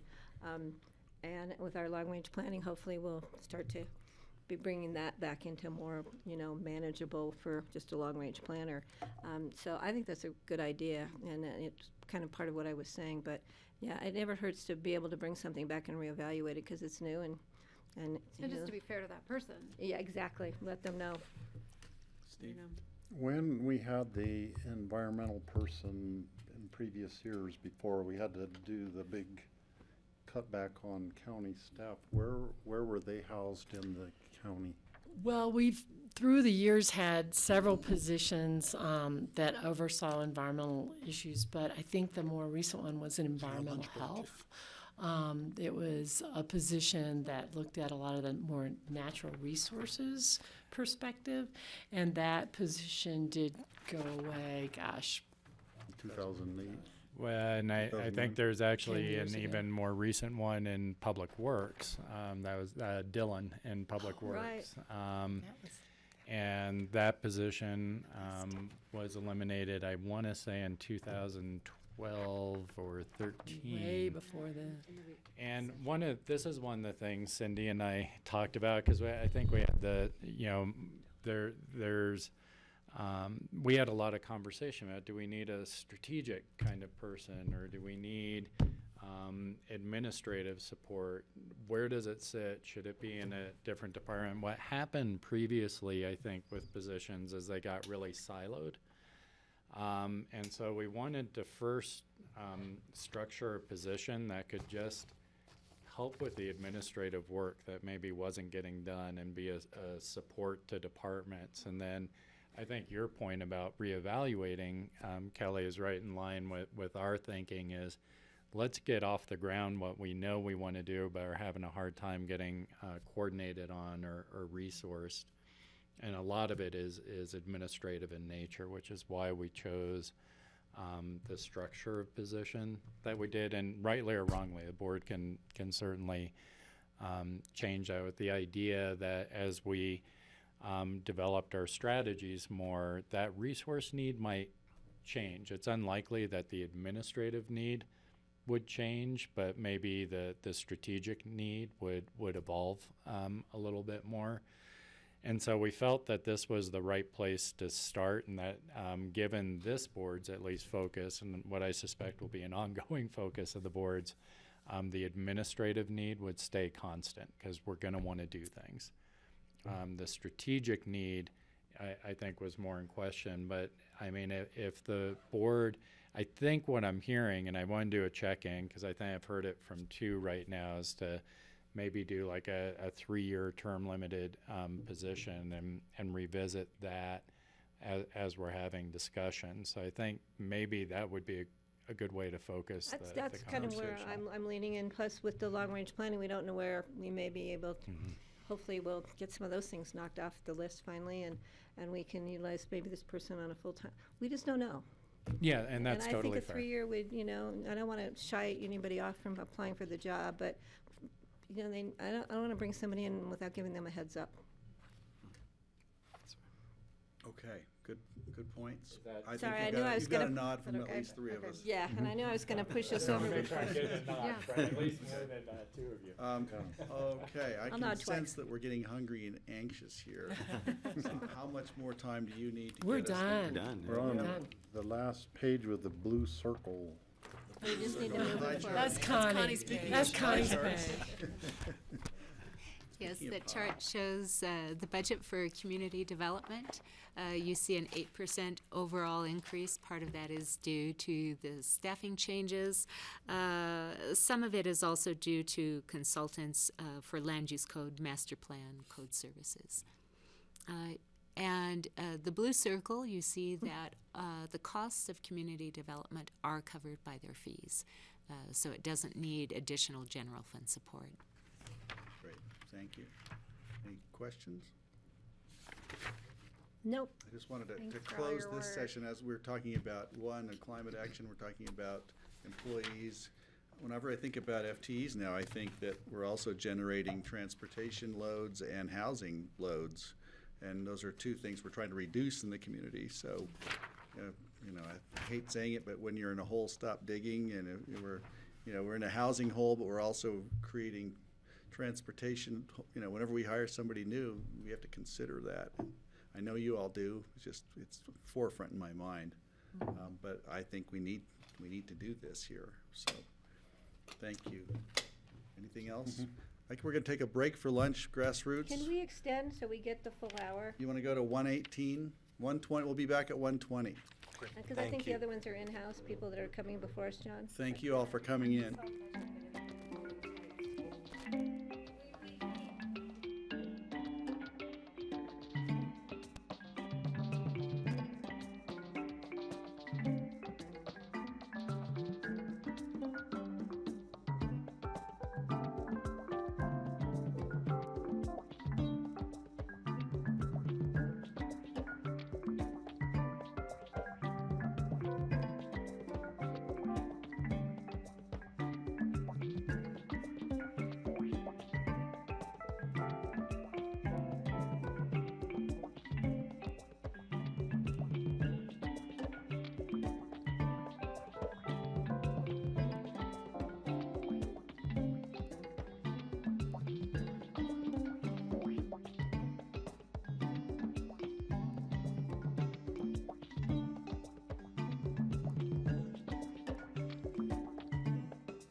Tax.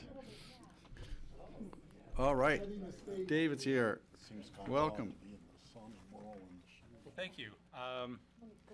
Don't usually consider EOTC things being quick, but we'll do our best here today. So as you know, the EOTC is funded by the Transportation Sales and Use Tax. EOTC does have a mission statement essentially to manage traffic and develop a long-range transportation plan for the Roaring Fork Valley. It's also governed by state statute and voter requirements when this sales and use tax were passed, essentially to fund mass transportation within the Roaring Fork Valley.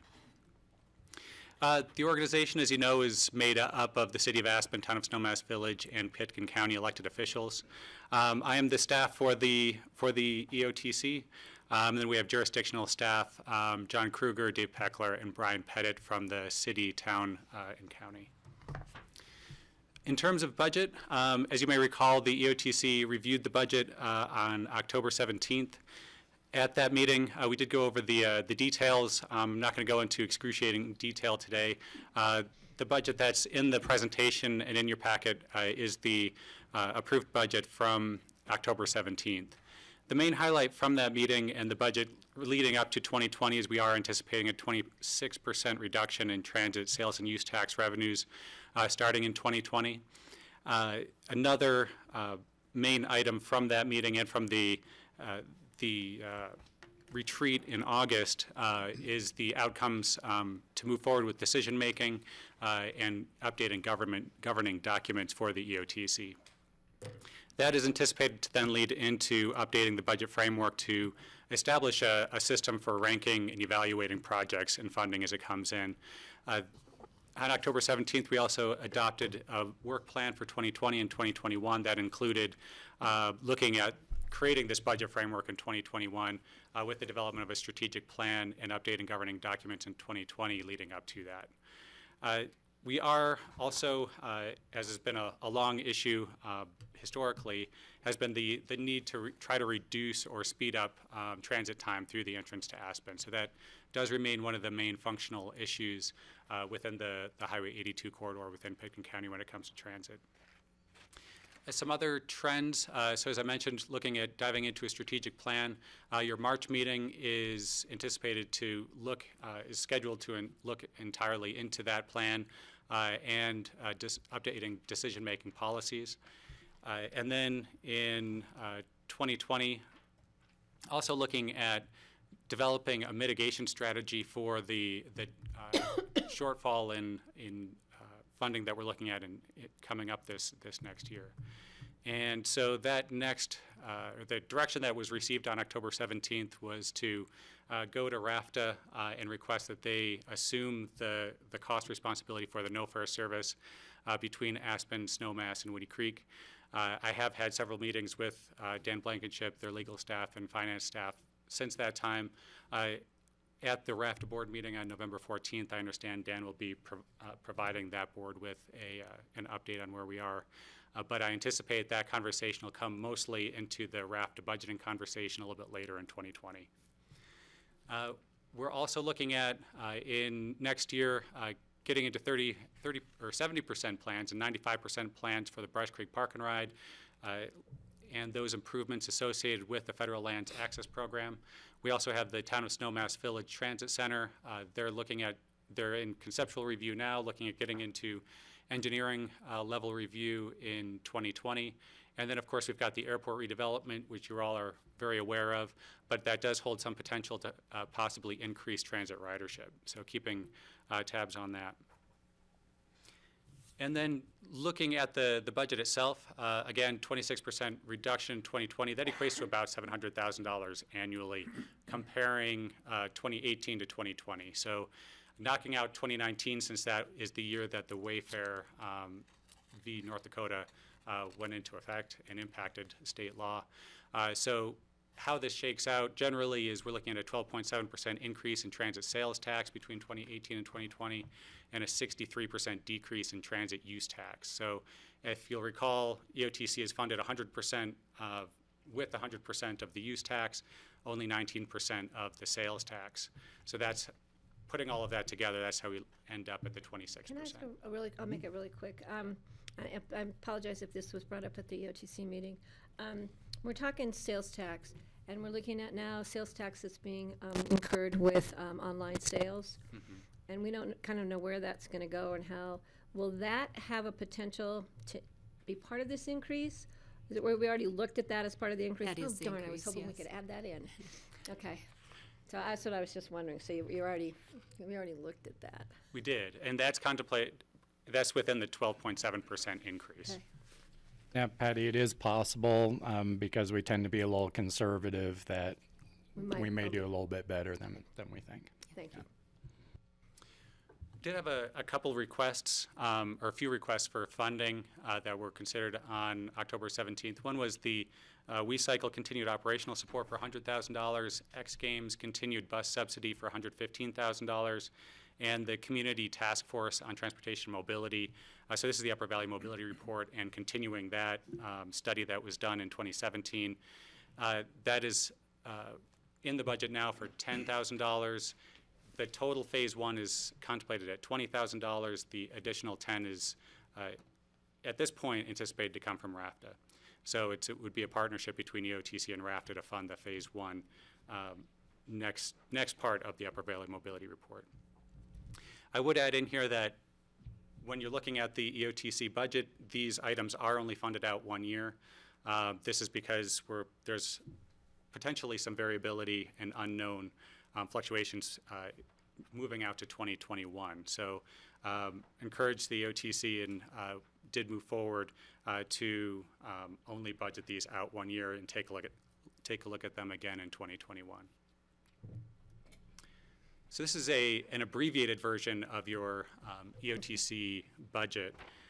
Essentially, we've got the sales taxes bringing in about $6.4 million. About $1.2 million of that comes to the EOTC. 81% of that comes right off and goes to RAFTA. And then the half-cent use tax, that is at $550,000. That's if you look back to 2018, I don't have those numbers up here. That was close to 1.5 million. So that's going from 1.5 million down to 550,000. And this is a number that I think we're most unsure about right now, in the extent that there's $200,000 in there for construction use tax still. We're not too sure. There's not too sure exactly how that's going to flesh out. It does also contemplate $350,000 in motor vehicle use tax. I think that'll probably stay flatter than some of the others. And then we have investment income that's based heavily on the overall balance from the EOTC. And then funding uses, so we've got ongoing operational and projects. You'll notice in 2020 we have a lot outgoing in terms of projects. That's because we've got $2 million match for the FLAP. So that's coming. We expect that to come through federal highways in 2020. We also have $564,000 for the dynamic message sign. That's anticipated to be installed in 2020, and we also have $650,000 for the town of Snowmass Village to move forward with their engineering designs for the transit center. The $650,000 for Snowmass, that does get subtracted off of their $7 million total obligation that was voter approved. And then, so the overall, I guess, surplus deficit, we are looking at a deficit in 2020 of about $2.5 million, bringing the overall surplus down to $8.2 million. And then this last line, this isn't isn't included in your EOTC budget, but I think it's important to consider, is that we've got $8.2 million in the bank. 2.6 of that is currently not obligated. So if you subtract out the balance that if EOTC did send out to Snowmass now, the overall unobligated balance is 2.6. And then you can see that bottom line growing over time. And then they're the same in 2022 when the overall remaining balance would go to Snowmass Village for the transit center. In terms of next steps, as you recall, the EOTC is a recommending committee. So this is the formalization process for the county as the fiscal agent for these funds. And next Tuesday, it'll go to the city of Aspen on their consent agenda to have it approved by resolution. And then the following Monday on the 18th is scheduled to go to the town of Snowmass Village on their agenda for final approval. Betty? But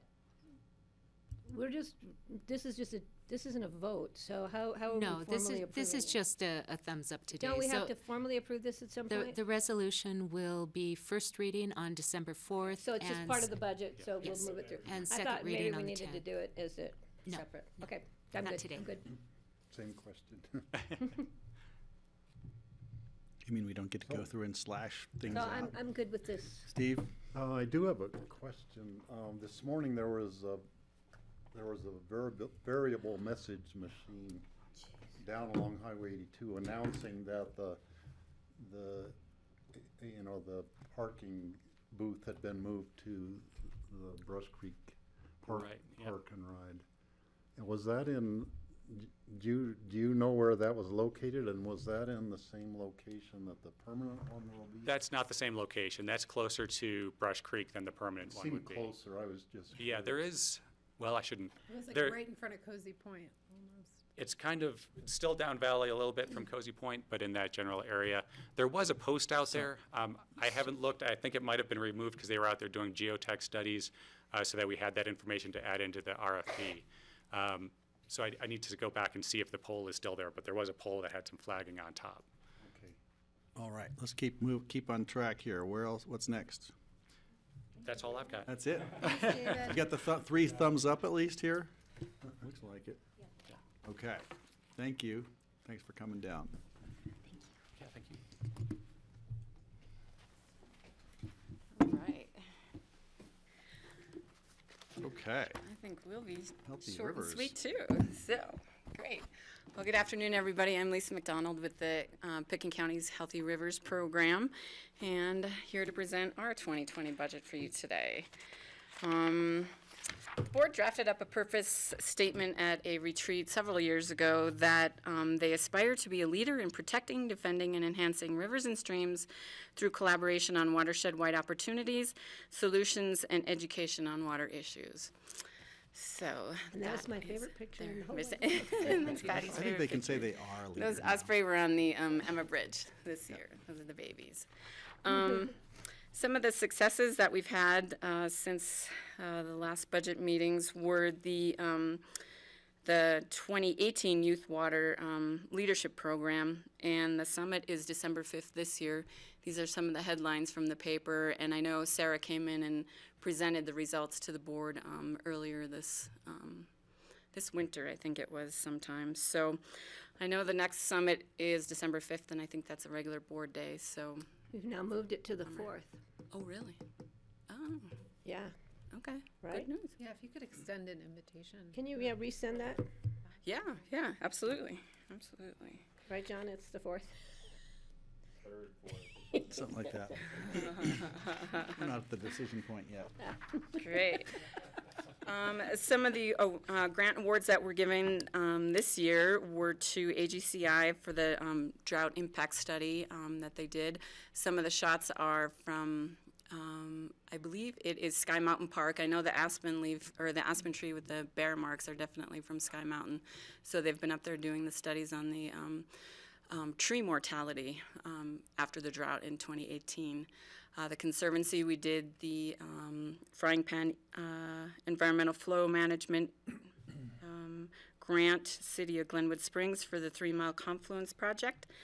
The Sustaining Watersheds Conference, which was just in Avon last month. As you can see, the little upper picture is those boards were everywhere, all over the Westin in Avon. Our logo was everywhere, so we got a lot of advertising, and a lot more people seem to be coming up to us and asking about the program. So I feel like we're finally getting recognized out there. So those are just a few of the grants we did. Have we had anybody inquire how we get the money, and maybe They could do have, it? and then I think when I tell them ballot, it was a ballot, They get a little nervous? Yeah, they get a little nervous, and we're like, but. Okay, well, we need to keep Pushing working it. on that, yeah, Yeah. for sure. We are involved in the Keep It Clean campaign. We have a sign posted at the Fisherman's Park in Basalt. We received the Streamside Amenities Grant from GOCO for $350,000, along with 3 other grants for the Robinson Ditch work, which I know the board is aware of. Congratulations again for that. Thanks. Well done. So some of the 2020 emerging issues and trends, I sat down with Laura and kind of talked about some, and I know the board has some public awareness and education. They want to be out there a little bit more in the public, and maybe do some more speaker series, invite people in, maybe even do some kitchen table chats with some of the local ag people, and just let them know what we're doing. The continued trend of potential for the compact call, climate change, the relaxation of federal regulatory environmental, the environment, the Clean Water Act, Endangered Species Act, and the avalanche cycle, significant impacts to diversion structures. These were pictures, as Patty knows, that we took when we went up to Grizzly Lake, or Grizzly Reservoir. And that one with the tree damage, that behind it is like a glacier. Yeah, And it was it was amazing. actually impinging into the river, and it would steam when the river, it was amazing, the impact through there. And the other one shows the impact of the avalanche directly upon that piece of heavy Yep, equipment. hit his It just grader, crushed yep, it. it was trashed. Is that the Twin Lakes motor Yeah. grader? Mhm. Yeah. Yeah, it was crazy. And when you look at it up close, it was like, holy cow. And that was just parked right next to his house, so it was amazing. So some of the requests for 2020 are the Whitewater Park Streamside amenities, which the board just recently met with Town of Basalt on. We estimated about $1 million on the project, and those are, the costs are offset by grants and contributions from GOCO and the Town of Basalt. The Robinson Ditch improvements, we lowered that because of the runoff this year.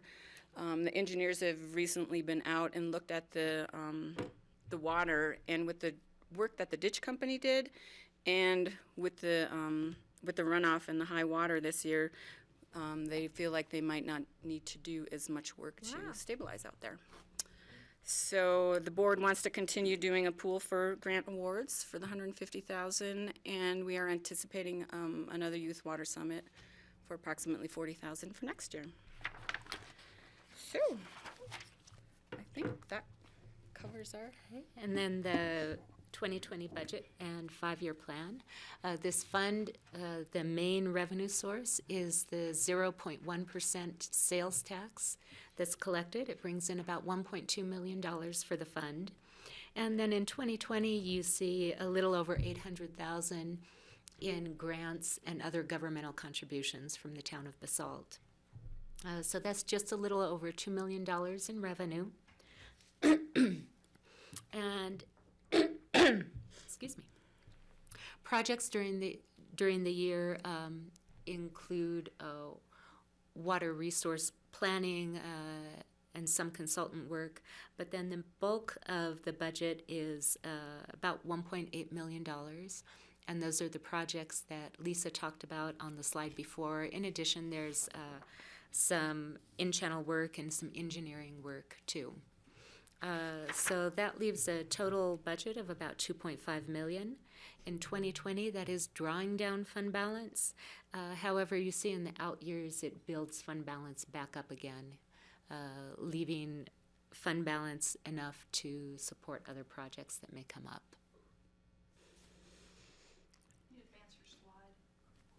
Oh, thank you. Hi. Congrats on all your successful fundraising. Thanks. Thank you. I have a clarification, I guess, and then another question. So on your slide, you mentioned there's a $150 pool for grants and contributions, but on our line item here, there's $254,000. And I'm wondering if those are different things or. The $150,000 is grants that the board issues that the county offers, and no, I'm not sure where the other. Because they're both it's under expenditures, so that's why I'm curious. Yes, there's also a pool for board-directed projects, and that's included in that one. Oh, okay, yep. And is that, can that, I know it's about 1/8 of the overall revenue budget for this year, I guess. Does that shift? Is there like a target that either was in the ballot question or that the board has set for that grant pool? No, that was, didn't one of the board members? Yeah, a former board member did actually set targets based on percentages and how much should be for board-directed projects, how much in grants, how much set aside for future use, future potential water rights issues, and tried to maintain those percentages. And so actually the level that you see in here is still based on that, more or less. I don't have the percentages right here in front of me, but we could bring those back if you'd like. And we haven't spent the 150. We only received 2 grant requests this fall, and only one is coming in front of you. So we still have 90,000 in the line item, I think. Okay. So. And then with regards to the increasing fund balance over the next 5 years, does that align with Healthy Rivers Board, like 5-year strategic plan at all? I'm wondering what we'll get to spend that money on. I know.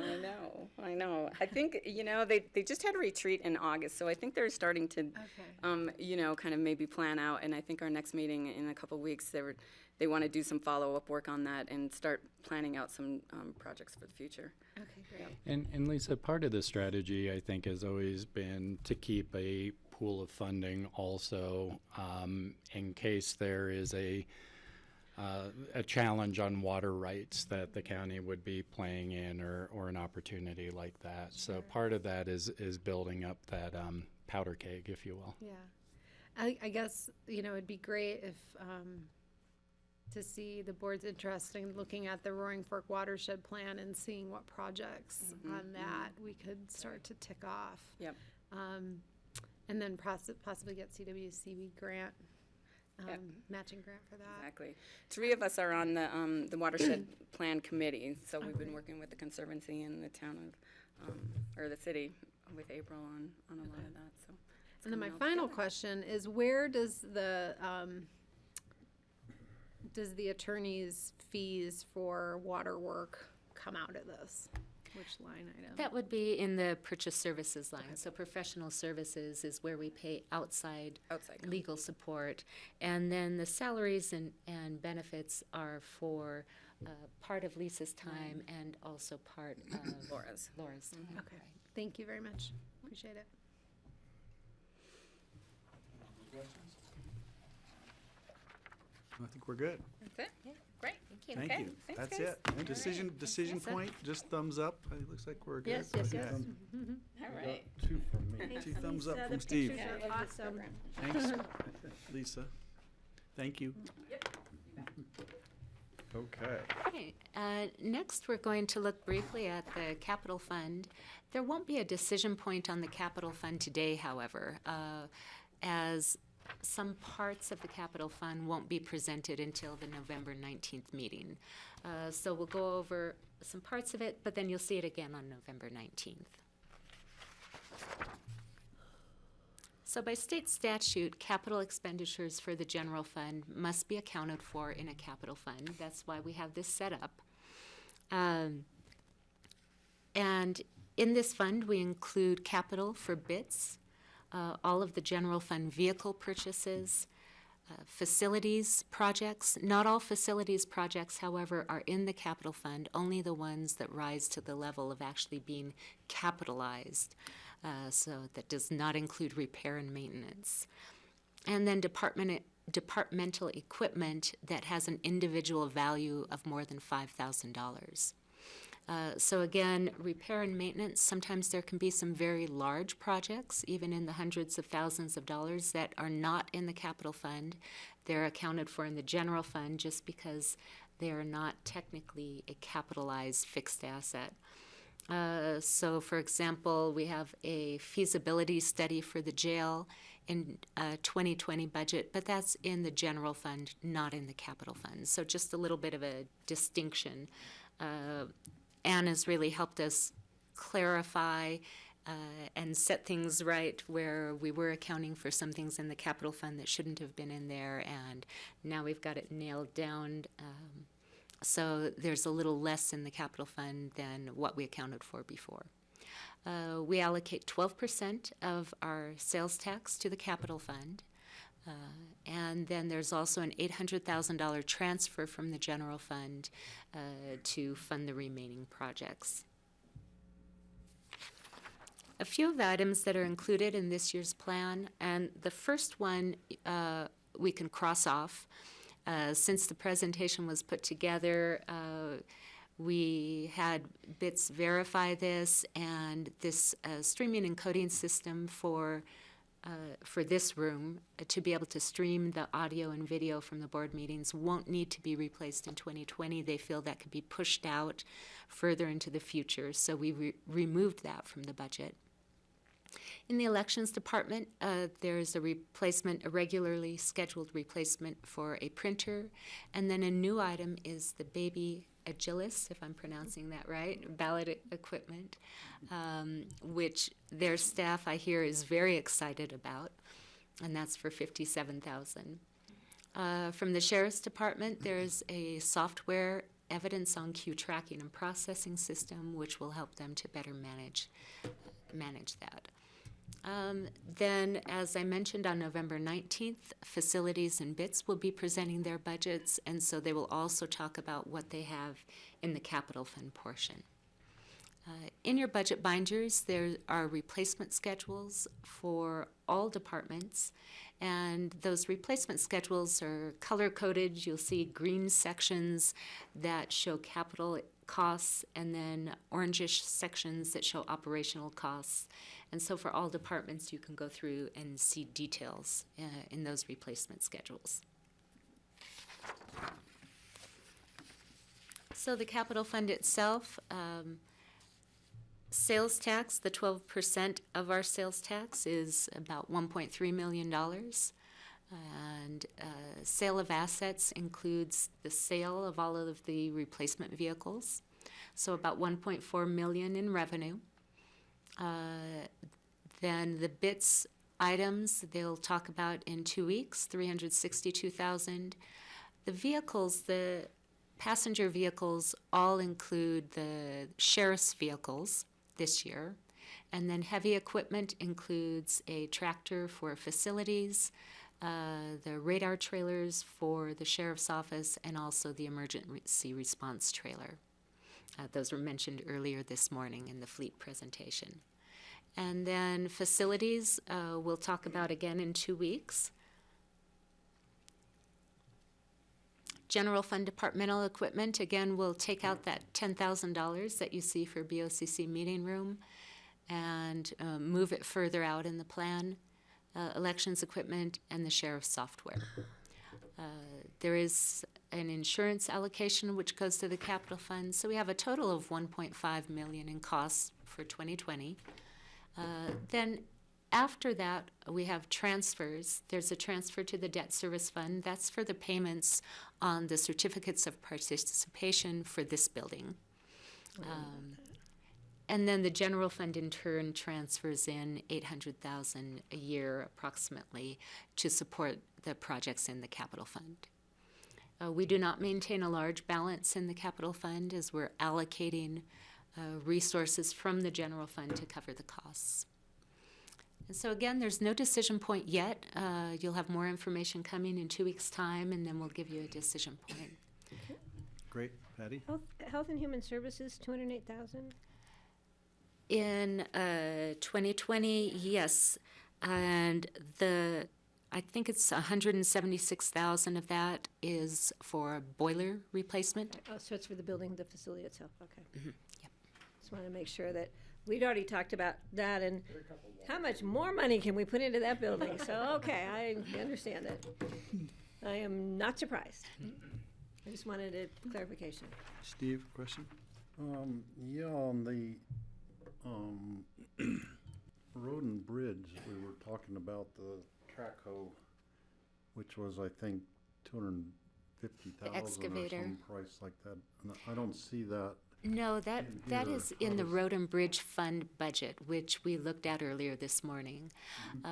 So that's not in the general fund portion, it is in Road and Bridge, and that was included in their budget. Okay. So this is a, Surprised these guys aren't here. I see, I just need to refer to the capital fund, what Looks a little more nourishing. is coming out of the general fund dollars and not the specific separate funds. Right. Okay. Okay. Any other questions? Comments or questions? I'm I have okay. lots of facilities plan questions, but I'll hold them. Okay. Hear from facilities. Okay, thank you. Okay. Gary's So- up next. Oh, Made it just in time. I was gonna say, The open space board meeting. I put my head down and he walks in the door. Yes. So, perfect timing. Oh, before I get going on this, Would you be having staff come up, Gary? I do not. Okay. No, they're still in that meeting, so. We're, anyway, Welcome. thanks. I'm Gary Tenenbaum. I'm the director of Picken County Open Space and Trails. And before I wanted to get going, the Open Space Board wanted me to thank you guys for getting the Highland Bavarian done yesterday. Oh. They really that appreciate yesterday? overall how you guys have, did a really good amount of conservation up there with very few dollars and used the land use code and was able to do it. So they're very appreciative of the fact that this got preserved. So, And George got the trail paid for. yeah, and with the trail, and we don't have it necessarily in the budget this year, but we'll see if maybe we can find some time to get it in either this year or definitely next. On So- the schedule before the price goes up. Yeah, too high, above 25,000. Well, the good thing is we have all in-house. We have in-house capability to do it, so we Right. should be No, pretty that's good. gonna And a be, volunteer that'll be day. an exciting addition. It is, it is. So, To go pretend I'm skiing on it. yeah, that would be pretty cool. Just It's stop like- at the edge of the road. So, for the budget, for 2020 for Picken County Open Station Trails, I always like to start with some pretty pictures of what we got going on overall on open space and trails. And, we always put our mission into those pictures. I mean, recreation and, wildlife, agriculture, scenery. I did scenery through the people looking at things through scenery. But anyway, so, Well, the question I just asked George is, why aren't those deer over there eating all that lettuce? Exactly. they would be if they allowed them. There's a big fat fence at That's Two Roots. That's Two Roots, isn't it? Yeah. Yes, there's a big fat great. fence, and we actually have carrots from Two Roots upstairs right now, so They're it's great. pretty I impressive. was gonna ask why with their elk, but why are the Elk? elk, what does the sign say and can they read it?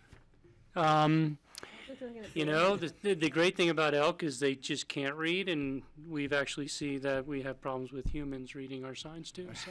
Thank you for correcting me. I was looking at Bambi in the front with the Right, spots. I know, I thought the same thing, yeah. So, I always put this one up and update it every year. It's basically the growth of the program since the voters put it in 1990 has been pretty impressive, and you guys should all feel very, proud of the fact that this fund, through the taxpayers, has been able to conserve over 20,000 acres and has been able to provide over 84 miles of trails, and it's just really a testament. And you guys all know we got more in the works, so we're never really done, but it's pretty impressive overall. That's huge. It It's a is, great yeah. graph. And we do like it that all graph. with staff. And so I kind of popped that up there for you guys to see. The staff of the program overall is, we've grown, and we've grown pretty significantly over the 17 years since I've been here. And it's all because of the slide before. As you buy more properties and conserve more properties and build more trails, you need people to manage all that. And I wish I had my staff around me because I'm just the loudmouth talking, but they're the ones who get to do all of this stuff. And so really, truly, we have an incredible team. And we're not really, this year, we're not really asking for much more in terms of staffing. There's, on the bottom of the page, there's one new seasonal position, and it's really just to add capacity with our biodiversity policy and the fact that we have been doing so many management plans and restoration needs.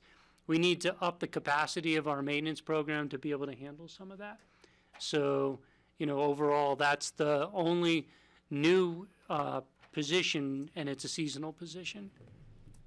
And if you want to mention, there was also an FTE reduction in open space and trails. Oh, yes. A position that was vacant for a couple of years, land officer, and they decided that they didn't need to fill that position. So here's a case where we're actually going down an FTE. Thank you. Right, you just No, that was created- great because the reason why that's going away is due to the county attorney's office expanding and having 3 attorneys with 2 assistant attorneys. Rye has really filled that role for our program incredibly well. So we just don't need that land officer position. So yes, we're actually losing a position. Thanks. Right, George? So Gary, the seasonal position, that's summer? But summer, yes. Summer. So what happened to the conversation in terms of looking at a joint partnership with the city to have a seasonal winter Nordic Ranger?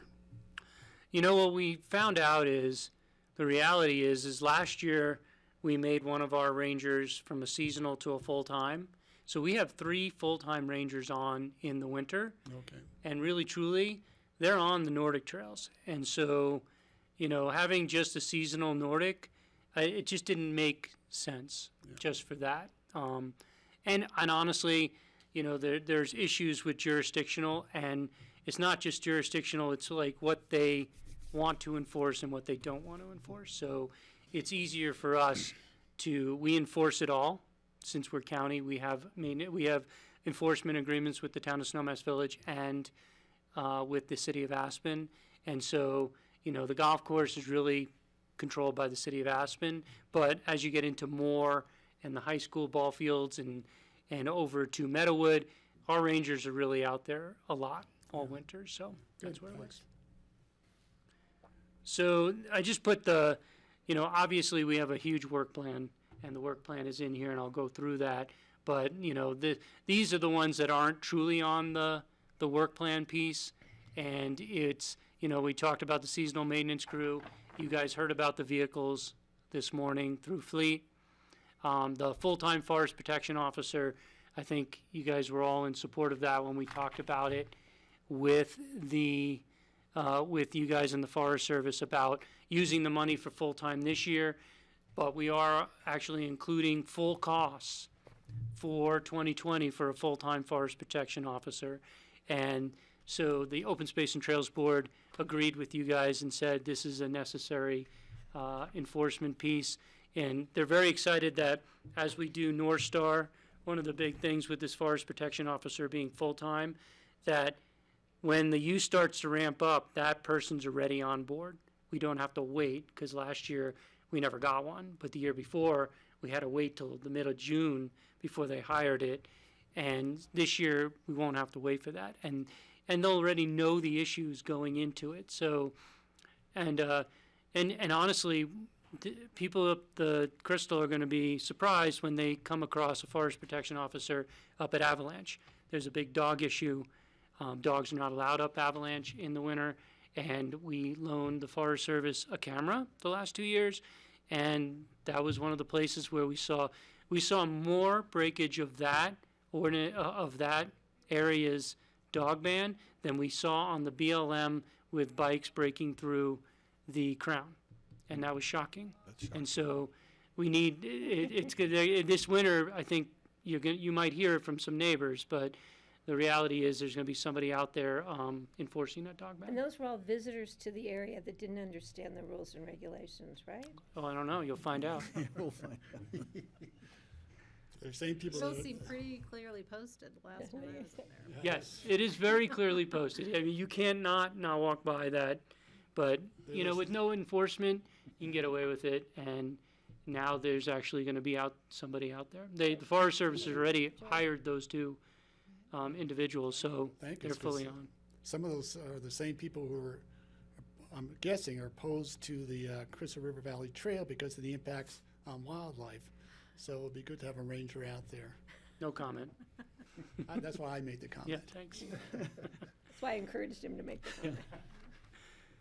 So the trends, issues, and opportunities, I mean, for us, really, truly, I mean, our main goal always is, and what we put the most money into, is the acquisition program. And, you know, we're working on some pretty big ones. You'll be seeing the Sunfire Ranch coming up. That's a big one.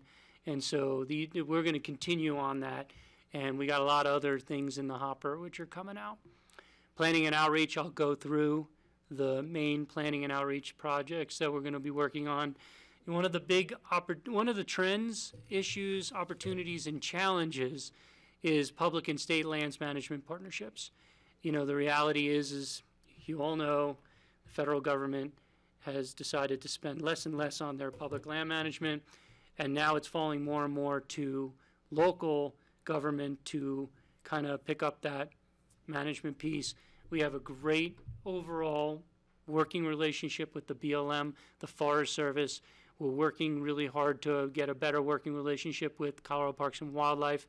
And so we're working on these things. And one of the things that we're going to come back to the Open Space Board, and you will see it too, is we're going to try to develop a policy on federal and state land, you know, funding, just like we did a historic preservation policy to try to not rein in, but to kind of strategically do the forest and BLM funding, because we've seen it increase over time, and I think it's going to continue to increase.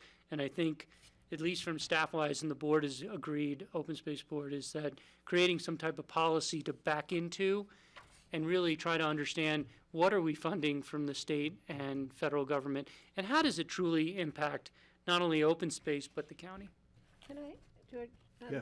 And I would, if possible, Northwest COG and, you know, John Whitney from Senator Bennett's office is at all of our COG meetings, trying to keep track of those numbers so that when we go to Congress, or Senator Bennett goes to Congress, says, hey, look, these communities are funding our issues for us, and they shouldn't be doing it. So if we can keep track of those, the amount of money and time, and if we do come up with a policy, that would be a great issue to share with Eagle County, the 5 counties that are part of COG and beyond. So just to give you a heads up, so not to ask for you the information after the fact, but as you're ongoing, that would be a great opportunity for us to be able to present that information to Congress. And we did some of that Already, a little bit, but I don't think I mean, it's easy to do, but we're not tracking it in that terms, and I think that's a good place to do it. It'd be great, because then we can just pull it up and give it to the senators' offices. Thank you. And this goes along to the next one, the ecological monitoring and education. You know, this is a big one. We're doing a lot of funding, and we do it not only on open space properties, but we're doing it watershed-wide. I mean, you see it in the work plan between the Roaring Fork Biodiversity Initiative, between the CPW funding for the elk demographics and recreation impacts monitoring, you know, the Aspen Global Change Institute monitoring. We're trying to do it on a big enough scale, but it all impacts open space and trails and how we manage our properties, because there's big data gaps, and we're trying to close those. And the reality is we're going to do this the same way with the federal. We're going to start really tracking how much money are we spending on this stuff, because each project deserves to be funded, but you need to see the overall impact to the fund for the funding. And so I think as we move through, the Open Space Board was very interested in just, they want to fund all this stuff, but they want to see what the impact is to the fund overall. And so, but we'll talk about in the work plan, there's some major pieces of the puzzle being worked on right now. And trails, the big things are the completion of the Castle Creek Trail. I don't know if you guys have been up there. It is, we have moved pretty well this year. We had a really nice fall. We have a nice November. We didn't have the greatest end of October, but really, truly, we're going to be ahead of where we thought we'd be. So springtime will be a little less disturbance for all the folks up there. But because of the disturbance of keeping that closure really long, we had 5 crews working at one time. And we're going to be totally done with the rockfall mitigation and all the retaining walls. We're done with some of the widening of the road, and so we're way ahead for next spring. So it's looking good. We'll be starting the NEPA for the planning for the Redstone to the top of McClure. We're working with Roaring Fork Outdoor Volunteers, the Forest Service, and the city on a lower plunge reroute in Hunter Creek. It's part of that Hunter Creek Cooperative Plan that we've been working on over the last 8 years now. And then one of the cool things is doing the Rio Grande Trail, the node plan implementation. It's really trying to create better trailheads, better amenities along the Rio Grande Trail, and then we're going to be moving into an interpretation plan on that. So maintenance is typical. We just do. One of the things on maintenance, and I'll get to it on the next page, is you'll see that we did a lot of deferred maintenance. And let me explain it on the next page, because, you know, Rangers and Nordic Trails, not much is changing with Nordic Trail operations, but we're, you know, obviously that's a big part of our fund. And this is the first one, and I've kind of heard it from you guys. We're trying to include climate action, your climate action plan in everything we do. And so we're trying to make sure that everything that we look at, from you know, vehicles to how we manage our agricultural lessees to, you know, we have houses and properties and you name it, is how is that impact on the climate? And how can we reduce that impact on the climate?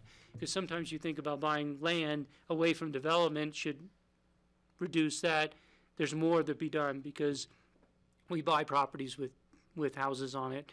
And, you know, what can we do? Carbon sequestration, big topic.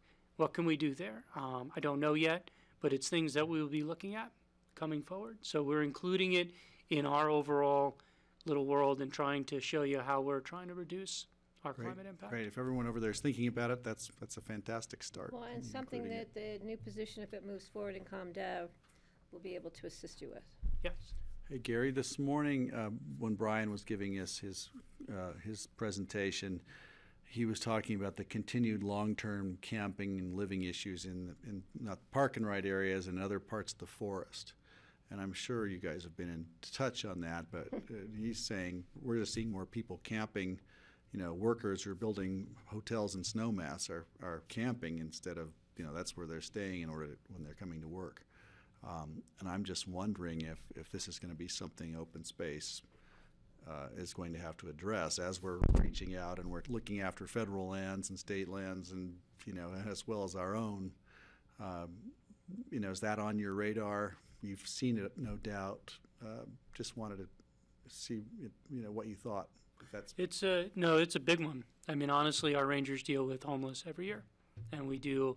It's we're seeing more working homeless, and that includes all the people that are potentially it's instability of housing or choose to camp in certain places instead of not. And our rangers are on it. We have a really good working relationship with the sheriff's office on this, but the reality is it's a big issue. All of our rangers just went through mental health training. So we're really trying to work hard because it is a huge issue on our properties, and it will continue to be. And, we just have to stay on it, and we have. So we don't see an increase, but it's always something that we're working on. But we're trying to train our staff to deal with it in a more, not just an enforcement way, but like if this person seems to need help, how do you get them that help? So it's and like if this mental person health needs first aid like or a something. housing assistance. So we are working with Health and Human Services and the Sheriff's Office on all of great. that. Is that the mental health first aid training or something beyond that? I don't know exactly what they participated in, but it was something recently that they worked with. I don't think it was maybe in Mine Springs. With Mine Springs. Mine Springs. It goes beyond the people who really have a mental health issue and are homeless in the forest, and to people who are here to help, build a building, or they're construction workers or whatever who've decided to camp for the summer. A or the lot of people our- coming to the festivals. Yeah, a lot of our homeless population is working. Right. They're part of our workforce who are They don't have unable to housing. find permanent housing. And Open Space has been an active participant in the Housing Stability Coalition conversations also. So. Kelly? On a little bit of a different but related note, how does the provision of additional campgrounds factor into open space programming? It's not, camping is not an actual allowed use on open space. So honestly, we have never really considered it on any open space property. I think it would be a huge policy shift to go that route. Now, Expense. can it? Of course. You guys control Title 12. It's not in the charter that says you can't camp on a property. It's in our Title 12 regulations. So if we wanted to go that route, that would be a big policy shift, and it's something we could talk about. But right now, we haven't looked at that as a allowable use for management planning. So Okay. Great. yeah, so Into the this budget. this page is always fun. It's probably easier actually to see it on your in front of you. Yeah, right.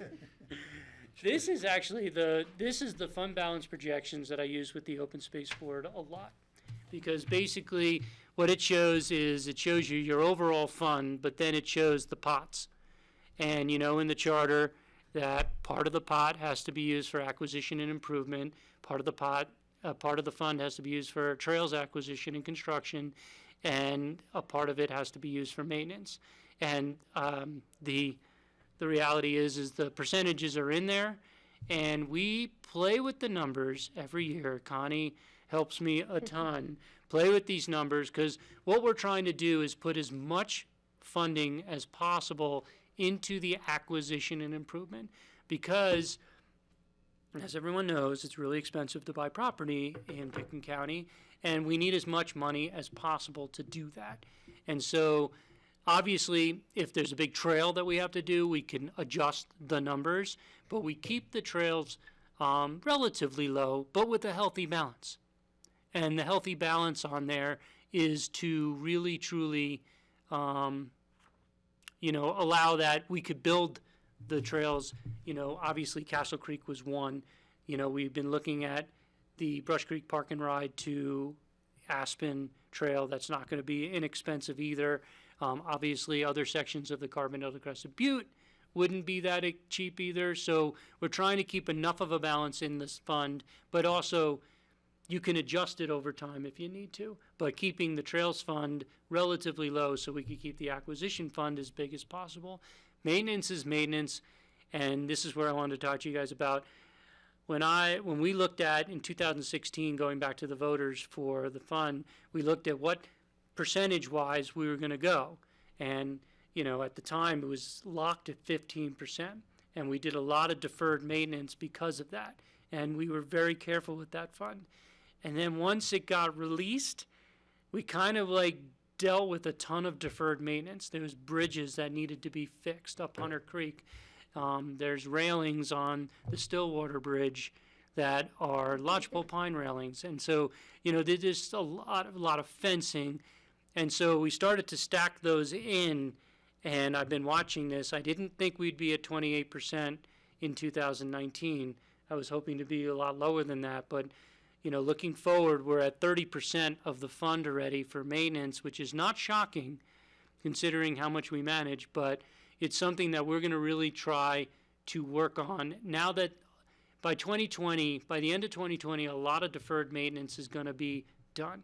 So we're going to try to get back to just normal maintenance items. And the way we showed it in here is, yes, there's a deficit in 2020 in the maintenance fund, but as I'd say every year, the reality is you have to make sure that each pot lives within those percentages throughout the entire time. And one of the things we're going to start doing better next year is to really track where we're at percentage-wide for each fund. So you can see maintenance, even though last year was 30%, we're really only at 26% because in 2016, you were at 18% and all that. So we're going to start tracking that better. And we're going to really watch this maintenance piece because I don't want to go back to the voters too quickly to ask for an increase in the maintenance amount.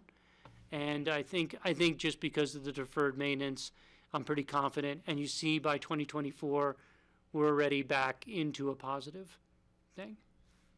George? Do the properties that we own, do they have to come out of maintenance, the houses? Yes. So that's probably a big chunk of it. Yep. It's, well, like the Mather House is not. That Mather House is a capital improvement. But when we redid the septic system, that's a maintenance piece. And, you know, it's hard because it's not fully clear in the charter. And so, you know, I try to do it as, you know, what does it really mean? I mean, if you're redoing an entire house, that's a capital improvement. But if you're just fixing the septic system, you're just maintaining that piece. So we're renovating the Mather House. So by renovating the Mather House, we're taking that out of acquisition and improvement. You'll see we have one piece like the Crystal River stabilization project.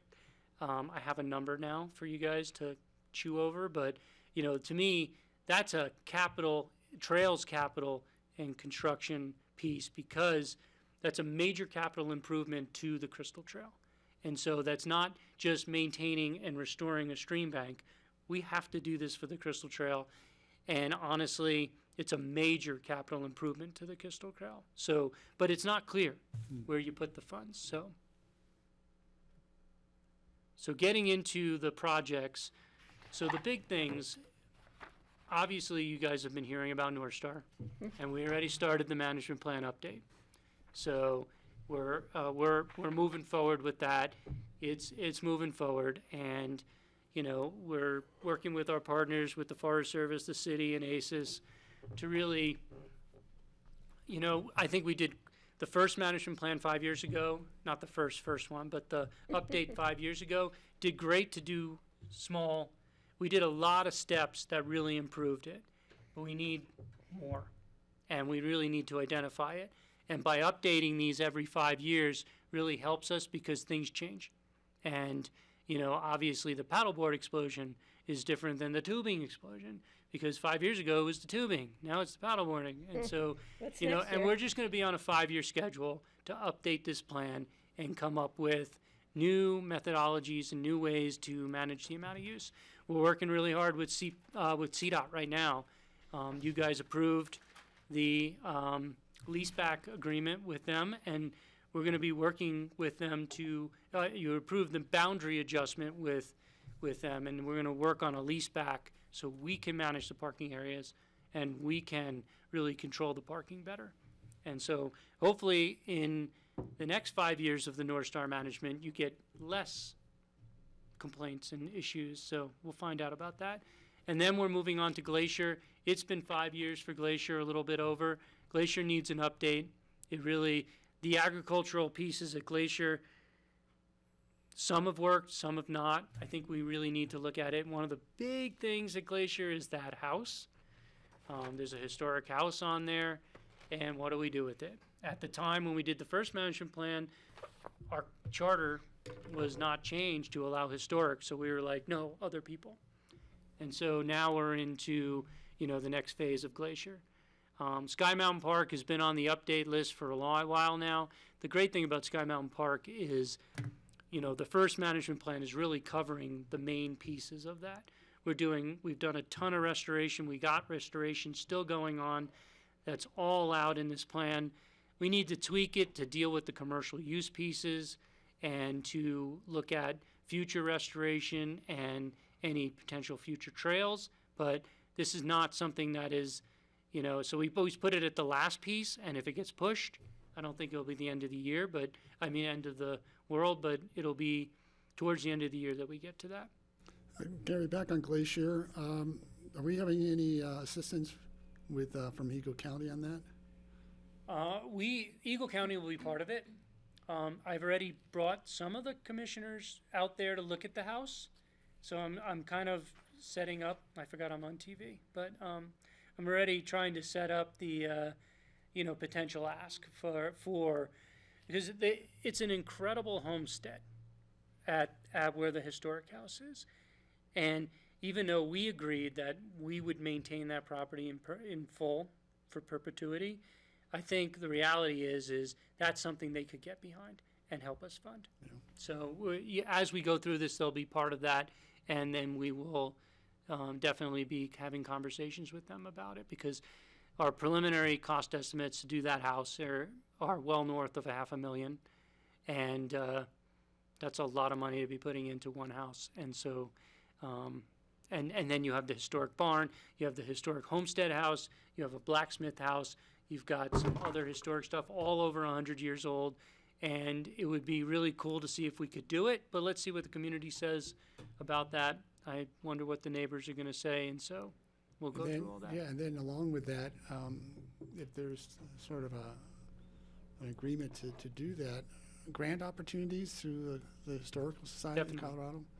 We're looking at the State Historic Fund, definitely. But we need to get a plan in place, and then we could go to the State Historic. It's hard to talk to you guys with, red. We're not Red distracted by licorice. can't. They're smart. It's been a long day.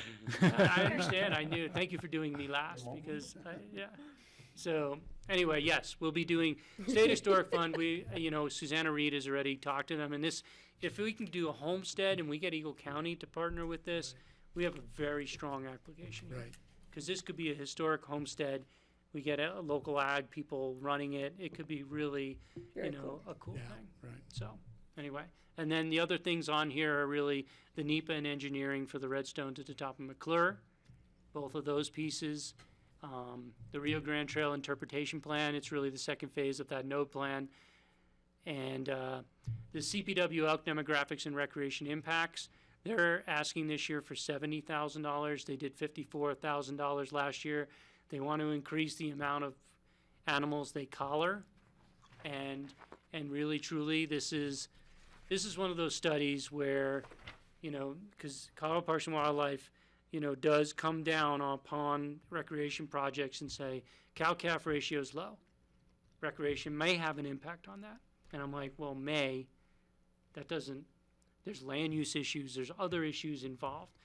This is going to give us a really good understanding, and it's going to take some time, but this is going to give us a really good understanding of the demographics and what's really affecting the demographics. Is it, habitat? Is it land use? Is it predation?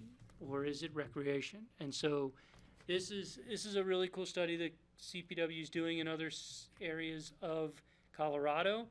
They're doing it here because we kind of asked them to, and they expanded here because this is one of the lower cow-calf ratio areas.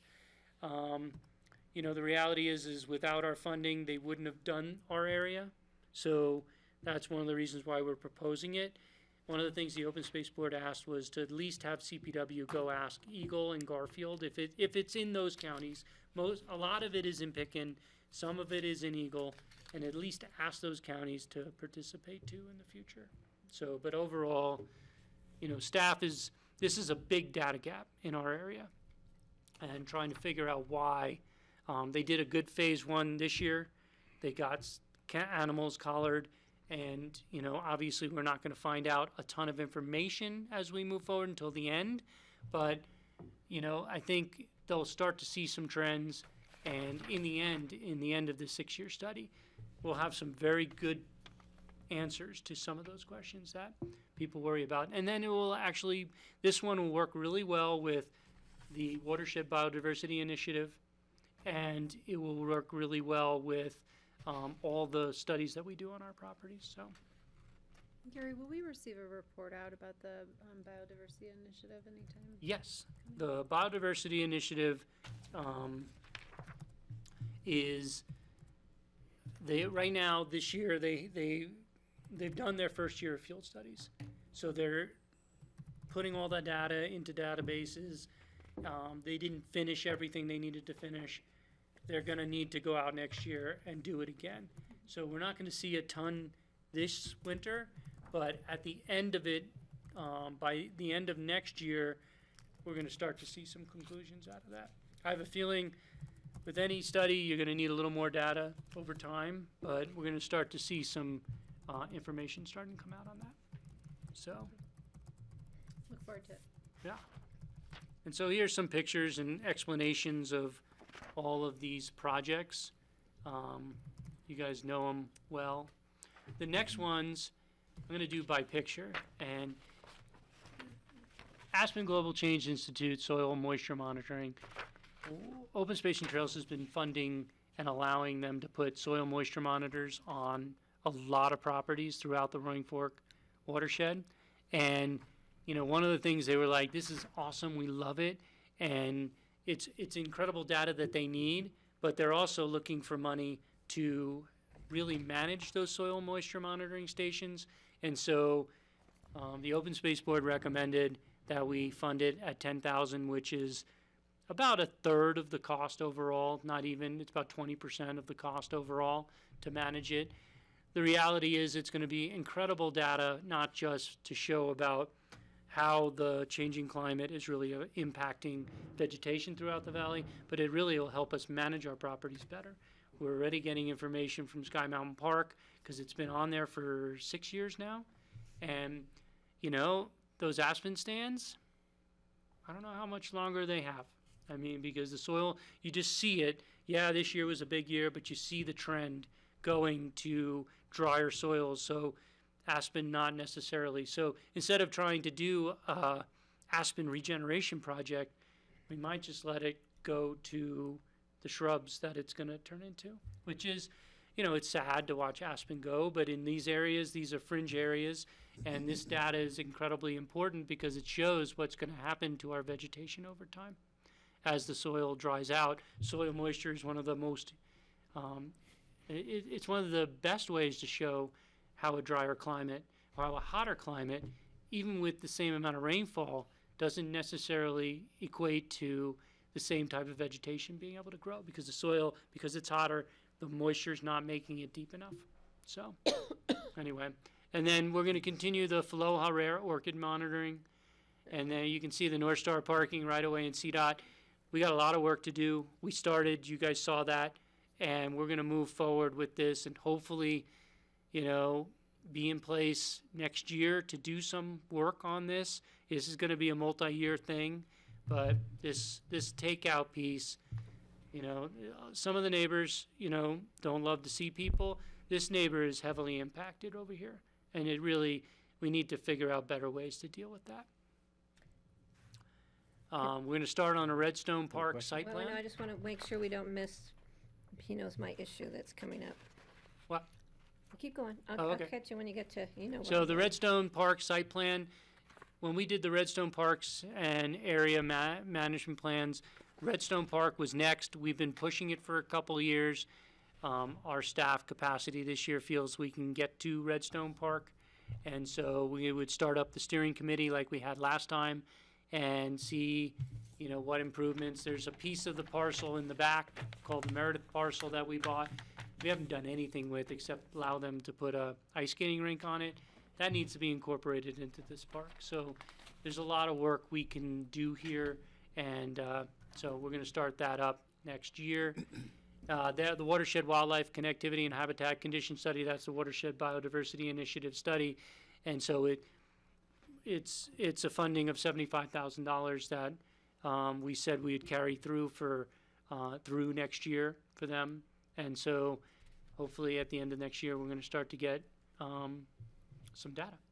And then the Crystal River Valley Open Space Habitat Enhancement, you know, one of the things we really want to look at is there's certain places like Red Wine Point, there's certain places on Faloha that have cheatgrass.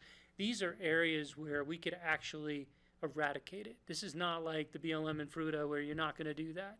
These are smaller areas. There are techniques that we're going to work with the Forest Service on, and we're going to see if we can really give it a big hit and get the native vegetation to outcompete the cheatgrass in these areas. Okay, wait, you forgot the last one. What? On the list is the feasibility study for the bridge connection from Aspen Village Oh. Trail to Rio Grande Trail. Just so you know, just yesterday, Mrs. Stutzman, the Stutzman family was part of this years and years ago. Her daughter Lisa called on another issue, and I mentioned that it was on the list, and she said her mother, who's getting older and has had some issues, keeps asking her daughter, when are they gonna, and so I said, you can call your mom and tell her we're gonna be looking at it on this year's Trails Project. So the timing was perfect, and I wanna thank you. Yes, you're welcome. Because she said, before I die, I want them to do something there. So I think she's hanging in there for us, guys, so. Well, and this one is one of those, after we finished Lazy Glen and we saw the response we got from the Lazy Glen residents, you know, the reality is going down Gerbaz Road across the narrow bridge and back up is an impediment to people getting to the Rio Grande Trail. So at least we wanted to look at the feasibility for a bridge connection because, you know, the county owns one side and the county owns the other side, so we can get it across, but what is it going to cost and what it entails? And so we're going to do that this year and bring back to you guys a budget number or tell you that it's not feasible, Right, and well, that's let's just life. look at it. But there's already an underpass there, which a lot of people don't recognize and understand. There's an underpass there from the Aspen Village side over, and there's a start of a trail, but it just gets to put you back on the road. So thank you. I want to thank you, though. You're Gary. welcome. Yeah, and it's something you guys, like, you know, Patty's been asking for years and Stutzman, but also the residents of Aspen Village. And so this is just one of those things where if we're truly trying to find ways to connect people to trails, Lazy Glen was a huge success. Love it. They love it. And so this is another one that we should look at. I was going to say back on your biodiversity studying, or actually the Global Change Institute, I think it's really important to monitor the changes up in Sky Mountain with the aspen forest in particular, and maybe, you know, publicize what's happening because it's dynamic. These things are all dynamic. It'd be great to have an educational opportunity perhaps as we see this happening. I just think that would be a really valuable, you know, thing, you know, and not to be trying to stop it, and you know, we can't stop it, but we can monitor it and demonstrate that this does happen. These are dynamic places. Everything's in motion, and a lot of people just don't think of it that way. They try to stop it when maybe perhaps we should just watch it and learn from it. Well, and that's the biggest thing is we want to learn from it because I don't want to be managing for things that are not going to be here in 20 years. And so that's the key to that. Excellent. Piece. Yeah. And what we're going to do too is maybe I was talking to them to bring them back in to give you an update of where you're at, and maybe we can then move that update into something that we can publish out. And so, Great. So next year we're going to do that with them. And so, And Gary, we did move forward with the east of Aspen. CDOT is putting in some no parking signs.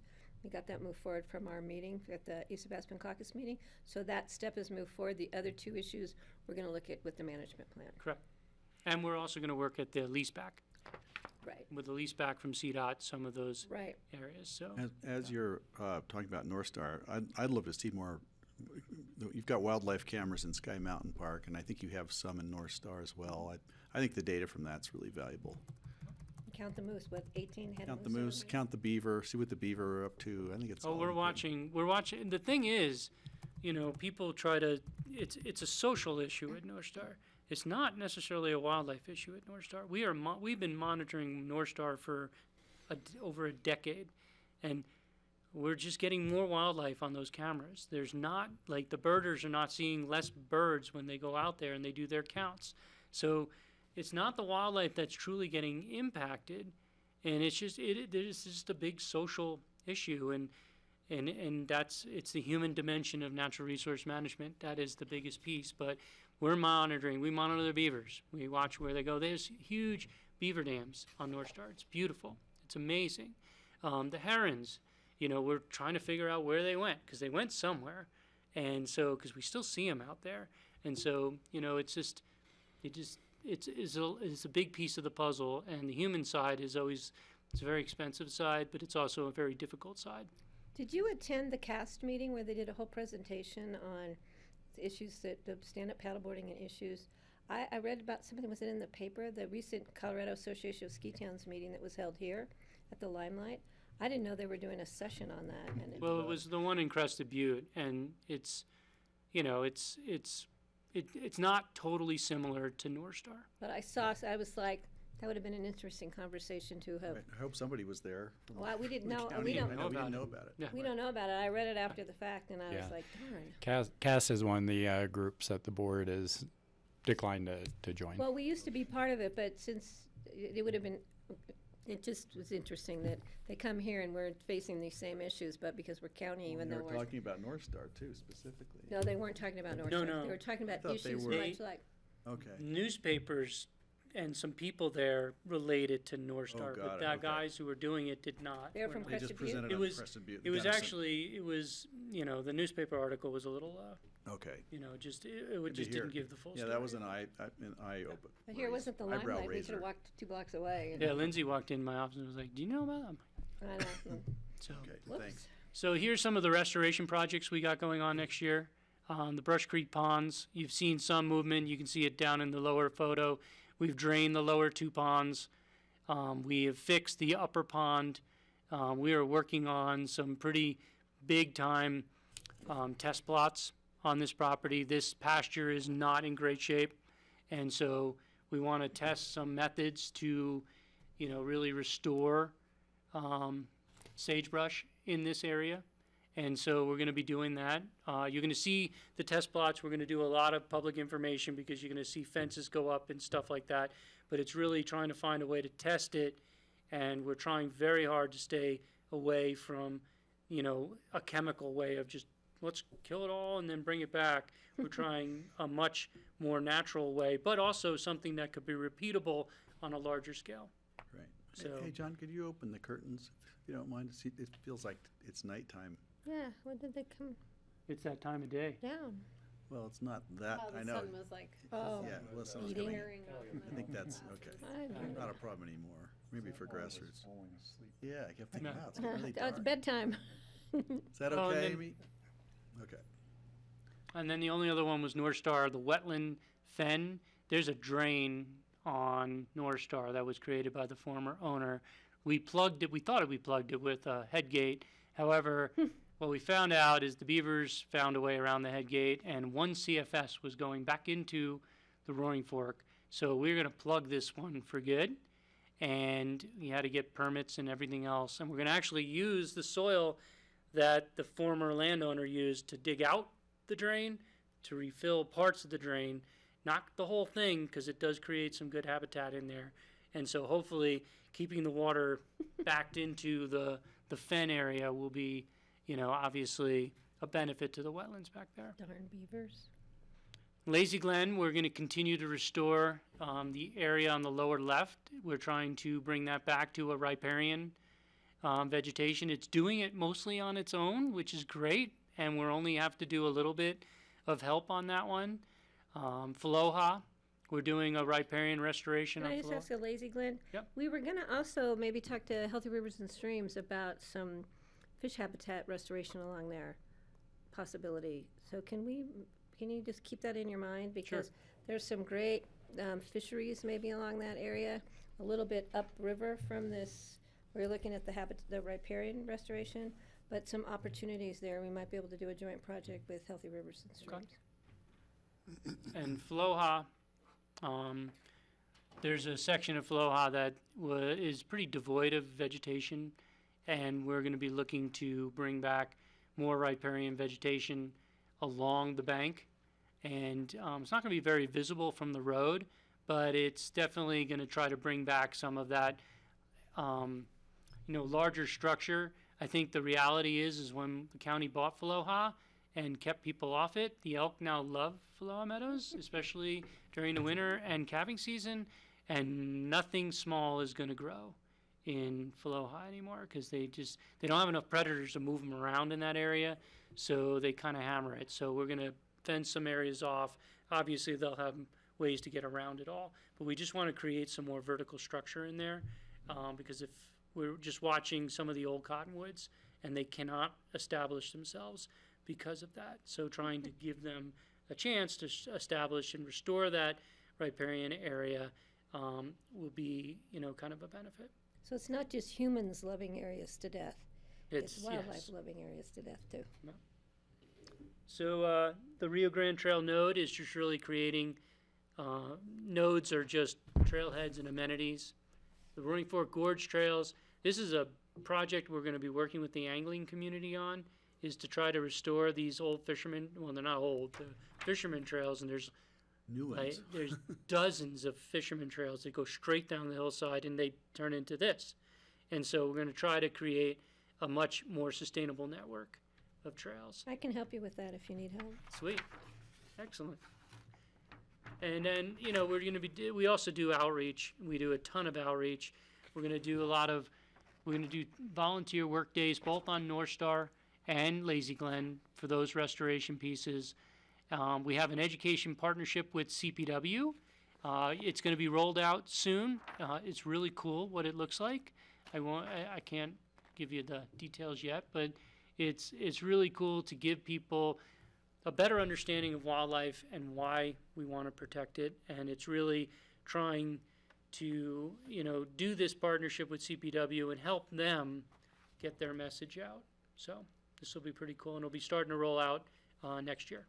It looked like Roaring Fork Gorge could use some volunteer days. If we get the angling community to engage in that. Yep. I said I can help with that. Definitely. Are you going to be out there wrangling volunteers? I know where to get them. Okay. So one of the big ones is the Crystal River Embankment Stabilization.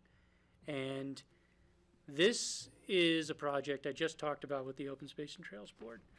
And last year, you guys budgeted this, and, I thought at the time we had at least 2 years before we'd have to do anything. So we'd have time to plan. I'd be able time to go back to the Open Space Board and then Healthy Rivers and really do it. However, the water this year was not the highest it's ever been, but it was the longest duration at high along the Crystal in a really long time. And it basically took out about 4 feet of the bank in 1 year. And that caused part of the trail to start to fall off into the river in this section. This is in Thomas Road. This is along Thompson Creek open space. And so we're at a critical point with this one.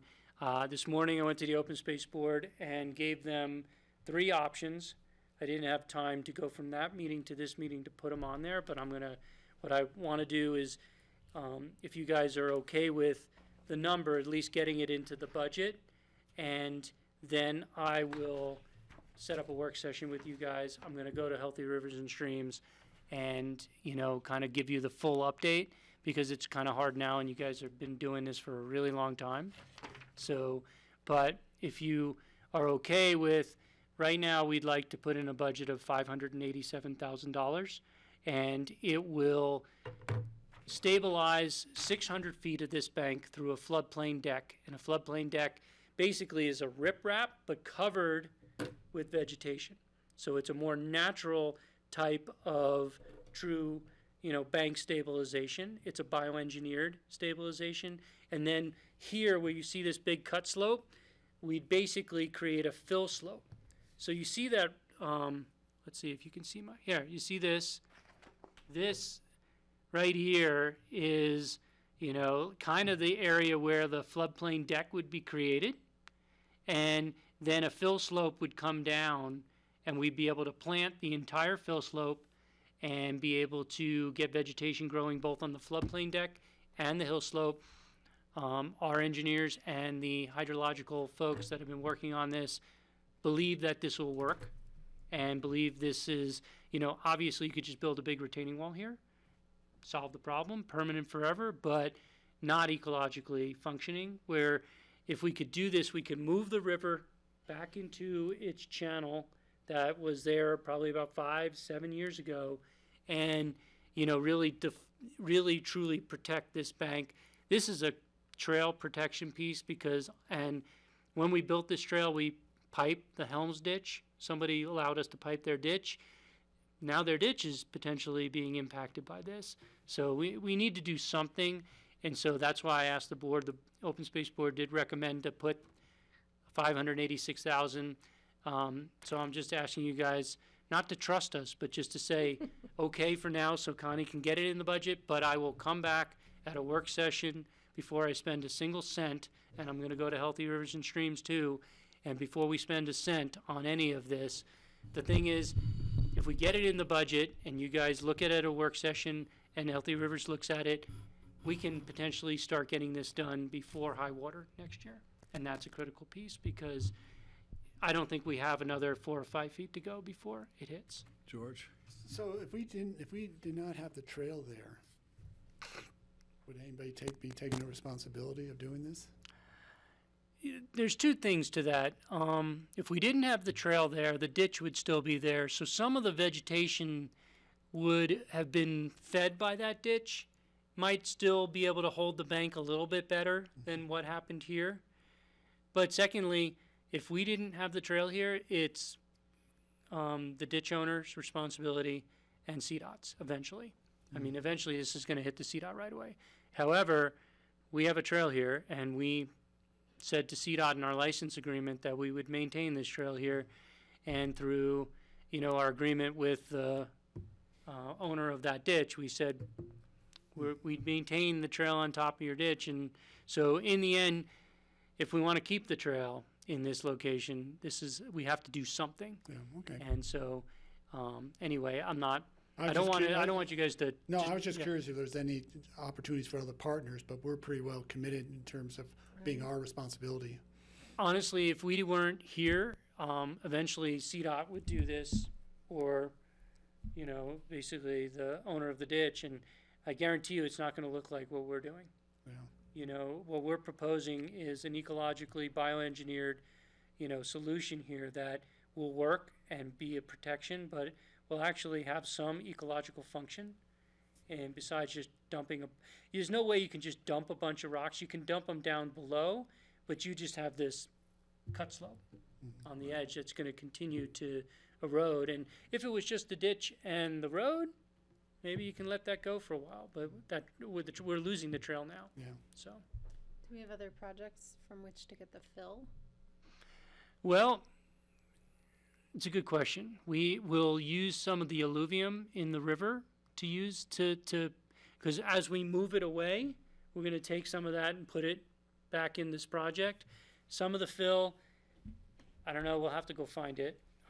It's got to be a structural fill too for some of it to really hold it, and I can explain that all when I come back in for the work session. I just don't, if you see how we're doing it, I don't think we can. It would be great to find a project that would have this fill, but I don't want to bet on it because you just never know if we can get that. So, anyway. Could you point out again just how far into the river this goes, to create the stable, bottom? You go all the way out to the... Well, basically, we're moving the river back into its channel Right. from So that about new here. channel is the whole. And then we're gonna, basically dredge out some of this, put it in, and this will all be riprap. I mean, this is gonna be an engineered riprap solution with a protection of the bank put in behind it. Is And that, so is that, the river doesn't really turn this direction, the current isn't flowing. it turns this way. Yeah, it turns, so it seems But, like, I mean, that's why we have a hydrological company, Right. because they have modeled, if you do this, how does it impact We're here? looking upriver. If we not do downriver. this, what it's gonna do for upriver, downriver. The good thing is it's not on a big curve, so Right. it's not like we're There's not a lot deflecting of a force ton of there. energy back this side. But the neighbors know we're doing this. They're actually gonna help us by allowing us to use the bridge so we can actually come in from this side, because it's really difficult just to dump it all from this side, and you can't do any work. So the landowner over here has been helpful on it, so, sure, but great. yeah. Yeah, I think it's an important project, because if we had another big year and you could see part of that bank in front of us, and that picture might just be gone See the after the next trees, you big, can see the whole. big, If we water have a year. decent year like this year, or not even like partially, as long as it's not like 2 years ago, we're gonna lose this section of trail. Take a chunk of trail out. And then we potentially have the ditch runs right through here. So, if we start losing that, it's just gonna end up just costing more to fix it if we wait too much longer, Right. so. What does the 586 do for your 30% maintenance? The thing is, this is a trails. We wouldn't be doing this project if it wasn't for the trail. So this is a trails construction and capital improvement project. So, so if you go back to if I go back to, That's the 13%, so it's the 13%. there's more of a buffer there. But you see the buffer, if you go back to here, this is a good question. We do have a balance of about 5.8 million. So, this will take out a $500,000 of it at least. So, so that's the budget that this comes from. It would be much more difficult to put it in this one. But to me, if there wasn't a trail, we're not maintaining the trail. We're making a major improvement to this area. And it's something that potentially, I was here when we built it and the river was far away. And I was like, there's no way this is gonna hit this. And wow, it moved fast. And then in the last year, it moved 4 feet. So we were like, oh my God. So, Okay, well, so on that, and so that's the big one. So sorry about the late notice on this one, but we just got the final plans done a week and a half ago. So the first time I got to the Open Space Board was today, and I'm going to Rivers and Streams on November 21st, and then I'm going to ask for you guys to have some work session time to make sure that you guys are comfortable with this too. I still don't know a lot about this, but given the implications for the ditch, I wonder if there's some water funding. That's one of the things you're right. Some roundtable basin funding. Maybe. I'll look into that. Oh, you can help too. I mean, it would be great if we could, because right now, if we could find extra funding, we could potentially do a bigger project. We can potentially do the entire bank, but it's double the cost. So, because it's restoring over 600 feet of the Crystal River. It's a great showcase, but right now, we kept it to the floodplain bank protects 500 feet, but the actual fill slope will only protect the critical area. So I'd say there's a really good chance of having the Basin Roundtable participate, especially with the passage of DD and the Colorado Water Conservation Board getting a bunch of money. There will be more money available to the roundtable. We hope. The roundtable helped on the East Mesa ditch on the other side of the Crystal, farther upstream, to reroute it a little bit so the ditch could stay in existence, and they could do the same thing for the Helms ditch here. Well, the great thing about having that Helms ditch there is that it gave us an irrigation exemption from a 404 permit. So we didn't have to go through a very lengthy Army Corps of Engineer permitting process. We basically have an exemption. I mean, once Still? we get a plan. We still all- do? What? We still do? We wouldn't have to go through a Army Corps permit to do this restoration? We got the permit because we have an irrigation exemption. So the only permit left is the county's permit, and they're just waiting to see what I project know we some got. people there, we might be able to help. Good. I'll rely on that. No promises. Yeah. So the other projects that we deal with is we're doing some big bridge repair projects. When we bought the Wilden property, we knew these piers had a little bit of an issue, and it would be good to protect them. It's about a $40,000 fix. The Wingo Pier, these Wingo Piers, that's the Wingo Trestle, the old railroad bridge, and these piers are, obviously you can see some of it right there. They're just Disintegrated. about 100 years old, a little over 100 years old. And we're working with RAFTA on that. So I have money in here, but I'm not going to propose to spend any of it until RAFTA either gets on board or determines through their process that they don't need to do this. Because in the end, it is RAFTA's bridge, but due to the fact that we participate, we built the trail on top of this. We are, we try to partner with these. We partnered on the Emma Bridge, and so we're going to work with them on that. So this money will not be spent until we figure out the partnership, and you'll hear about it. George will hear about it on the RAFTA board and everything like that. Stillwater, we got to replace this whole railing. This is what Jumping off the bridge this does? is not this is the jumping bridge, but this is not, railing that we would ever have permitted today.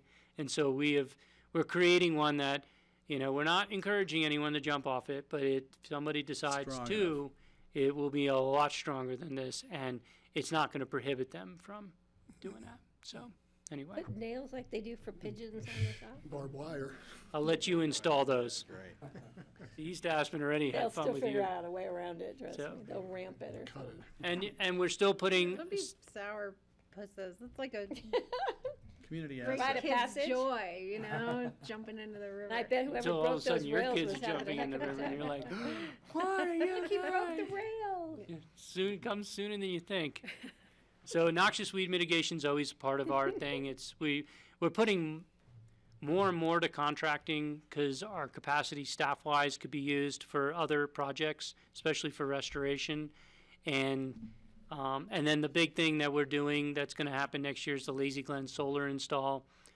And that's it's a first of many projects. We're going to be looking at all our assets and going, how do we mitigate for the energy use of those properties? So, That's a good spot for it. yeah. Ag and agriculture, we're just going to be looking at the glacier agricultural leases during the management plan. There's a lot of fencing projects that fencing costs more than I ever expect. And because a lot of this old fence just does not work. And basically, we've gotten to your decision point on the overall budget for open space and trails. Gary, when's the, I see on the Emma Space Ag structure that's been carried forward, when will that barn go in? Well, we got the permits, we got everything ready to go. I don't have a specific date, but it's happening. I don't know off the top of my head. That'll be 2020 or 2021? Oh, no. I'm hoping it's early 2020. Oh, okay. Yeah, no, everything is ready to go. I Just think didn't see anything in here under estimated start time or project. Okay, 2019, 2020, okay. I got it. Yeah, so, I haven't gotten the latest update, but we have our building permit, so we are ready to go on that one. So, anyway, we're looking forward to it. Those guys did a great job. They've been doing a great job. They're kind of our poster child of sustainable ag that's they can actually prove they're making some money. So it's really cool to see how that is happening there at Emma. So. And now we are turn it over to Connie. 2020 budget and 5-year plan. Most of the revenue that supports the Open Space and Trails Fund does come from the mill levy, from the property tax, and that will bring in about $12.8 million in 2020. Total revenues of 13.8. And then the expenditures, there's the staff time and all of the projects and programs that Gary mentioned. Total expenditures are budgeted at $6 million, plus we'll add in the 587 that Gary just mentioned. And then after that, there's also a transfer to the debt service fund from some older bonding issues that the fund has, and that's $1.2 million. This does leave a surplus of almost $6.6 million in 2020. The Open Space and Trails Fund does not appropriate in the original budget for all of the acquisitions that could happen during the year. Those come to you in ordinances as the acquisitions are ready to occur. So that's why you do see a large surplus, but that changes, of course, as the year goes on. Questions on the 5-year plan? Lots of info. Thanks, Gary. Thank you, guys. Good presentation, thank you. Doing Yep. good things. Yeah, no, that's why I like going last. It's like, you guys are ready, just give me a thumbs up so you can get done. I do have a question. I'm sorry Yeah. if I missed it, but did we hear about the work that's happening? Is it the Emma store? Is that what that's called? That area? I can give you an update on that quickly. It's not a That budgeted finished item. and, Right. you know, It's not a budgeted item because we're working through a steering committee right now. But the steering committee is working through it, and we should have a recommendation coming out in early 2020.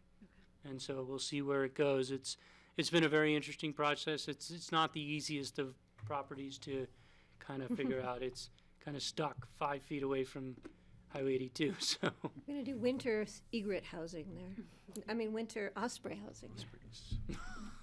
I'll let you corral the osprey for Thank that you. one.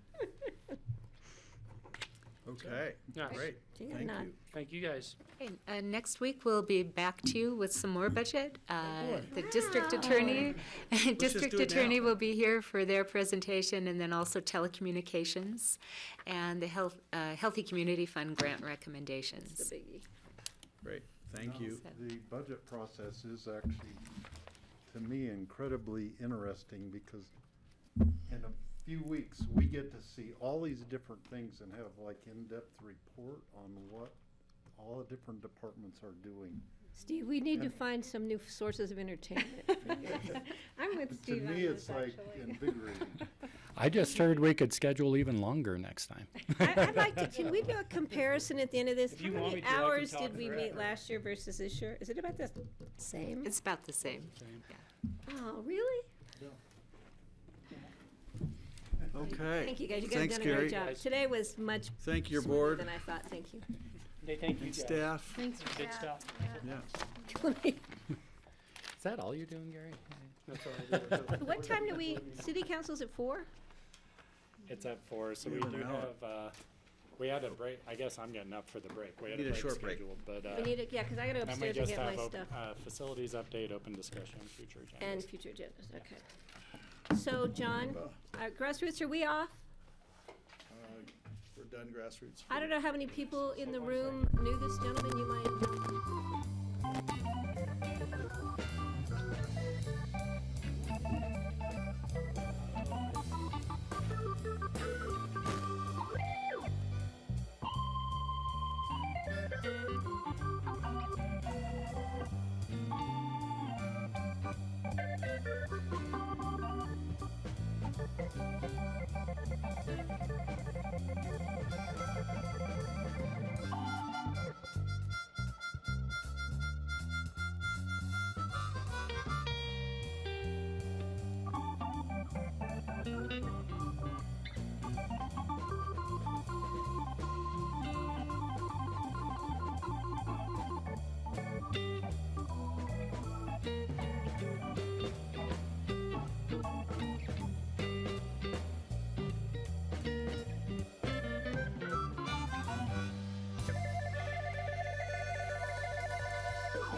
Scott was out there trying to. Well, the two guys.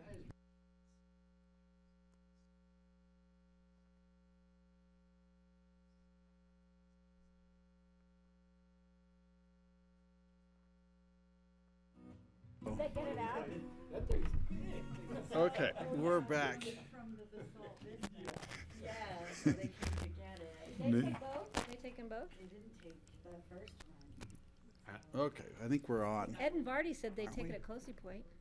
We're on. Okay, we're back. This is our work session for Thursday, November 7th. And we've got the courthouse project update, but it's renovation projects update. We're revising this title of this presentation. Okay, let's do it. Thank you. Jody Smith, Facilities Director. And today I just wanted to give you a 15-minute update on where we're at with some of our projects, mainly the Health and Human Services. We did a small remodel in there, the courthouse update, and then the jail basement renovation. And I just said that.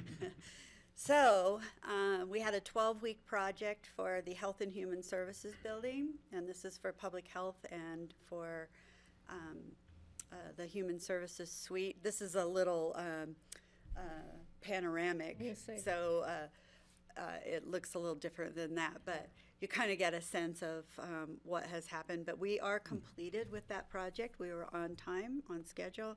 We did move everybody in last week, and they're settled. They came in at like 1 o'clock in the afternoon, and we're completely in their space by the time they left that afternoon. So they're just kind of working out some of their own, new processes, new space. So if you recall, this is what it looked like about 12 weeks ago. And this is the lobby, so this is the non-panoramic view. So you can see we have a kind of a customer first, anyway, I don't know what I'm trying to say. So a person that somebody can meet right there in the lobby, and then we have offices along both sides.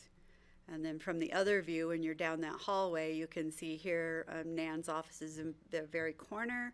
And then we have a small touchdown space where that sliding glass door is. The nice thing about this project was really being able to put those sliding glass doors in, created a lot more space, more functionality. But again, this is our systems furniture. It's our standard. Everybody got a stand-up desk. The lighting was redone. We were able to put new carpet in, and it's really quite nice. So very bright. Great, looks good. Should have done that here. Stand up. Can we change that? Sure. We had that discussion. We could put a hydraulic on this thing. Yeah. So that project is complete. The next project is the Pickens County Courthouse. We're just ending. Tomorrow will be our 8th week. So we've been in for 2 months. Phase 1 is probably, the demolition is probably a little more than 80% complete. We're still in the process of relocating ductwork, our fire damper systems between the floors, making sure those are all in compliance. We actually found that they were missing in a few places, so this is just such a great opportunity. We found electrical panels that were not labeled, and we had power from the basement up to the judge's bathroom on the 2nd floor. So we're cleaning all that up so that everything is wired and labeled and where it should be, instead of these long runs from just years of trying to patch it together. We're still working on some structural detail and framing interiors. I'm going to show you some of these pictures. And the main entrance ADA lift work. And the relocation of the drains is actually complete. That's what this work in this back area back here is. And then our wiring. Updates on our grants is that we're still waiting to hear from DOLA. The Colorado Court Security Grant, as you know, they gave us $13,000 in our initial request, and then round 2 they gave us another $6,500. CORE did give us a notice of a $20,000 grant, so that was great news. And then we are working with CORE on an additional scope to see if they'll give us a design grant to upgrade some radiant heat over there. So kind of just to walk you through where we're at, this is the jail, this is the pathway that goes from the jail where they're transporting detainees, and it's also the sheriff's office back door so that they can come out to the parking on the west side of the courthouse. And so the last year when we were building this building, we actually put plug-in heat mats in this pathway, and they were also in the temporary sally port. That utility bill was outrageous. And so what we brainstormed, whether we put those back down for safety or do we build a lid on this corridor. That way we could do a little bit of shoveling, maintain the ice, but not have to do this 24/7 because, right, they bring people in all the time or the cops are going in and out all night long. So really creating a safe corridor there. We have a little bit of work to do. We have to lower some cameras and then make sure we have appropriate lighting. So But that was a good climate action plan. climate action, yes. Yeah, well, thank you. Then as we're coming, we're pretty much, this was that tank that you all, The old. right? So this is the edge of the tank, and then on the right-hand picture, you see where the backhoe is. There, where the red is back there, that is the rest of the tank. And what we're finding out here is that that's where the footers come down and the landing for our fire exit stairway. And the plan isn't quite working the way that we designed it, so the plan is to pull that tank out. So we've done all the mitigation for that in the previous project. So we're just double checking to make sure that legally we can pull it out without an additional permit or anything. And then they'll cut that out. I mean, it's, it's 12 feet long and 4.5, 5 feet tall or deep. So it's a big tank. But what it'll do for us is that we won't have to cut into the building again. So on that side over there. So I think it's a win-win for all of us. How will that be recycled? Well, that's a great question, and I can put that to them, but it is cast iron. Yeah. Right. And it also had some contaminants in it, so Yeah. it will probably have to be disposed of in a different way than just It was taking it to a, landfill. fuel I'd rather oil not go to tank, our right? landfill. Yeah, Fuel oil from the old Yes. heating plant? yes. Mhm. Yeah, so that's, who knows Could be what. defunct by now, but we don't know that. But you can see under that construction, what is that called, a horse? Sawhorse. Sawhorse.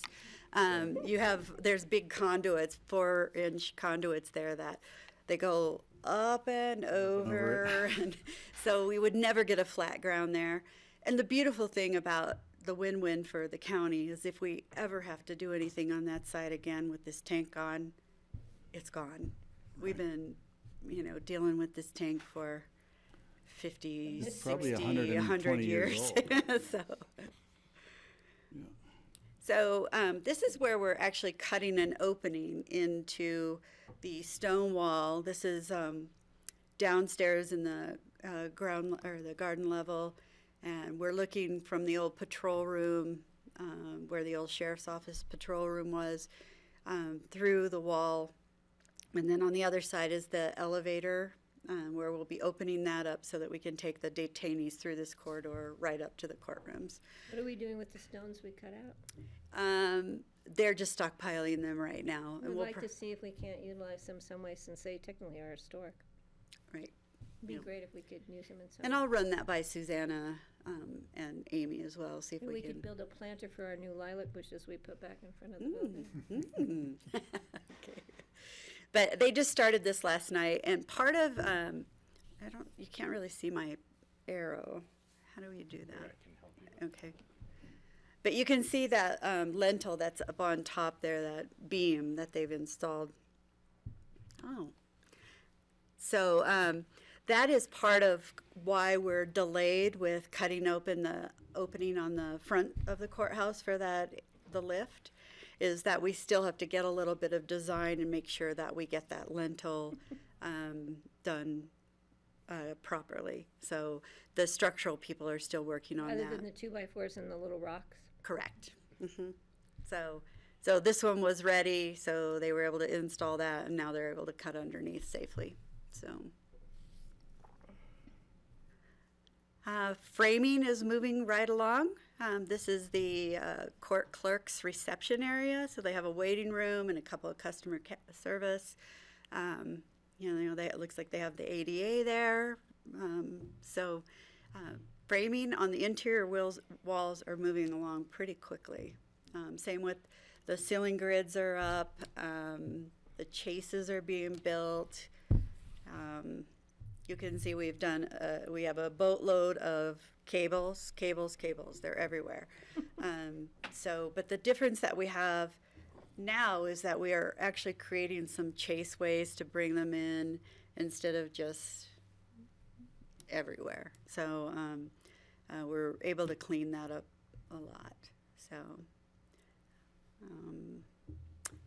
any questions on the courthouse? Okay. And then the jail basement, there's been really no change since I was here 4 weeks ago. The design is complete. We still have our application into the city. We're still waiting to hear. We don't want to really set a date on that until we have our permit. We really are expecting it to happen within the next, I would say 14 days. I would guess that we would have. We had one piece of paper we needed to send to them, so I think we're good. So that is where we're at with the jail basement evidence storage. So that's my quick 15 minutes. Fantastic. Any questions? Thank you. Questions? Good, thanks. Okay. All right. Thank you. Thanks, Jody.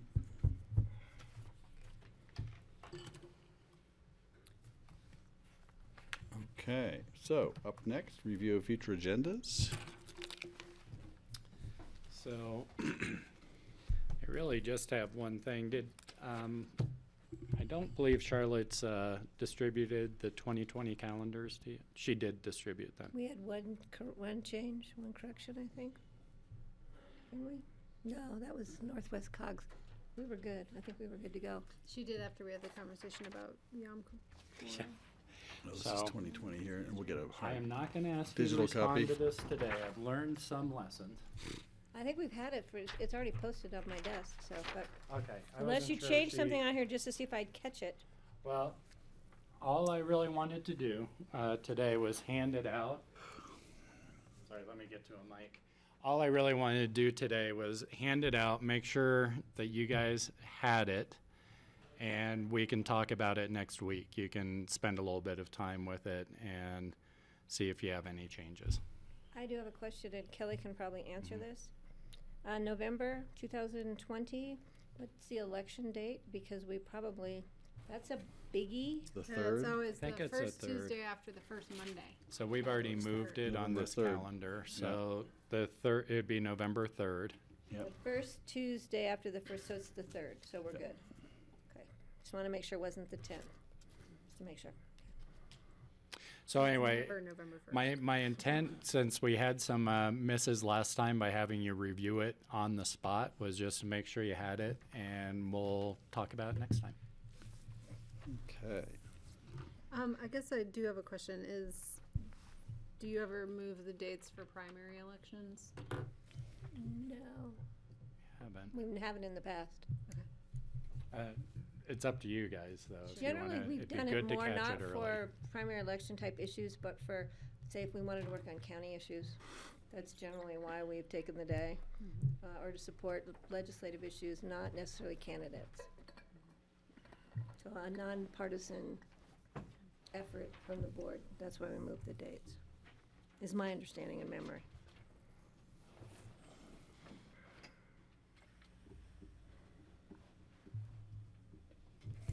All right. What else we got? For future agendas, that's all I had. Okay, I have a was going question. way future. On November the 24th, that's like 2 days before Thanksgiving, Do we usually schedule the meeting that day, or do we move it so we have that week for travel? Do we usually have a meeting on that Tuesday? I don't know. What's it on this year? Work session It's on- 24th. It's on Tuesday, the 24th, so. This year. It's the, oh, this year, I don't know, I don't think we have a meeting, because I'm gone, but, because it's for any of us who want to travel for the holiday, it's really hard to get out of town on the day before Thanksgiving. Well, Thanksgiving's late this year, so. Yeah, so, Tuesday's the 26th this year. but And we don't have one this year. yeah, so I don't know if that's something the board might want to think about. So we can't move it to the Tuesday at the beginning of the month, because that's the election. So either that, or we just have 2 work sessions in November, just a thought. 3, because it looks Interesting like thought. That November work session was moved to Thursday. Moves to the 5th, yeah, so it's the 5th, Oh, yeah, 10th, so, and 17th. right, so we'd have 3, so do we need So that it's 4th one? possible we don't need that 24th? Yeah, I'm just trying to look ahead here. My Thanks, computer's Kelly, I not didn't even see catching up. that 5 over there. I think that it facilitates our getting budget moved forward, is that's why we added at the beginning, but.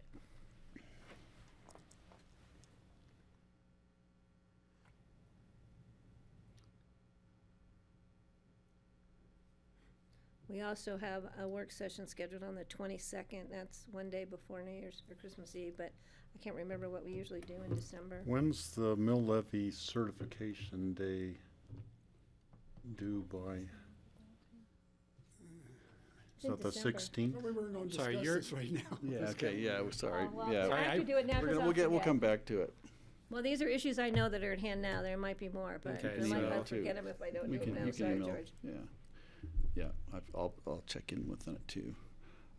Anything else? We got your email today about the 13th, was it what was on the 13th, the aviation thing? Yeah, so I know that's a busy day also, because you have the solar. This was the day that we could, where we could get the speakers organized. But from 4 to 7, we do have a symposium at the Aspen Institute scheduled, The Future of Aviation in a Carbon-Constrained World. It will be moderated by Roger Ballantyne, who's president of Green Strategies, and he was a former White House climate advisor. So he'll be moderating. The panel consists of Amory Lovins, who we know, Pete Savion, who's a senior VP of engineering for Ampere, who is they are designing a commercial electric aircraft for production. Then Kevin Welsh, who's the executive director of the Office of Environment and Energy for the FAA. So, is it gonna be taped? Yes, it will be. We are, I would like to see it, but I'm not sure. I know. My preference would be that we get through the solar issue that day, rather than say, oh, we gotta leave, we gotta go to this airport thing. I think anybody wanted to do that, even though we might I wanna think we'll do be getting that. through the solar thing. But we You're might. you're very optimistic going to get through the solar that day, Patty. Are we, Well, the we solar might still starts be at talking noon? solar at 5 o'clock at night. I'm sorry. Still, the solar special meeting starts at noon that day? It should be 10 is 10, what. okay, I had it on We don't have 12 it on my planned for calendar. breaks, we need to. So it starts at 10. Well, we should be able to do it in 6 hours, don't you think? So there's that, and I apologize. Those two are overlapping. That's that's how that fell. And then the other item that I also emailed you, an invitation was extended from the city of Glenwood Springs. It's they're talking about their community milestones, but it's really also talking about the Mid-Continent Quarry, which you guys issued a resolution on.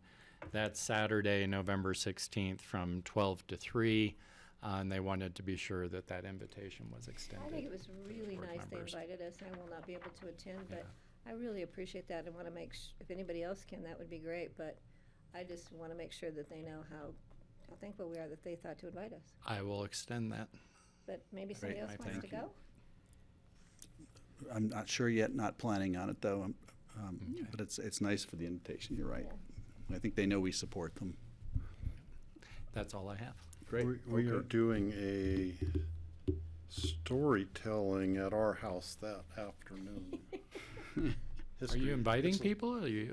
You're just Sort of a telling stories? Who are you caucus telling event, stories to? But we're inviting people from, You going to it? who've lived their whole lives in the Roaring Fork Valley can tell stories, so. Well, So I won't be going to Glenwood anyhow. I did have 2 items, but we've taken care of both of them already. One was Storytelling? no, it was not storytelling. One was Veterans Day, which we've already decided that most of us will be there, which is okay. We can attend without noticing. And the other one was the December 5th meeting, and we've already resolved that. Okay. We're doing it on the 3rd? No, just kidding. No, we're moving it to the 13th after the solar. Yeah. Before the airport. Okay, great. So that's it for future agendas. Board open discussion up next. Does I was anybody have actually any- going to do the invites during open discussion, so Oh. I'm done. You're done. You're done. I think I'm done. I'll think of something, but it's no, I don't think I have anything left. No? It's cold in We here. good? Okay, well, we can always break until our 4 o'clock meeting. No, motion to adjourn? That's right. How many Okay, hours of budget do we grassroots, thank have you. We're next gonna be week? back in half an hour. 20 minutes. How many hours of 20 budget minutes. do we have next week?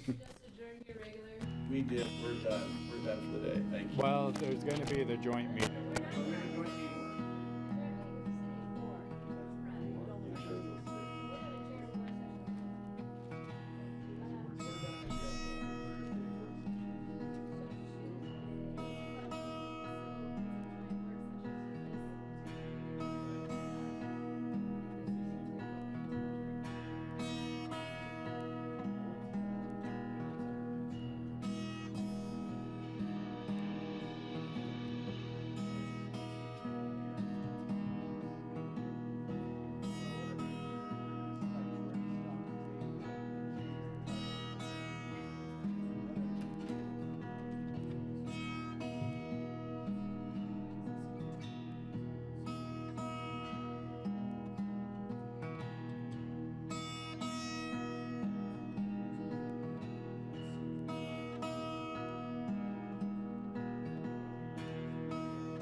of Aspen joint meeting. Welcome, everyone. We've got some city councilors here, and we have the mayor here with us today. Thank you. And the commissioners. Glad you're here. Make sure the red lights and your microphones are turned on when you want to speak. Make sure there's a microphone in front of you, please. And I think we're going to begin. We're expected to be joined by Sarah and Ann Mullins, and shortly, because they're coming back from Steamboat, right?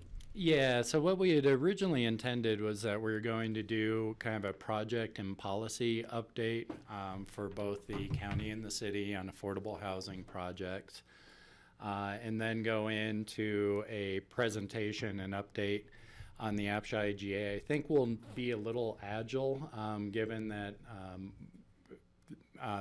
obviously I can't present the city's half of the projects and policies. But if we get through the county's portion of the updates and we run out of questions, I'd be prepared to do the presentation on the IGA. Great. The one thing we certainly wanted to do is open the meeting. We decided we would do public comment at this meeting, and if anybody is in the audience who would like to come forward, if there's anybody here who would like to speak, we're doing 3 minutes. Just wanted to make sure. Okay, so I don't see anyone raising their hand. So we're going to bring it back around. I was going to try and stall with some public comment. You want to do any commissioner comment or counselor comment before this starts? If not, John, I'm going to hand it back to you. All right. Well, I think this will be brief, and I'm going to be inviting a guest up here in a second. But Sarah and I had talked about just giving a quick update so that both bodies would understand both what projects and kind of policy questions each body is looking at around affordable housing. And so for 2020, in terms of projects, the county really has 2 projects. One is in process, one is in planning. The first you've probably heard of, it's the Basalt Vista project. This is a project right behind Basalt High School on the south side of Basalt. It's actually a partnership between the county, Habitat for Humanity, the Roaring Fork School District, Town of Basalt, Holy Cross Energy, and we've added Enroll and a few others to it. It's a 27-unit development. The units are divided. 13 are deed restricted to the benefit of the county and are available to workforce under APSHA qualifications, and 14 are available to teachers in the Roaring Fork School District.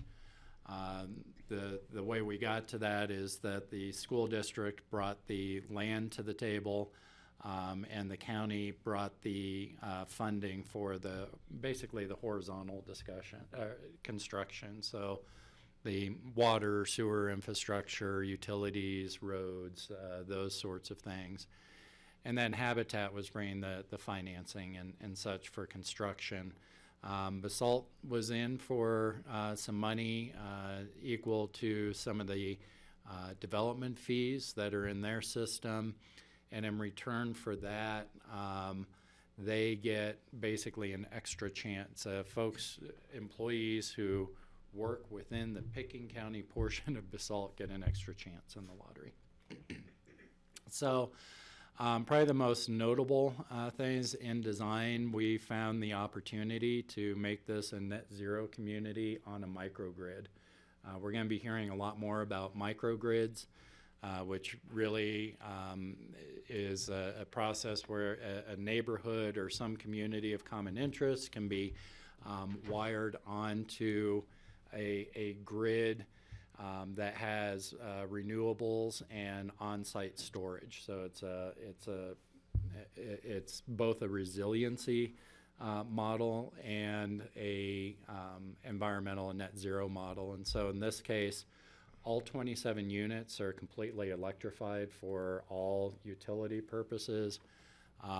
They, at least by our models, we'll get through our first year with them and see if it works out this way, but they are designed to be net zero. Each unit has on-site battery storage, so that's resilient in the event of a power outage. We did get to test that recently.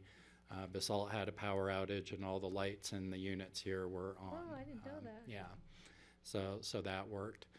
We're really just getting through the first phase of that, and it's being built in 3 phases of 9 homes each. The other big, I guess I'll stop there. Yeah, you have on-site solar? Yeah, each unit has solar on the roof, and it is charging batteries. There's a utility room that looks very much like a Star Trek scene to me when I go into it, but it has all the battery and cooling and monitoring units in that utility room. That was a grant by CORE? That's a grant, First yeah. section, and then CORE is doing another grant for this next group. Next phase. Yeah. And is there natural gas into these units? Nope, no No. gas line. And that was actually what's really neat something. is the monitoring, though. The monitoring of these systems is done through Holy Cross and Enroll is still involved, so they can actually pull up what's happening in these houses and say, oh, they're using this much hot water in the morning, so we need to update. Oh, it's actually an artificial intelligence unit that is monitoring the energy use in the house by time of day and such, and ramping systems up and down as they learn the owner's habits. Isn't that cool? It's very cool. What kind of heating is it? It's obviously electric, but is it? High altitude heat pumps. And they're rated, I believe, to 13 below zero. Hi. It's forced air? No No, apologies. Thanks for coming. I should Looks like know the answer to baseboards. that question. I think it's baseboard, though. There's Might there's be there's mini ductwork splits. in them. I remember seeing attended one of the baseboard. work Yeah, days not long it might ago. be I remember forced seeing air, baseboard. yeah. I think it's forced air. Yeah. Actually, Kelly and I just worked on this unit right here. We did the outside grouting, and Kelly cut the boards, and I did the front deck rail as part of our Habitat for Humanity effort. We spent 6 hours, and they actually gave us power drills and power saws, which was very scary. Yeah. They still got their CO? And they still got to see it. And the people are living them, and they No, love I them. did. I was 7 months Yeah, pregnant. I participated in a work day as well on a day Ann asked me and said she couldn't make it because she had too many other meetings. But the thing that was interesting was the Holy Cross CEO discussion, where he said, you know, I'm looking out of the window of this unit at the Lake Christine fire and how close it came to taking down our electric lines, and that this off-grid and self-sufficient is the way of the future. And we got so involved because it gave us a living laboratory. It gave us a chance to take it to the max and see how it really works in the winters and everything like that. So it's really been a great collaboration. This will be first winter on it? Yeah. Yeah, so we'll see how the modeling works out in the real world.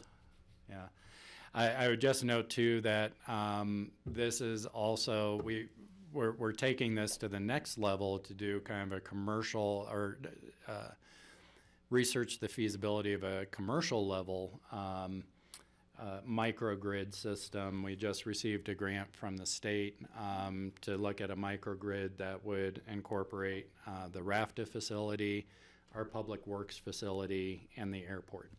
If you had that nerd stuff, I'd really be interested in seeing it, how many watt solar and amp hour batteries are in each unit. Sure. We can try and track that down. I Definitely do take not a know tour. that off the top of my head for sure. Take a tour if you get the chance. They'd love to show it to you. The thing that's amazing is that is getting so much attention. People from around the entire country are calling and saying, how did you manage to pull off net zero affordable And how did you housing? manage to pull up a So- multiple party agreement to get a Yeah. project done? Two new exciting things came out of this: how we structured the partnership and found partners, all of whom wanted to lose money on an affordable housing project, so it made the pain bearable.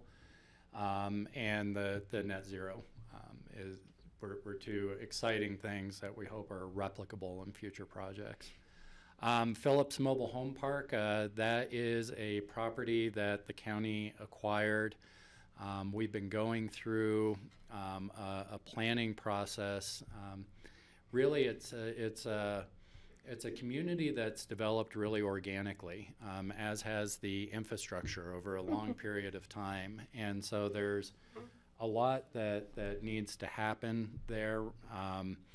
The board took on a planning process as really based on a health impact assessment, which was a different way for us to look at approaching an affordable housing project in terms of looking at what were the full scope of health impacts in terms of social determinants of health, and how does that then affect how we might plan this community going forward. And it gave us a structure for talking to the existing residents there. So we're still in that process right now.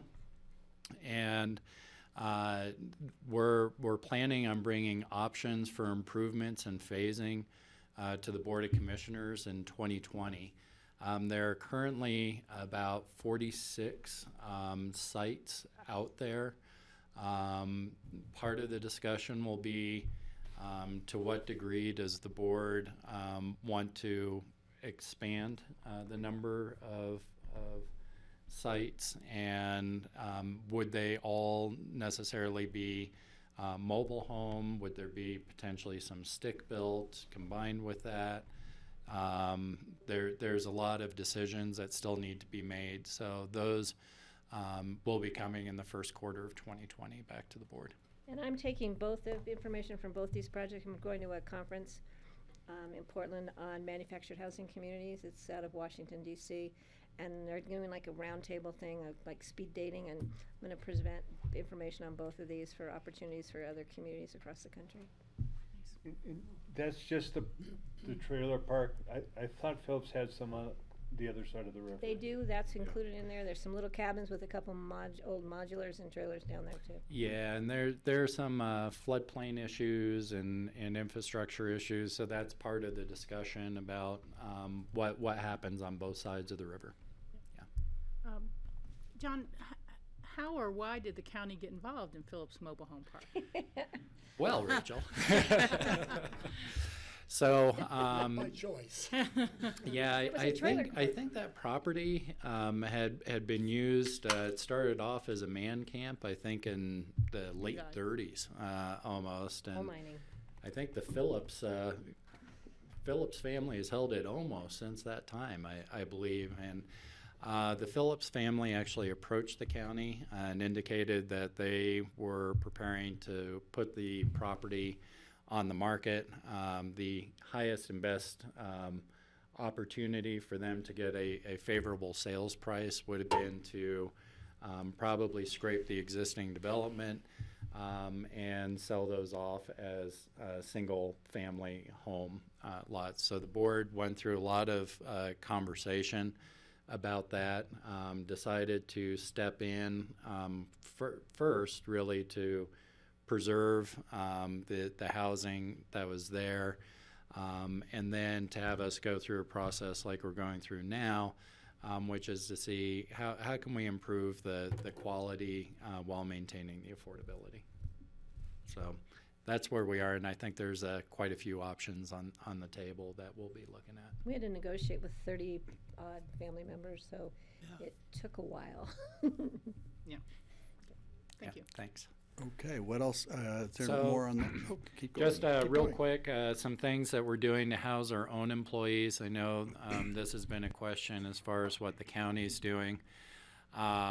We did start, we started it off as a joint equity program. We now call it our employee deed restricted program, but basically we'll go in on the purchase of a home with an employee up to 40% of the value, or $300,000, whichever is less.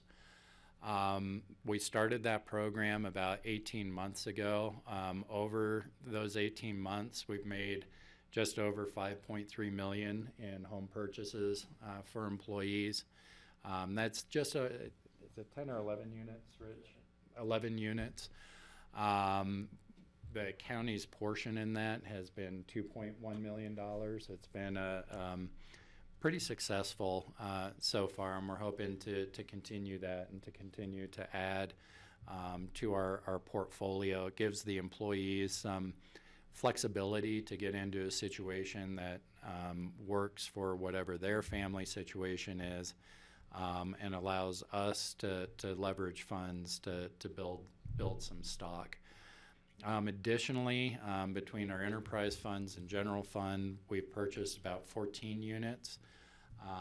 So that's also been probably over the last 36 months. So that's taken a little bit longer to build that up.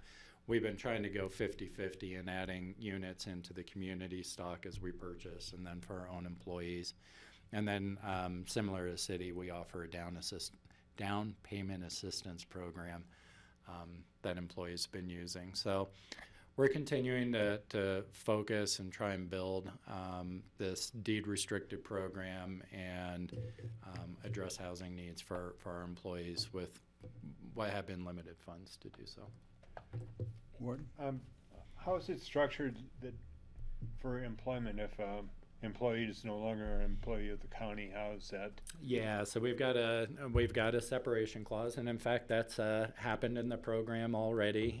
We had an employee who got in on a purchase and then had a family situation change, and he had to move back to the Front Range, and so we have an agreed upon by appreciation where the county has first right to buy back at that appreciation, or we put the unit on the free market and sell it. So in this case, it was a favorable unit, so we bought it back and have it out to another employee now. And how does your down payment assistance work? Is it a low-cost loan or no cost or no interest? Yeah, it's $50,000 low-cost loan, and it takes a second position.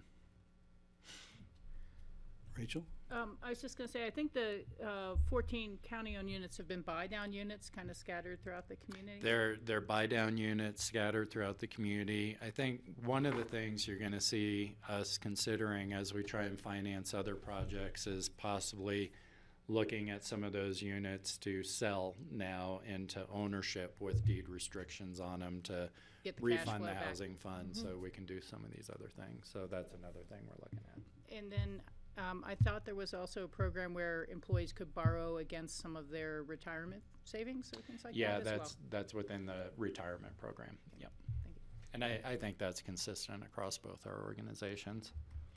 So, real quick, John. The deed restricted, that $2 million, that's just coming out of the general fund? We've had both housing impact, because we're getting a deed restriction that we can then roll back into the community or for our own employees. We also have our enterprise funds. We're starting to set aside money to house. Oh, okay. Yeah, so for example, we had $1 million out of the airport fund to be able to fund this. We're going to be looking at the solid waste fund. Library fund has dollars. So moving for towards a this. more dedicated source Yeah. of funding? Absolutely. But most of it came We from- weren't sure if this was going to be a successful program when we rolled it out, but it's been pretty popular. Yeah. But we're also looking at reviewing, which we've been trying to look at for years, our housing mitigation fees and making those more today's market. We're doing That's the my same. next slide. Oh, I didn't know that. Are all of these units in Pickens County? We do go down, we basically use the RAFTA service area. They're primarily from Basalt to Aspen. So we have units in Aspen, we have units Mid-Valley. Almost And everyone walked up to we those. wanted to provide flexibility for families to get into whatever situation is working best. I actually think we have some up in Snowmass Village too. But within the county, though. No, we have allowed purchases in Eagle County also. Yeah. From a policy perspective, as Patty was saying, we really have two major conversations going. I'm going to invite Betsy up real quick here. First, our housing impact fees are low. And they're too low to significantly address housing demands. We are planning on bringing revised housing impact fees back to the board in January, hopefully for adoption. So more to come on that. We're still working through there's going to be work sessions before that. Yeah. But yeah, we're hoping for adoption. The board may want us to do some more public process around that than that timeline will allow. Just to be sure that, just on the vernacular, you're calling that housing impact, that's the same as our mitigation, housing mitigation? Yes, yeah, that'd be it's a fee on development and employee generation associated with the development. Yeah. The other big conversation that we're having is really around housing stability and homelessness. And Picking County convened some initial meetings, but really this has taken on a life of its own, I think. But we've had partners from municipalities, nonprofits, faith-based communities, members of the homeless community. Some of you around this table have been there at these meetings to form a housing stability coalition. And the mission of that coalition is to end veteran and chronic homelessness in the Roaring Fork Valley by creating a continuum of services for homeless individuals that go far beyond providing a nighttime seasonal emergency shelter. We invited Betsy Crum, who's the Snowmass Housing Director, who has been a fantastic leader for us in Welcome, these Betsy. discussions. Glad to have you here. And I'm just going to pull up, Betsy did some slides. No, I didn't do them in time to get them. That's okay. Just glad you're here. Betsy, you're having a meeting tomorrow morning? We're having a meeting tomorrow morning with the stakeholders group that And meets. I was gonna try and attend and something came up and I won't be able to. I'm so sorry. I was planning to be there. Right. If something changes, I'll be there. All right. And we do meet, well, I'll kind of go over the structure. I'll try to be sort of brief with you about it. And John, John, thank you, did introduce the topic a little bit. I just wanted to give you kind of a progress report. It's really only been maybe a little over a year since this group has been meeting, and it was convened initially with we have something on the order of 100 different stakeholders that have been part of this group. And John noted all of the representation that they have. It's really great to see that it's not just the sort of usual suspects or the people who work with homeless people every day, like myself or Health and Human Services, but members of the business community and people who have themselves experienced homelessness and everything in between. So it's a great group. And the first thing that the group did is spend a fair amount of time establishing what we're talking about, or when we talk about homelessness, when we talk about ending homelessness, what's our vision, what are our goals, our missions, what kind of things do we need to focus on. And I'd say we spent maybe the first 6 months or so doing that. And in 2019, we've now moved to the next step, which is to establish work groups that are working on goals, objectives, both short and long term. And we're also part of a regional effort that I'll say a little bit more about in a minute, with the goal of developing a detailed, concrete plan with measurable outcomes that focuses on really attainable results around ending homelessness in Pitkin County and even beyond. So our vision, John mentioned this, is it's a little expanded from what he said. Our real focus short-term and midterm is first ending veteran homelessness, and then ending chronic homelessness. Chronic homelessness is veterans. I think you all know what veterans are, and so we really want to focus first on them because the number is a small number, and it's such a deserving, I guess, group. There's like, if we really need to sort of take care of our veterans, and when they fall into homelessness, it's generally, I believe it's unacceptable to let them stay in that situation. Chronically homeless are the people that many of us think of when we think of homeless folks, people who are repeatedly homeless or homeless for long periods of time. Those are both relatively small groups. But we also think to really wrap our arms around the issue of ending homelessness, we need to be on a path toward ending all homelessness. Homelessness in a community like ours and in a country like ours shouldn't have to be. And there's a lot of experience that shows around the country that it really can be ended with a coordinated effort.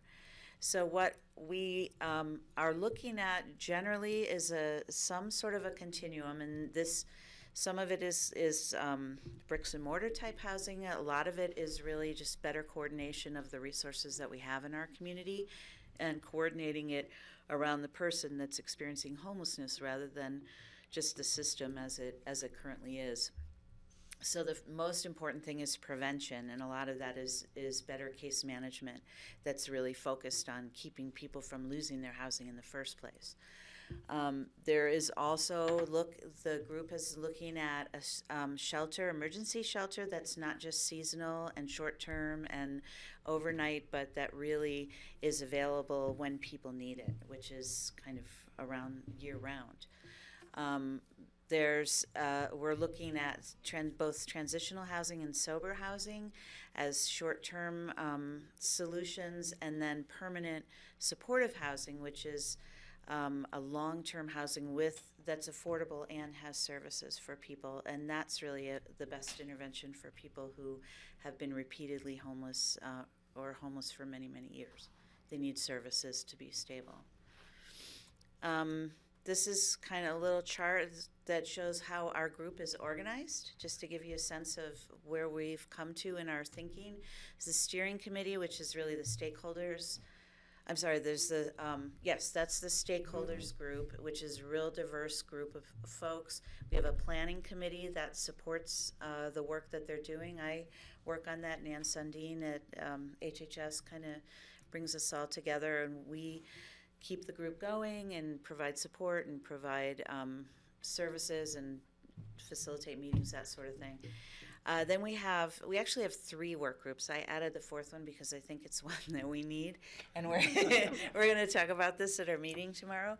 But the 3 groups that exist, there's one group working on the system that responds to homelessness, which is kind of our crisis response system. When someone becomes homeless, what are the services they get? How does that get them back into housing as quickly as possible? What's being done around economic security, social determinants of health, that all those things they're dealing with, the sort of homeless people as they're homeless now. There's a housing work group that I am chairing that is looking at strengthening our whole home housing delivery system, everything from short-term support when somebody's in a crisis to keep them from becoming homeless to permanent housing and affordable housing for people who need housing and are working but can't, the market just doesn't provide them housing. There's also a group looking at data. Every good homeless prevention system needs to show good outcomes, and to do that you really need to be grounded in who's homeless and what do they need. And then we want to look at community engagement. This is the one I added because I think we need to have more, we need to really be talking about it, put a face on it, data, and look at better community partnerships on this issue. We also have focus groups we're bringing together on people who have experienced homelessness so that we don't lose their voice in all of this. Basically, our goals right now of the groups and this sort of the structure of our plan is short-term to look at expanding case management and mental health service access by folks in the community. Also, the group is looking at providing a dedicated emergency shelter that is year-round, and my group is looking at a rapid rehousing program, which is financial support for people to get from homelessness back into housing as quickly as possible. Down payment assistance, that first and last month's rent, that kind of thing. Long term, the goal is looking to end veteran homelessness by 2022. We think that's a pretty manageable goal because there aren't a lot of veterans locally who are homeless, and if we put our heads together, we think we can get them housed. And then looking at ending chronic homelessness for the relatively small group of folks who are chronically homeless in Pitkin County, housed by 2025 with an array of services and housing. Yeah. Rachel and I were having a little sidebar conversation, Yeah, but we noticed. We also no related, but one I guess I was wondering is in the short term connections where we would link like HHS, economic assistance type support for people who are facing or maybe at threat. You know, we're thinking of people who are maybe already in APSHA housing that might be at risk of losing. Yep. You know, that kind of So some change has already happened in those areas that I've seen, that because this group is meeting, the people who were sort of independently working with people and not necessarily coordinating their services are now in contact with each other, and they've set up kind of case management meetings, and they have a sort of a by name list, I think they call it, where they have identified the people that they're all working with and are working on prevention things. I can just give you one example that I've experienced, if it's okay. Not, I won't name a name, but it was somebody who was one of my tenants who needed to go into a facility briefly, and he was very engaged with Mind Springs and HHS. And when it was clear that he was not going to be able to pay his rent for a couple months, I got a call because of this coalition, and said, we have some financial assistance, we can help with his rent. Would you forbear, any kind of eviction or moving him toward non-payment for that period of time? And because we had that connection, there was some financial assistance. We held his housing, and he went to the 28 days or however long it was and came back, and he's doing well, and he's still all connected to those services. So those kind of things are very much in this either rapid rehousing or the expanded case management and mental health access. And I think now there's also, people have a list of everybody who's available. A lot of this was really just breaking down the silos between our various agencies. Housing doesn't typically interact with HHS. Now we're talking about, can we have a caseworker there once a week or every 2 weeks to just talk to the folks that I know in my housing because they're late on their rent or because they're getting police calls that are sort of in need of some services to prevent homeless. So I think there's tremendous potential in that area. Rachel? Yeah, I had missed that last APCHA meeting, but read the minutes and really want to congratulate Kelly on bringing that point forward, because I think currently, and I hope I'm not misspeaking, but if you were to be evicted from a rental because non-payment, you would not be able to rehouse in APCHA housing. That's just kind of a black mark against you. And to the way you had stated that housing has kind of been over here, certainly one of my goals on the housing board is to see APCHA be more of a part of fulfilling the community plan and see itself as interrelated with the agencies as opposed to stand apart. It's, so much of homelessness has historically been seen as not a housing issue, but it is fundamentally lack of housing. And I think part of my interest in it, I've worked in housing my whole career, long before I came here, but the last 15 years were on ending homelessness back where I came from. And I think it's fundamentally a housing issue. And so it's, I think, shifting, but it's housing with services, always. Yeah. In just a moment more on that, I know I've been introduced to some of the concept of housing first, that you really can't get people out of their drug addiction or their other personal issues while they're still trying to figure out where I can clean up to try to go to work or where I can go to the bathroom. And taking care of the housing first allows you to really cure some of those other longer term issues, and that's actually less expensive, but it's a matter of where is the money spent. Is the money indigent care that the hospital has to take up because illness got so bad and you spend so much here, or is it money, so it's whose pot of money is it coming from? Police services and jails. It is less expensive and better for the individual to provide them housing with services than to allow them to remain homeless. And this is partly why I think the community engagement and communication piece is so important. The data is irrefutable. The outcomes are better for people, and there's a cost savings.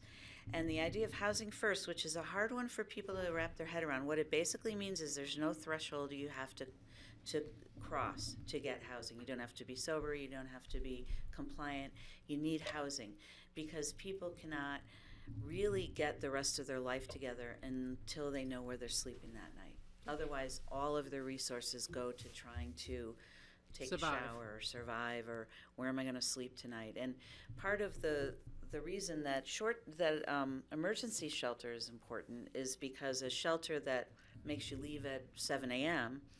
means you don't get a shower before you go to work, or you have to figure out how to get to work, I understand how all these things evolve, but I think the truth is that most of us, if we were to become homeless, would have support in our lives. We would have a place to go, a place to shower, a place to sleep.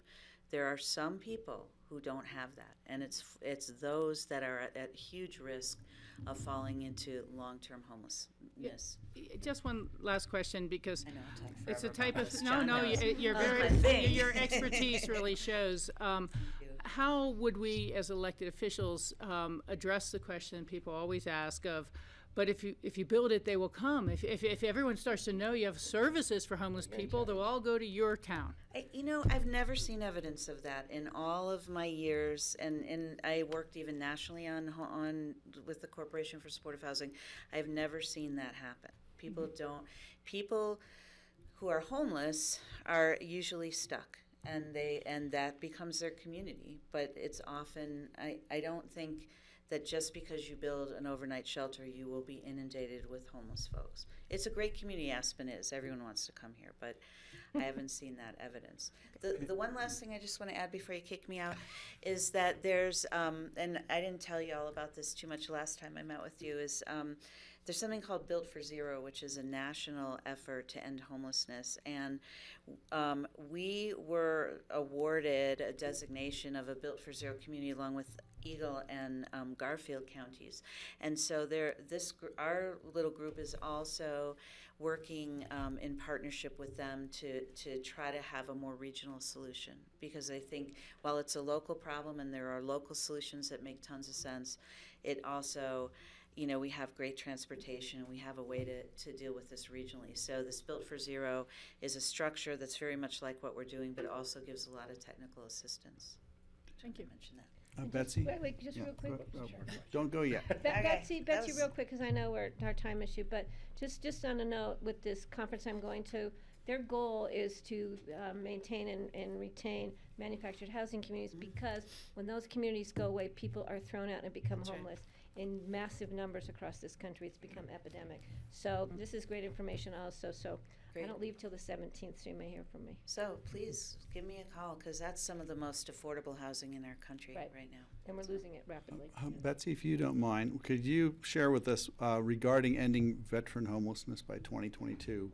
I'd love to get some information. How many veterans are we looking at? How many are we talking about? Same with chronic homelessness by 2025. What are we looking at in terms of numbers? And after you share that with us, I just want you to give us a little background on where you came from and how large the homeless situation was where you came from, and what you said when you got here. Sure. Because it was really inspiring, and I just Okay. want to share that. So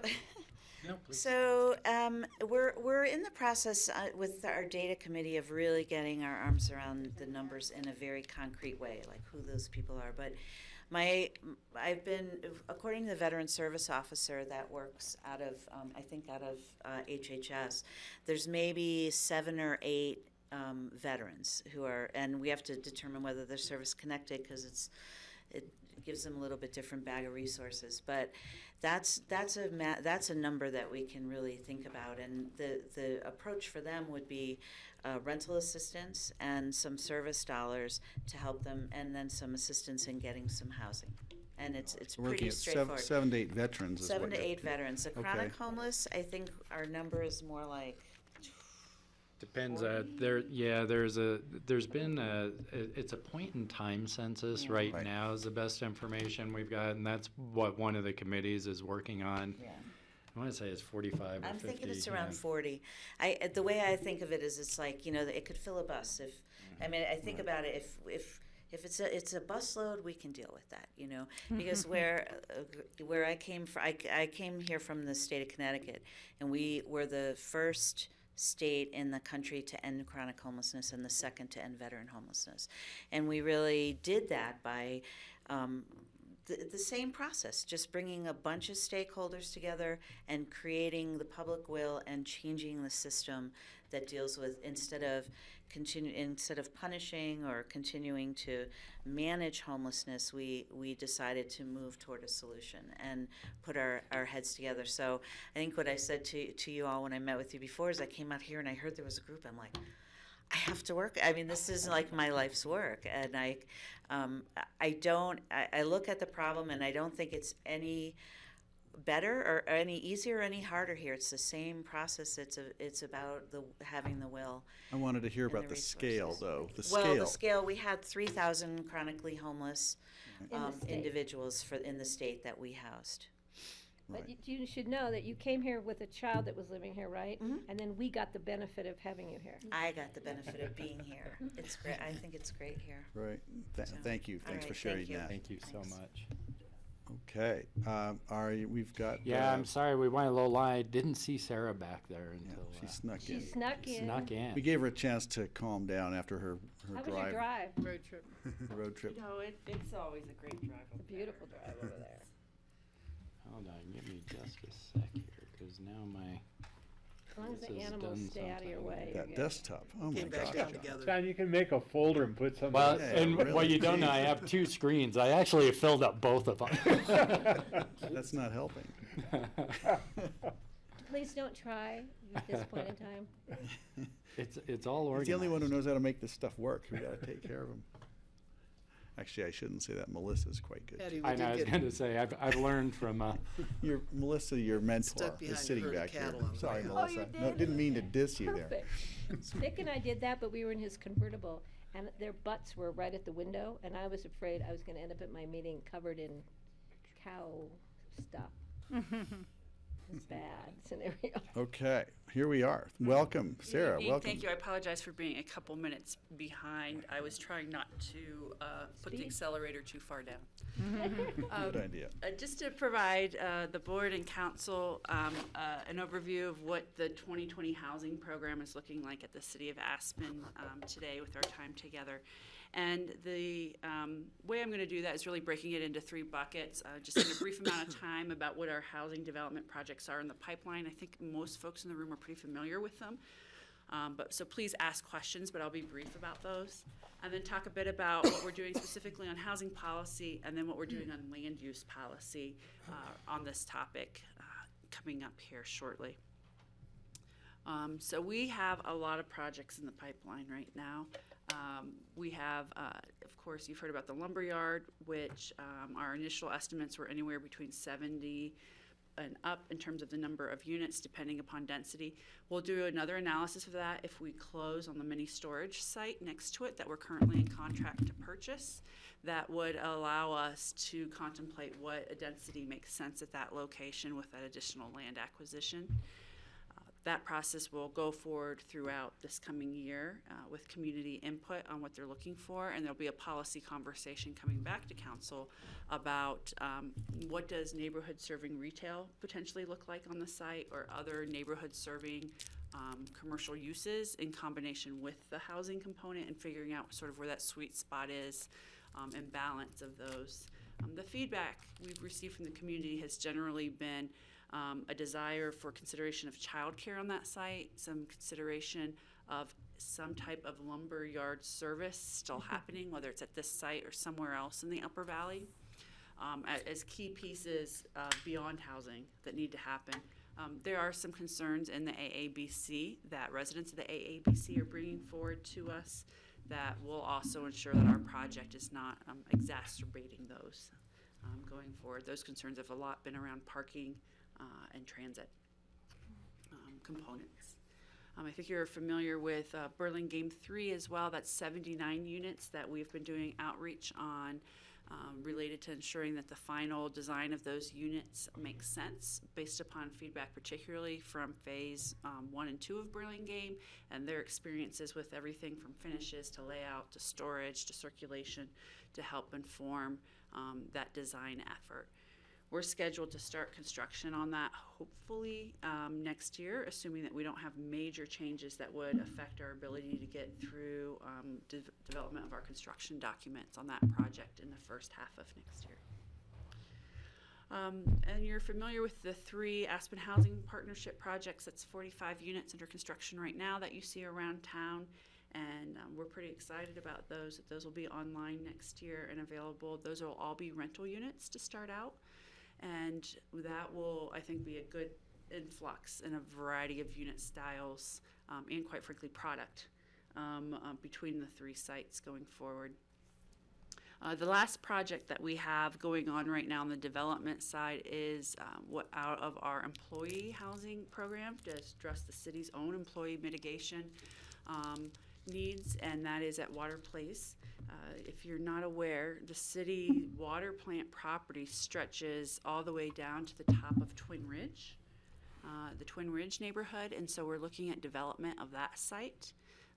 I've had conversations with some of our other community partners about whether this should be a partnership project, and I'll continue those conversations with key stakeholders such as the county administration staff, the hospital staff, the school district staff, who are looking at some unique advantages of this location for immediate needs for response for essential community services.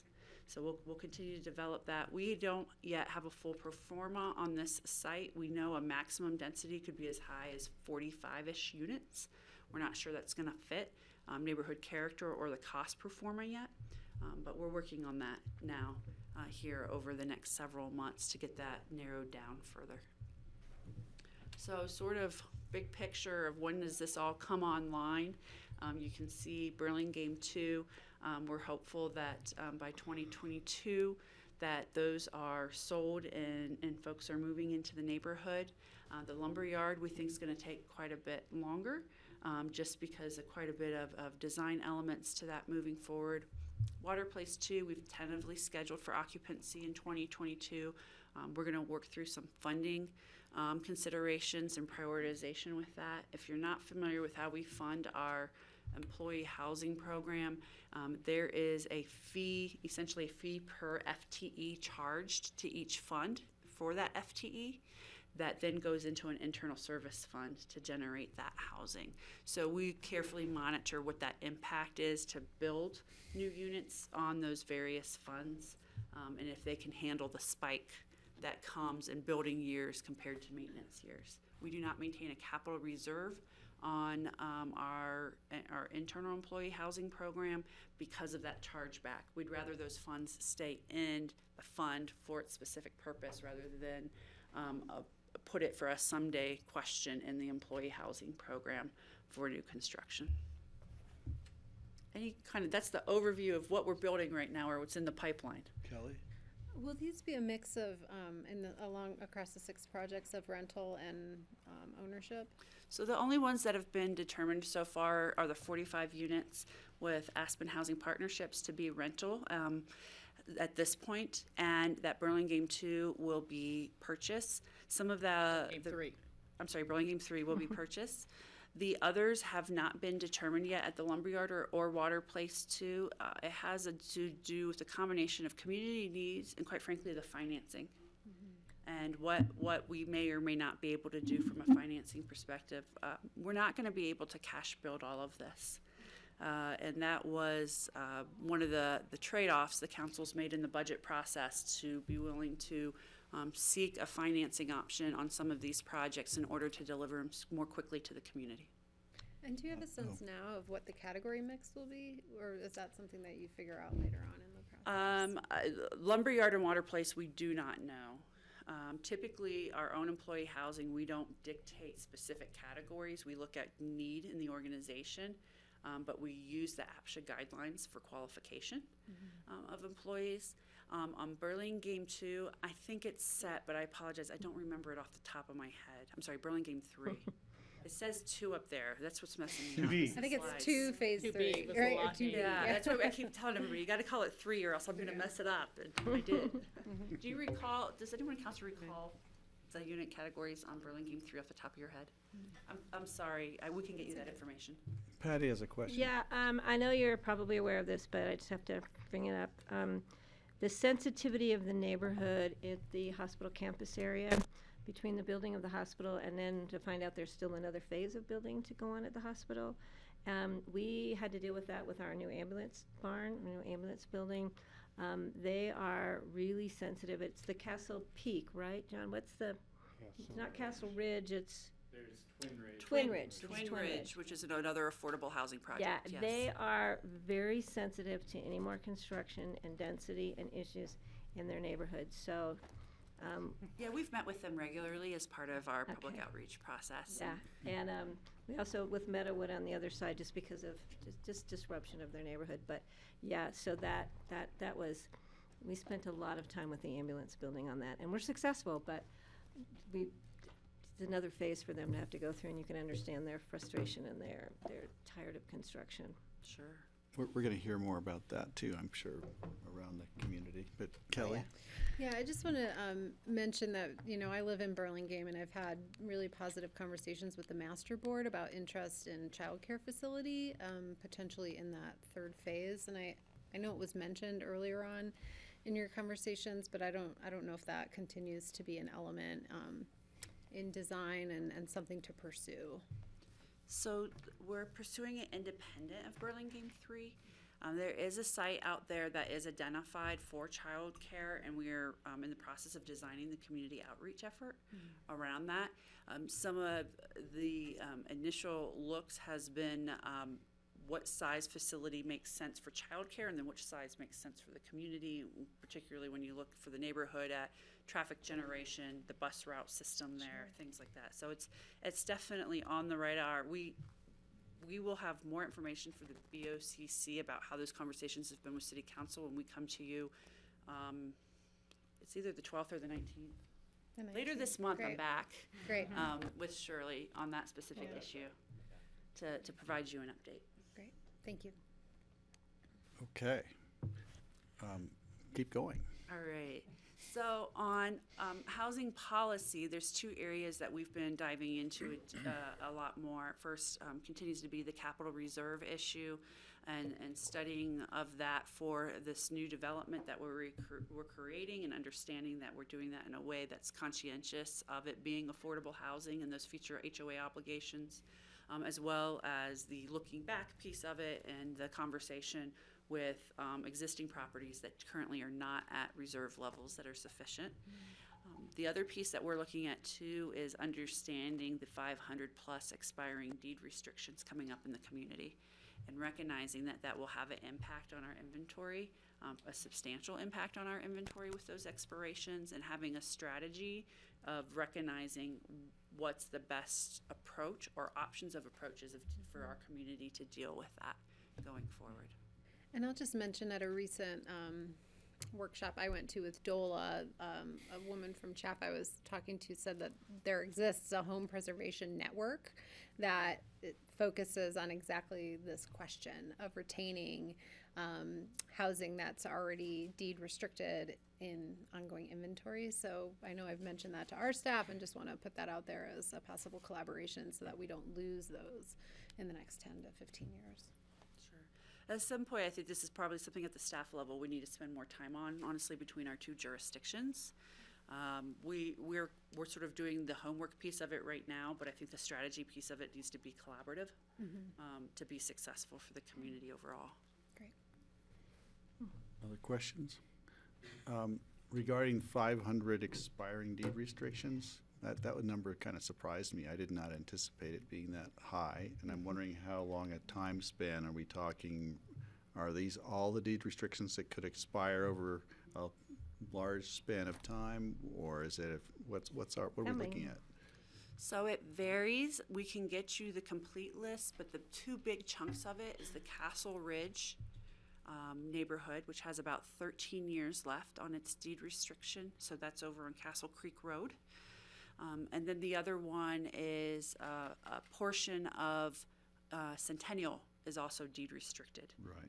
And those deed restrictions, when the county approved that deed restriction, it was contingent upon the lifespan of certain commissioners. So it's 21 years after the death of the final commissioner And I who think voted that's on that. Kinsley. So everybody keep them healthy, keep them safe. Yeah. Does he Be know the this? bionic man. So those are two Don't large his brain. pockets of where these 500 units are located in the community. So in Eagle County, I've heard that a great majority of their affordable housing is actually, the deed restriction will end on it. That's their MO for building their housing. Might be worth talking to them to see if they have any strategies on how to retain some of those houses in their housing inventory or affordable housing inventory. Yeah, one of the challenges is the useful life question, too, is understanding when and how to capture those units back, and if it's best to capture them at that same physical location, or is it better to put efforts towards rebuilding and knowing that the market is going to redevelop that piece of land in the future that will have mitigation requirements that are either been imposed by the city or the county as part of a development process. So it's sort of this, it's an art more than a science on this issue. Well, I was thinking too, you could come up with some kind of program so the existing residents that own them and then their deed restriction goes away, if they go to sell in the future and they agree, the new owner agrees to deed restrict, then it's kind of. It's only on the rentals that the deed restrictions expire. Well, but those could be sold free market. As a commercial product Yeah. block, yes, absolutely. Each of those The ones that are units, privately so developed if can you were and gonna do buy change. one of those rental units, you could say, well, I'm gonna keep it deed restricted and I wanna do these improvements. I mean, I think that there's some way you could work with that to try and encourage people, to incentivize people to remain in the deed restricted program at some level. Thought, out of the box. Sure. So I think conservation of deed restricted units is clearly going to become more important to us going forward. This raises an interesting topic, and that is of the county having resources beyond mitigation for growth.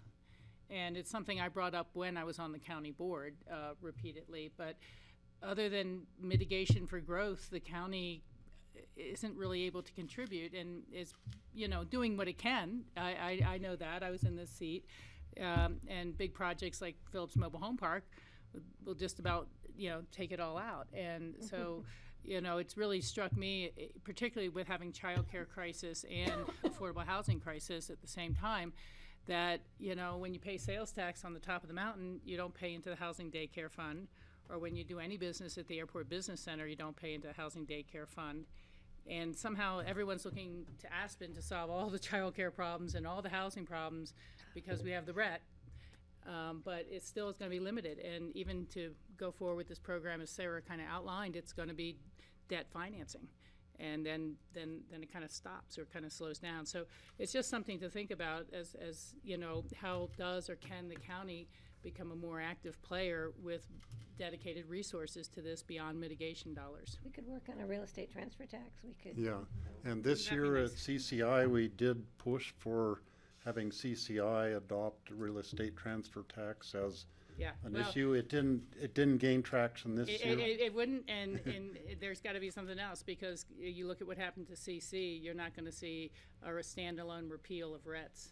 Well, Rachel, we actually are looking at our board retreat, looking at issues of how we're going to finance environmental issues, housing daycare, public safety. So we have a gamut of things the county needs to be looking at over this next year. So that one is already on our list. I only bring it up because 500 expiring deed restrictions will be hard for all of us. No, we have it on our list. Just to expand on that a little bit, Rachel, it would be permissive.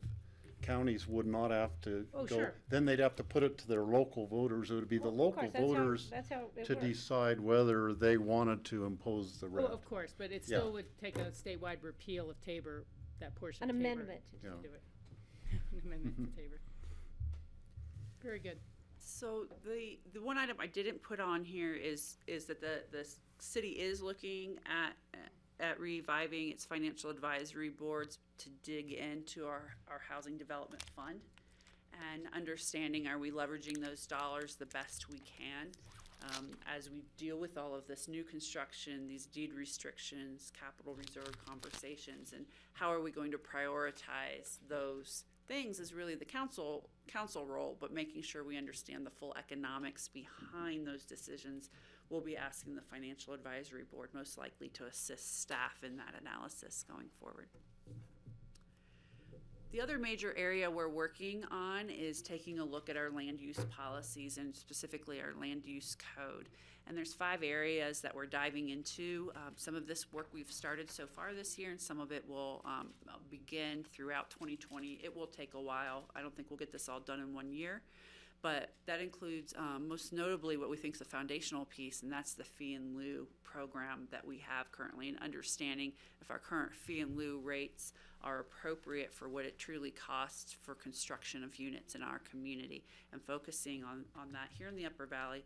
As part of that project, we're also doing a review of other communities and how they're calculating their fee in lieu and how they are incorporating that into their land use code, which we think is going to be really beneficial, and ensuring that we sort of have our T's crossed, our I's dotted well, and how we process fee in lieu. Now, fee in lieu is permissive in most cases, so that it is a council decision about whether to accept that. But what we find is what's really key is to point to here is it heavily influences our ability to induce the private market to develop affordable housing through our affordable housing credit program. And so by getting our fee in lieu numbers much more solid than where they are now due to the inflationary cost of construction, et cetera, that will help boost, we think, and remove some of the barriers of the affordable housing program. Of the affordable housing credit program. We think there's some other barriers besides just the price of fee in lieu to the affordable housing credit program, and we'll dive into those as well. So lending is a good example of one, and that we hear from the development community that can be a barrier that we think we may have the ability to help influence through education with our potential lenders to the commercial market. If you would like, that's something I can reach out with Northwest COG. I know Skippy's been trying to go to the meetings, but Northwest COG is a wealth of information, at least what the 5-county region is doing. We're looking at some other issues that we're just pulling data from these municipalities and counties to see. There may not be any information, because I don't know if anybody else has a fee in lieu program, but it's something I can bring up at our next meeting to see if we can send a thing out to our member jurisdictions and say, hey, you guys have any information, please send it on. It's a great resource for you. Sure, and one of the things that we're doing in addition to that is really identifying the community characteristics we're looking for fee in lieu. So council, for example, was it this week? I think it was this week we talked about this. Some real specific criteria that would be helpful in saying, is that a comparison community, and not relying on mountain town specific designation, but really looking at some other factors besides that.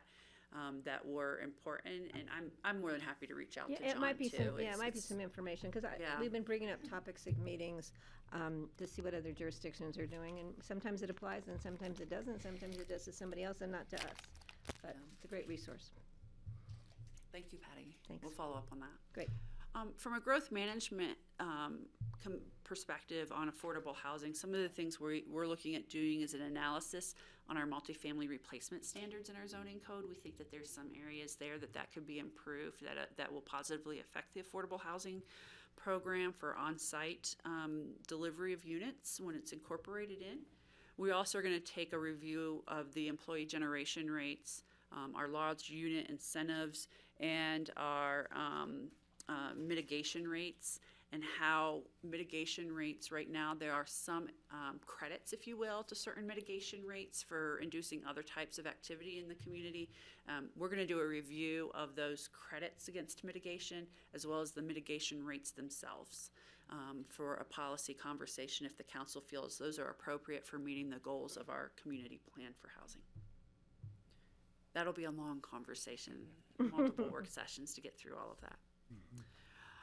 We also think in terms of just zoning standards, we think there's some zoning districts that we just want to double check to see how well they actually accommodate affordable housing in them.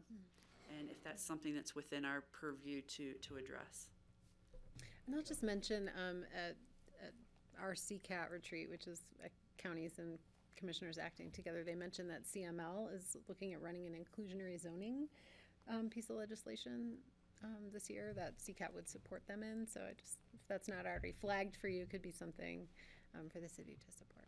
Yeah, great. Thank you for letting us know. We are currently working on the legislative agenda for 2020. So we'll put a note on that to follow up with Kevin and the team there. The last thing has to do with APSHA guidelines. We have some of our requirements in our land use code are contingent upon or reference back to the APSHA guidelines. So now that our former process for doing that check to make sure of compliance is different now that there's not a call-up process. And so we are at the staff level engaging and understanding what the board is doing with guideline changes so that we can then interpret what those implications are for our land use code going forward. So that's really high policy conversation of kind of where we are without getting into too much detail. We're still working on some definition around some of these projects and what goes first conversation for the council's priorities. This is something, though, that we think will take us with the community engagement piece fully through next year, probably into 2021. Or longer. Okay. Thank you, Sarah. Do we want a little discussion on what's we've seen here? Do we want to keep going with your next steps? What do you?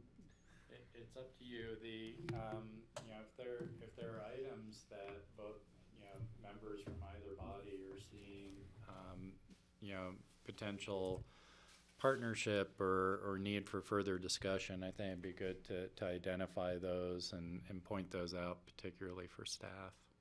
I just want to, lend sort of initial broad support for Rachel's suggestion about revisiting, the way the tax for childcare and housing is just focused on the city. And I know that, for our board, that would have to be set in a context of overall conversations about different things that we want to finance and revenue generation approaches that we would need to prioritize. But, it's appropriate for the city to be the one to suggest that since it's their tax. And I think that, it merits more conversation from us if that's something that we would be interested in. Yeah, like I said, I think for we've the already county. added it to our retreat for the first year to look at that overall picture and how that would affect the other municipalities within the county and their sales tax limits. And it's a broader discussion, but definitely a discussion we need to have. Steve? This year especially, there's been a lot of working homeless people in the community, camping in Forest Service land, on open space land, in the Brush Creek Park and Ride land, various places. There have always been people trying to save on rent money who camp out for the summer, but I think there's perhaps more of them now because there's lots of jobs, lack of housing. And so these people maybe don't fit the traditional homeless description, and yet it points out that we have a severe lack of housing, of affordable housing for a variety of different parts of our population. And possible solutions that I think we could look at, one would just be a organized camping area on, develop a long-range camping locations where there would be restroom facilities, maybe shower facilities. People could camp out, pay a really low rent, so they'd be camping out for the summer, but in a more controlled and secure environment with less environmental impact. Another possibility would be to develop a tiny home community someplace where you could provide a whole lot of individual tiny homes for a whole lot less money. And it would not be, I wouldn't see it as long-term housing, but it'd be temporary worker housing for the summer, or it could be temporary housing to solve the veterans or the chronically homeless, to give them a first roof over their head as a stepping stone to a more permanent solution.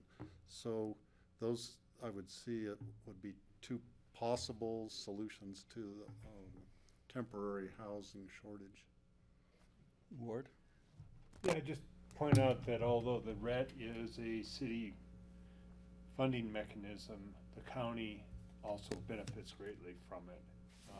So it's not just put to house people in Aspen. A comment on the tiny homes. Tiny homes are neat, but they're not a very efficient use of land. So that's, I mean, if you could stack tiny homes, it'd be a different story. Seriously. Move them close together. Yeah. It's just not a very efficient use of land.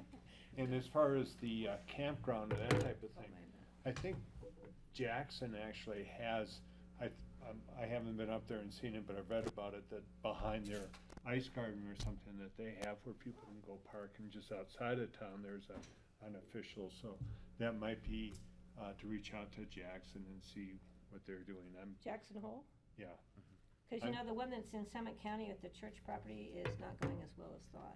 Yeah, I'm There's been a lot of skeptical of issues. that. Been a lot of issues, and they're actually, Summit County is looking at no more. Yeah. What is that?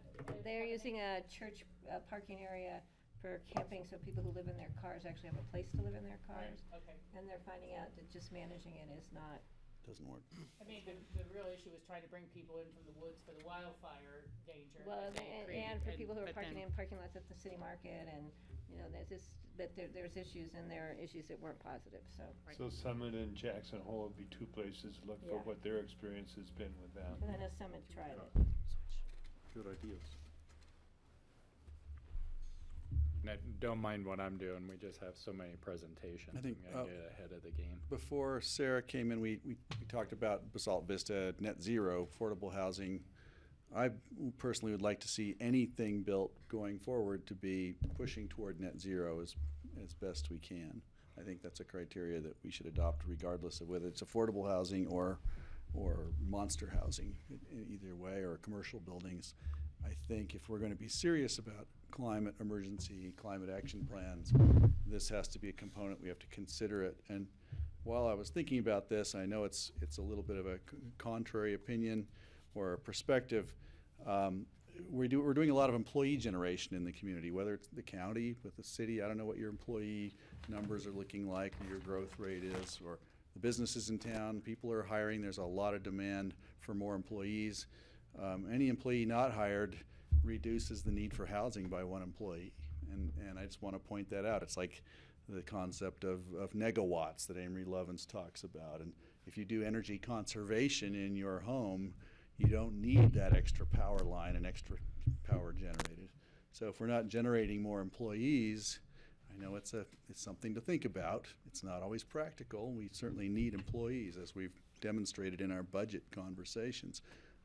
But I think if the entire community, not just the government, but local businesses think, hey, you know, what are we doing to contribute to the employee housing problem? It's a transportation problem also. So I just wanted to bring that up. Well, as Senator Timworth used to always say, it's population control. Certainly local population control has to be part of the conversation. Anyone else? I think Comments, population questions? stabilization is the PC. Maybe that's it. Way to refer to that. Stabilization, thank you. He used to have a bowl of condoms on his table in his office. You can have one on your desk if you And want. people would think they were candy, and it was a very interesting sight to see. It was true, that's true. Okay, so we're on to the IGA update. Is that where we are? Let's go. If you guys are ready to move on. I just point out briefly that workforce housing for retention and attraction of employees for the airport, for the hospital, for the school district, for the county, for the city, it's a huge issue. For our restaurants, Yeah. for our. Yeah, for economic Retention, sustainability of this community, it's workforce housing is key. That's come up in our budget meeting, certainly. You know, to keep the best highly trained people, we've got to do something. The other thing is we have practically a We're agreeing that. 0 unemployment rate. Yeah. And a lot of people facing retirement. Yeah. There's that. Okay, well, now we've solved that one.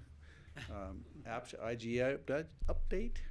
Yeah, so I'll apologize in advance to our APSHA board members around the table because you heard this exact same presentation last night. Are there any members of APSHA planning to attend this section of our meeting? They were aware, we understand what But recommendations. like staff, I'm talking NAPCHA staff, no, we're not. They were made aware of the meeting. Okay, that's what I just needed to put on the record. Yeah. So just before we jump into this, really what we wanted to do tonight is talk a little bit about where we're at with the 6th amended IGA that creates APSHA. And yeah, I know we turned the heat down. Now I it's know, I've getting been freezing. It's freezing. It was hot before. Can't see my Like breath 5 yet. o'clock, the heat goes off. Climate action plan. That's part of our climate Zero action building. plan. We're striving for a net zero energy building here. You're gonna have frozen. Let's get out of here before we freeze to death. council people here. Okay. So basically, APSHA is an authority, and what that means is an authority is a separate political subdivision that's created by agreement of 2 or more governments who are authorized to agree to create that entity. And so in this case, the city and the county are authorized to enter into an intergovernmental agreement that creates a housing authority for specific purposes. And that first happened back in the 80s. And what really brought us to the 6th revision, which was really just passed, I believe in May, and really just started getting implemented in August, were some governance challenges. And I just want to talk about those a little bit because the last IGA change made before this 6th amendment, the 5th, happened in 2013. And it was really in response to decision-making challenges that were happening within the housing authority. And prior to 2013, my computer keeps cutting off, I think. Prior to 2013, the APSHA board was a recommending body. The APSHA board recommended guideline changes to the city and the county, and the city and the county independently would then have to approve those changes. And so in 2013, there was and it has taken a long time, there wasn't always an agreement, or there were subtle changes made by one body. It had to go back, and you started playing tennis with the guidelines. So in 2013, I'm in. there you go, Tori. Then in 2013, the IGA was amended to create what was called the call-up provision. And the call-up provision was the APSHA board could pass guidelines. Those guidelines would be presented to the city council and the board of county commissioners, and either body would have an opportunity to call up those guidelines for further consideration. If those guidelines were not called up, then they would just move forward. And that was an effort to streamline, but it turns out that didn't really work out either, because we were calling up provisions and then we were caught kind of in the same conversation.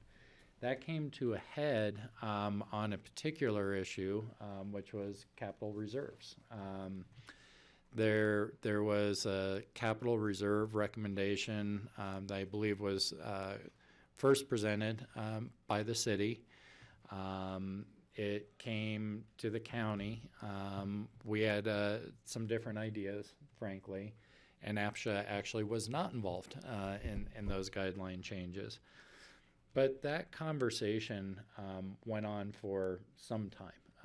I think it started in 2016, sometime late 2017, early 2018. We had narrowed it down to basically 2 recommendations. We forwarded that on to the APSHA board, and then about, I think it was 6 to 9 months after that, we heard back that the APSHA board wasn't ready to make a recommendation. And at that point, everyone started questioning, is this really the right model for us to be making decisions for affordable housing guidelines? And there was a serious discussion about whether the housing authority should be dissolved and whether each entity should go ahead and take on the units that it originated and manage them separately, or get into an agreement together for either the city to manage county units or vice versa. It was determined that that wasn't in the best interest of the community at the end of the day for a few different reasons. The possibility of having separate guidelines was confusing. The possibility of having separate programs and confusion over how to access them, and just basically not good economies of scale. And so that really turned to the 6th amended IGA for APSHA, which really focused on how do we fix that decision-making model so it truly is more efficient, and how do we create better alignment between all the entities involved and better collaboration between the city, the county, and the political subdivision. So that was really the aim of the amended IGA. So what we wanted to do tonight, sorry for the long introduction, what we wanted to do tonight was talk about what were the governance changes that were made when we adopted that 6th IGA together, and what is their status? Have they all been implemented? Not? What's happening with those? Then back in last February, there were some additional IGA potential amendments that are being discussed around governance that did not make it into the IGA. And I think to review those, and then at least we can share where both managers are in recommending how to move forward on those, and we can also share the outcome of the discussion at the APSHA board. We also obviously have APSHA board members here who can talk about that discussion. And then we just wanted to get some direction, you know, how to move forward from there, you know, based on our recommendations and the APSHA board recommendations. I have a question, time frame. We're going to accomplish all this in a half an hour? Yep. Okay. No problem. Keeping you on track. Now my introduction's done. I know, I was like, I had to stand up for that So one. won't spend a lot of time on this first when you were all involved in it, and that was the adjustment to the composition of the board to ensuring that each body, political body was represented, as well as community members representing APSHA from an independent perspective. I think the key part of this was that the definition of quorum requires a representative of each political organization for a vote, so it cannot be heavier towards one of the 3 groups represented in the board composition going forward. And the status of that is that is complete. The other major change that was made in the 6th IGA were the changes to the APSHA board role. And I just want to line those out and where they are right now. The first was that the APSHA board was made responsible for working with APSHA staff to develop a 5-year strategic plan that would list the mission, the vision, the values, overall goals and objectives of the program for that 5-year period. That strategic plan then would be ratified by both the City Council and the Board of County Commissioners. This was really our first effort to create a broad policy document that created alignment and direction between all 3 organizations. This has not been done, which makes total sense because the first meeting of the new board was just in August. I think they were on their 5th meeting last night. So it takes some time to do this. We would anticipate that this is part of the work that would happen in 2020. To my knowledge, that strategic plan, that first bridge to build the alignment between all 3 organizations has not happened. Probably the most significant change in the 6th amended IGA to the board's role is the change from being a recommending body for guideline changes to making final decisions on APSHA guidelines. So now the APSHA board makes the final decisions. There are some requirements around that. That has to be a 2-read process. separated by at least 10 business days. It could be more. Specifically, a gift time, particularly for the elected representatives here on the APSHA board, to be able to do a check-in on guideline changes and receive direction as they as each board operates on those guideline changes and how the member may want to vote. The third major, and that change has been made. In fact, we witnessed a first read vote on guideline changes last night by the APSHA board. The third area that was a change in role is that the APSHA board has the authority to enforce APSHA guidelines, and so that's creating both processes. So, for example, we've talked about a hearing officer. While the budget for that hearing officer has to be approved by both bodies, it's really the APSHA board that gets to define those processes for enforcing the APSHA guidelines. And then finally, and we're going to talk more about this in the next few slides, the APSHA board reviews and the annual work plan with the APSHA director. And that work plan you're going to see is an important annual exercise in creating alignment between all three entities that are partnered here. Work plan has not been done. John had hinted about the need for alignment, and I really feel like this IGA was a huge step forward in that process. If you recall where the conversation was, it wasn't in the best interest of the community just 2 years ago about should these entities continue to be a combined shared housing authority, or should there be a conversation about each entity taking its own role in a different direction. I think that this IGA really cemented the desire to work together, and the strategic plan is the key part to that alignment, because the APSHA board is charged with refining and articulating the mission, vision, the values, and the key objectives of APSHA. And what does that look like for a 5-year period, and that this strategic plan's updated at least every 5 years going forward. That plan is to be ratified by both the BOCC and City Council as part of the approval process to ensure alignment and quite frankly, to create dialogue along its development to getting to a plan that will work for the entire community in delivering and balancing the housing goals and resources available moving forward. This obviously is not complete at this point, this early in the new board's tenure. Something I wanted to point out too is that there was a requirement for a document similar to this in the work plan in the last IGA, and it didn't ever come to really fruition. So I'm pretty committed to having this document from my role in this IGA as city manager to supporting getting this done, because this is, I think, a key part of addressing any concerns about what should APSHA's staff time be spent on. This is a guiding document for that, and while we're in this interim period, I'm using the report from the APSHA board's retreat to serve this role, but I think a really more fleshed out document will serve the community and APSHA the best going forward.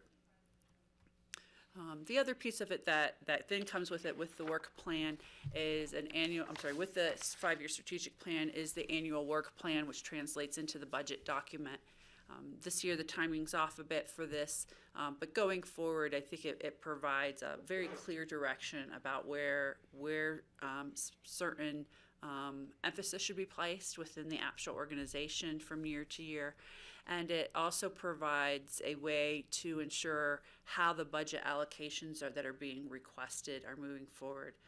Not directly at the APSHA table. Well, I guess it is directly at the APSHA table, is the ongoing conversation about the subsidy amount it takes for APSHA to operate.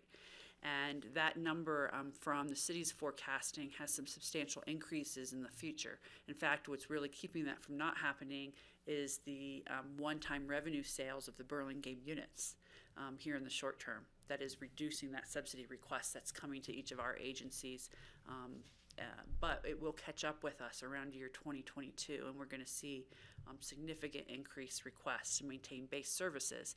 And I'd really like to have a plan to show what we're getting for that subsidy at that time.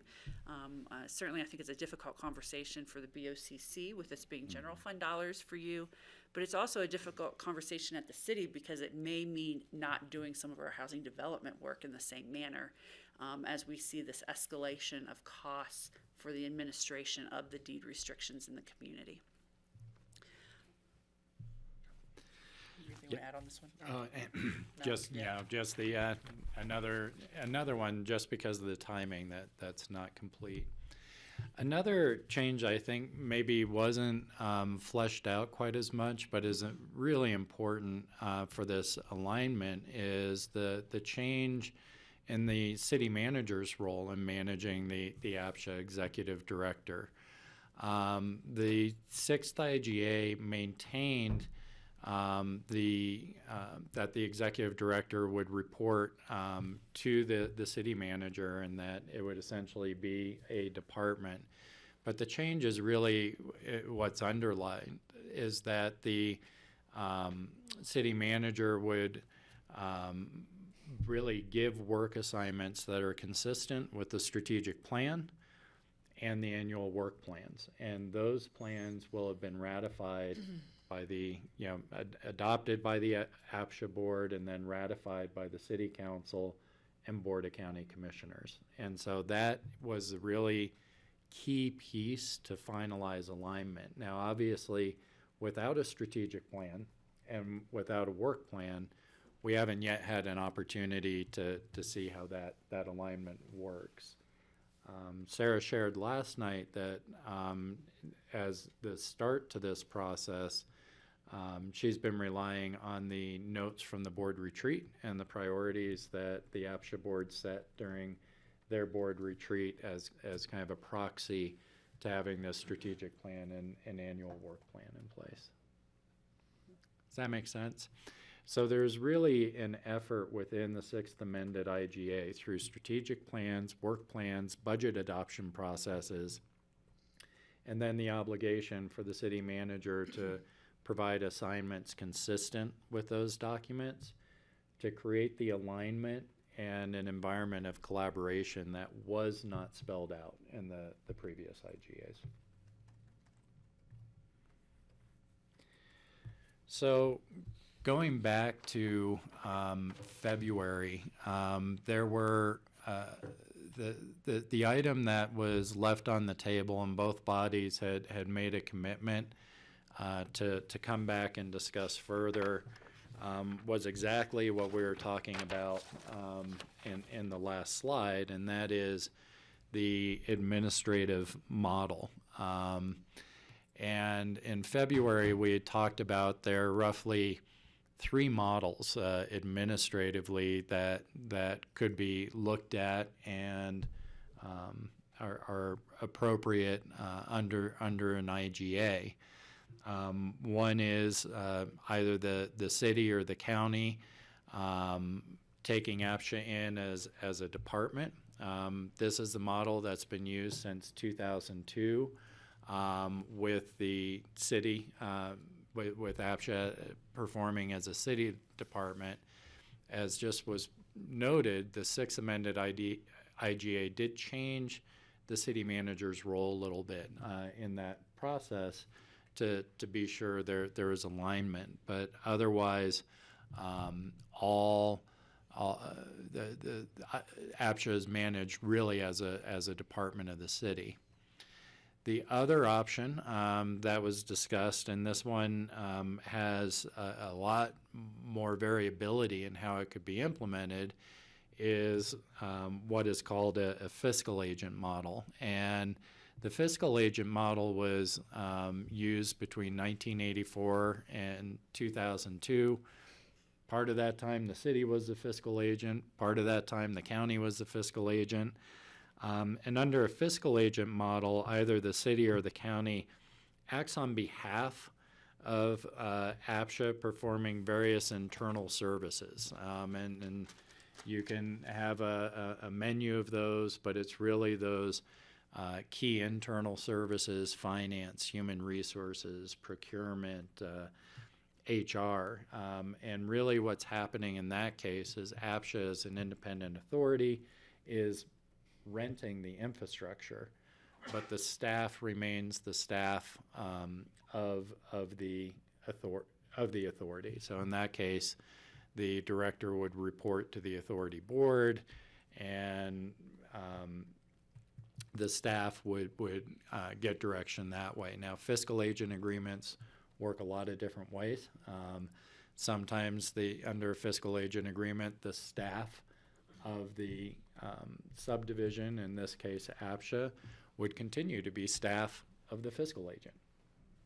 And that's how we've set up most of our fiscal agent agreements.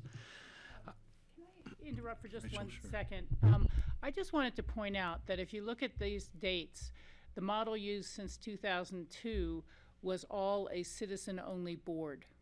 And the model that was used from 84 to 2002 had city and county appointees on the board.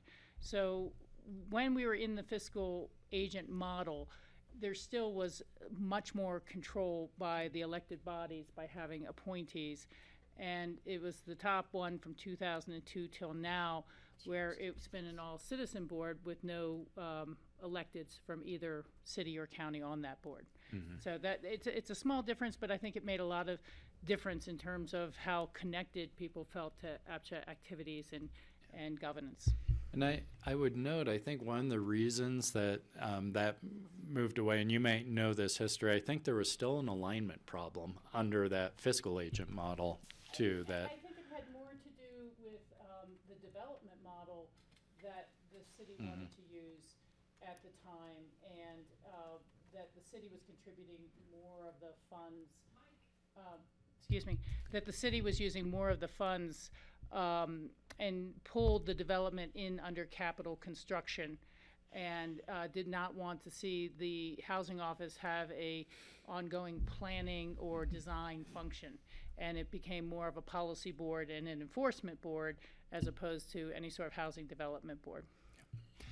So, and then fully independent would be APSHA really standing on its own, administratively and financially in some fashion. That has never been a model that's been employed. APSHA has never been fully financially independent, nor administratively independent. We can go into these models a lot more, but I think it might help to frame it up just to kind of talk about what your paths forward are as we see them too. You know, and one option would be for moving forward would be, as we pointed out, there's not been a full cycle of this new IGA to see how it's working from an alignment perspective and how the administrative model is working now. And one option would be to put the brakes on any additional changes, get through a full cycle of implementing developing a strategic plan, work plans, seeing how the alignment and collaboration happens between the organization, and then stepping back and evaluating what, if anything, needs further change. Based on the fact that we have not seen that full cycle go through yet, that was the recommendation that Sarah and I have as managers. You still do, right? Hasn't changed. Oh, it hasn't changed. Good. Manager could say managers. I agree on that. And I'm going to just go through these, and I want to share what happened with the APSHA board last night. The other would be that there's a high interest or high agreement amongst the members of the two bodies that would have to agree that you'd like to choose one of these models to further develop and bring back for consideration in a revised IGA by both bodies. And then the third is you already know what you want to do, and you're just going to give us direction tonight. So those are kind of the three paths forward that I think we see right now. Just to share with you, the APSHA board last night did have a vote that they would like to see an amendment to the IGA that would include the chair of the APSHA board being consulted by the city manager prior to any personnel actions taking place. That's actually something that Sarah is, I think, informally doing, meeting with the board chair. I want to clarify, that was not, fair enough. that was not my statement. Oh, okay, I'm sorry. You take that one. I have reached out to the chair of the APSHA board and encouraged him and I to meet monthly. So if there are issues, that we have a forum to address those and ensure that the direction provided to the APSHA staff is consistent, and that if that my direction is required, I'm required to provide by the IGA seems inconsistent, that there's a forum for that conversation to happen regularly, as well as for Mike to participate in those conversations as executive director.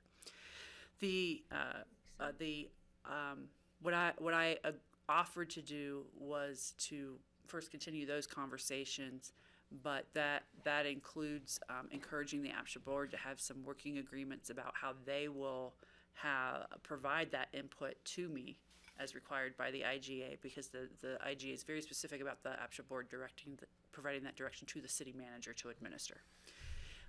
And as for personnel actions, when it comes to hiring folks, I'm pretty inclusive and hearing a lot of opinions. I'm very happy to do that. When it comes to decisions I make about upholding the standards set by the City of Aspen personnel policies, I have not had an opportunity to talk with legal counsel about what liabilities that creates for others to be involved in those conversations that are not protected by the city's either immunity or the city's authorities or my authorities under the charter of the city. So I just want to put that caution out there that, it's been 24 hours. So I had a little something else going on today. So I'll have those follow-up conversations, but informally. I have asked for those conversations to be happening, and that we support that chair and sort of establishing some of those norms amongst the group, so that there's a way to ensure that feedback happens consistently. However, I do not want to see the chair serving in a thumbs up or thumbs down role regarding my decision-making authority on personnel actions. Yeah, I mean, if I might just add how that conversation moved last night. Of course, we're all aware of even from the past board and certainly the current executive director, the frustration or the challenges that we hear that the executive director has to serve two masters, the board of the APSHA board and then the city manager. And so what we try to do is provide an opportunity for the APSHA board to play a role in being able to collaborate with the city manager as well as the county manager to be involved in those conversations, not to have a decision making, but just to be at the table, which in the past hasn't really happened. And so it's an opportunity to be able to provide that input, whether it's hiring or firing or during a performance review, depending on what legal says.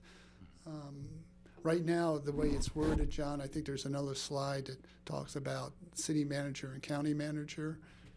You took that slide out. It's not no, it wasn't a slide yesterday. It's okay. Talked about within the context of the IGA, but it's just an informal agreement. There's a consultation requirement, reasonable consultation requirement between the city manager and county manager before a personnel action is taken. And so what the APSHA board trying to come up with a compromise is to allow the chair of the APSHA board to be part of those conversations. And that seemed to appease the board members anyway, perhaps not the executive director, but I think the board members, because then the board feels that they have a role in terms of our job. And of course, that will happen much clearer once the option board actually comes up with a strategic plan and a work plan, which has really never happened in the past, certainly not a strategic plan. And as Sarah said, a work plan that was never really implemented. So that will provide more direction and more accountability from the option board to the option director vis-a-vis the city manager. So I think that the board was comfortable with that recommendation. It's an informal consultation. It'd be an informal, you can sit at the table and. Oh, it's advisory. It's advisory. I It's just wanted to advisory. clarify that. It's We not- had Tori and then Ward. Just wanted to keep us in order here. Thanks for that, George. I appreciate that. Just a quick question. Did you say, John, that last night there were guideline changes that were voted on at a first reading, if you will? Let me clarify on that one, Tori. Because the broader guidelines are going to go through this kind of public engagement and outreach and take a look, what was done, decided earlier, was to separate out the fine schedule and the hearing officer, which are components of the new guidelines, and move those forward separately. That's what you voted. Because unless there's really a fine schedule and someone's in violation, the only course they have is to say eviction. They can't say, okay, you've cured it and here's your fine, thank you. And so they wanted to get the fine schedule in place and the hearing officer moving forward so they can be hired, maybe be in place by February. But the guidelines themselves are, the larger, broader guidelines are not being adopted. Thank you for that clarification. Thanks for clarifying. Okay. I've heard concerns about even the fines and fee schedules and certain items in there. So is that moving forward with the intent of refining it as well and having that discussion at a different time or sooner time? Well, I believe the process that we've all talked about is bringing them back to our boards before a second reading, a second hearing of what they are. But it is reduced from what we looked at before pretty significantly. Timelines extended for a chance to cure, things like that. But I'm not sure I could adequately explain it as well. If you'd like to, Kelly. Well, I just would clarify that in the last 10 months, both of our boards have had the opportunity to review those aspects of the guidelines and weigh in on them. It may have been before this new board was seated. I'm not sure. So there was a public process surrounding that, and then there is a public process at a public hearing at the second reading on this fine and hearing officer schedule. So the opportunity to weigh in is not over. Okay, well, I appreciate that. Is the next hearing set for the fine schedule The and 20th. hearing? Okay. That's on my list to talk with you about some upcoming work session schedules. Okay. That's great. I want to support that public outreach part of these guideline rewrites. I think it's very important that that's what the APSHA process goes through. And I know there's a lot of public that are interested in that. To cut to your last slide here, options for moving forward, I want to support the manager recommendation at this time. I agree. We have not even seen we're not even done making the changes that we've started to make. So I'd love to see what those pan out to be. But I also am slightly in support there of number 2 as well. I want to learn as much as I can about the other model or models, all inclusive. So I'm looking for more information about the organization, different types of options for that organization, et cetera. But for me, moving forward, I support what's going on. Okay, Tori, or excuse me, Ward. Tori's done. Ward. Yeah, I really want to see those guideline changes that were passed at first reading ASAP, and I want to have the city council have an opportunity to discuss that before the next meeting. So that is a matter of council's processes that I've been working with the APSHA representatives on how you'll incorporate that into your work session schedule going forward, that the three of you have not had an opportunity to be part of those conversations while I was working with the chair, with the voting member and Rachel. Yeah, Rachel. The guy who's not here. Yeah. As Kelly has said, we have seen those fee schedules in the past. I don't know if it's since this new. It has been. Those were called up by city council and reviewed in July. Okay, so we have seen those in the past. I'd like to see them again so that we know we have those fresh in our minds. And I think it's a great step forward from a nuclear option, an all or nothing, that you have fines and a way to implement without a black or white option. So I really want to see those come to us as soon as possible.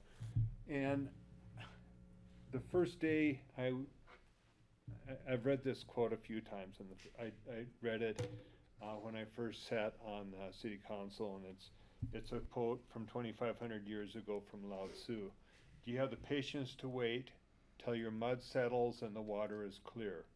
Can you remain unmoving till the right action arises by itself?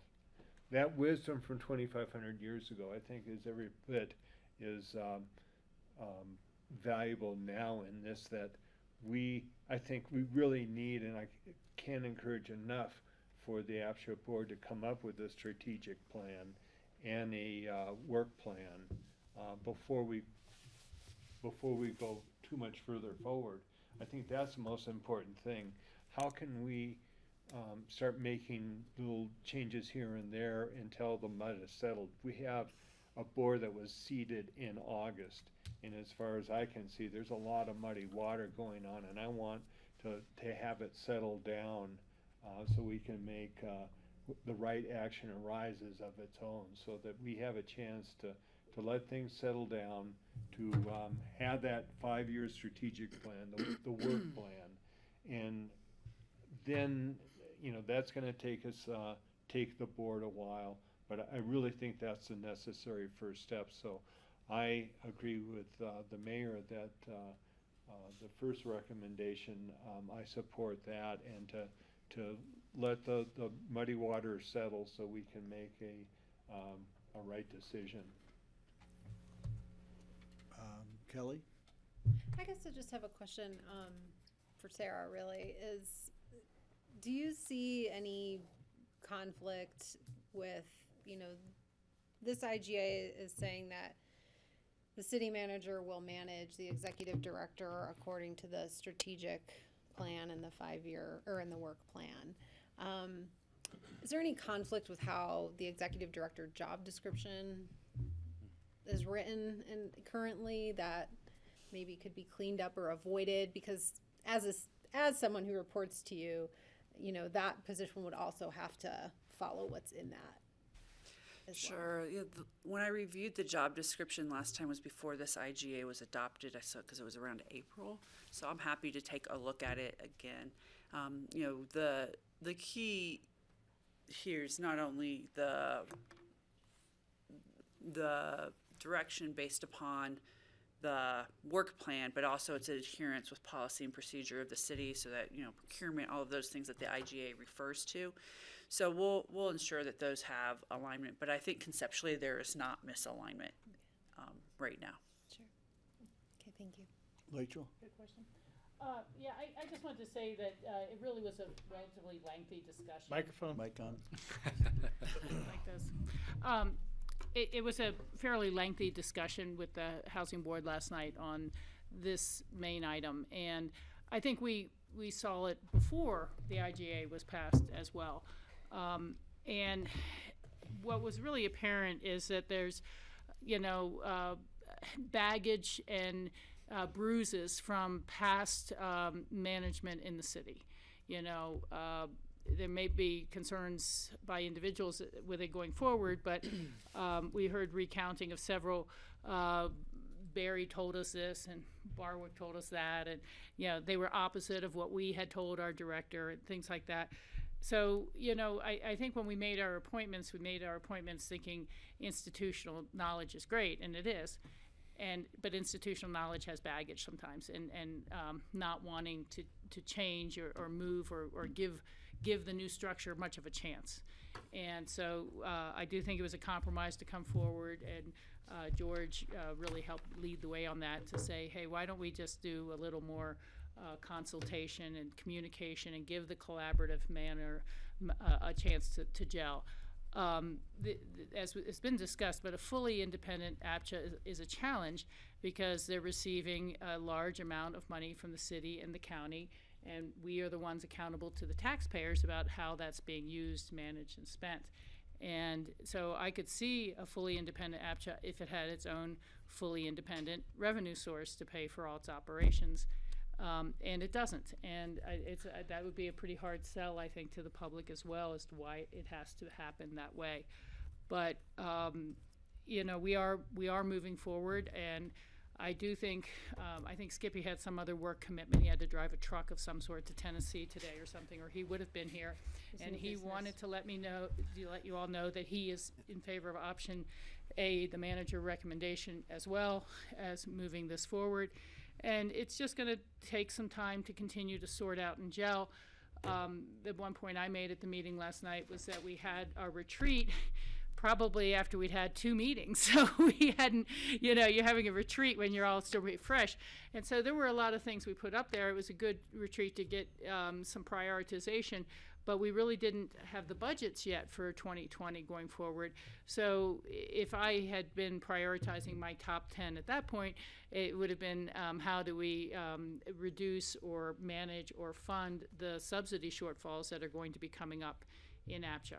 And that never made the top 10 list because we hadn't even seen the budget yet. So there's this a huge amount that needs to be put into the work plan, and we're probably not going to be able to get to everything that we want to get to in a 1-year plan, just like our own ComDev has come back to us and said, we're not going to be able to do all of those land use changes and rewrites and studies and everything you want in just 1 year as a new board as well. But I do think it's moving forward, and I really appreciate the time that Sarah and John have put in, you know, as a collaboration, because this, you know, is an earlier point, we weren't talking about this, but it's important that APCHA is part of upholding and fulfilling and unity around the Aspen area community plans and around the goals of the city and the county and the community.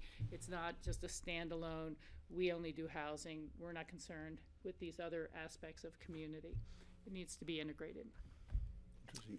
I want to go to Ann. Yeah, and I'll support what the other council members have said. Option 1, just as I supported in February, for such a complicated, important program, I think we need to make the changes incrementally and really evaluate how they are working out, and especially a major change like this, the composition of the board.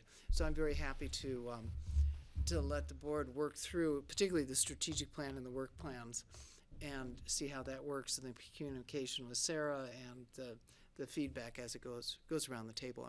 I'm actually quite excited about this, but I think we need to take very small steps to make sure we're going in the right direction. Other off subject, I do apologize for being late. I was up in Steamboat at CMC with Sarah also, and if any of you want to hear about that meeting, I'm happy to tell you about it. I'd love to hear about it, but not tonight. I don't want to talk about it. I know. But thank you. Rachel? Really quickly, you know, I wanted to give John credit for something he said last night in explaining this to the APCHA board and to us, and it was just a different angle I hadn't really even thought about. But when you come again down to the idea of a fully independent APCHA, it's been the city and the county that are creating millions and millions of dollars worth of assets in the housing, and then just to transfer them to an independent authority to take care of and do whatever that you don't really have much control over is really a challenge. And so it's not just the annual subsidy of the operations, it's the entire inventory that is under their caretaking. Thank you, Rachel. And just to build on that, I mean, that's the dilemma, right? The more independent APCHA becomes, if they don't have the resources to either develop the assets or to manage the assets. And right now they rely on both entities for that. In order for you to fulfill your fiscal obligations, it's likely to move that relationship from being more collaborative to more transactional. And it's going to be managed more through contracts. So changing the reporting relationship right now doesn't necessarily create alignment for the program. It probably changes how you interact, if that makes sense. Thank you. Other comments, questions? we all read the Mike Kostrowski's comments or, position in the paper today, and that's all I basically know about what happened in the meeting last night. So if we go with this first option, which is the one I also, looking at all of them, I want to try what we changed first before starting changing a bunch of things on it, for all the reasons that have been stated already. But where does Mike stand if we follow that procedure? It seems to me that his marching orders right now would be to developing the strategic 5-year plan and different things that are laid out, that there's a lot of work to be done where he would be guiding it, taking it to the APSHA board, they'd be discussing it, and then basically saying this is the way we would like it to be, and then bringing it back to our two boards for, final approval of that. So Mike has a lot of work to be doing, and yet indicates feels like he's in an untenable position. So if we do the first option, what happens then in terms of Mike? Well, fundamentally, that's Mike's choice if he views that's untenable. That is, the IGA is very clear and explicit about who his supervisor is and how work assignments come through.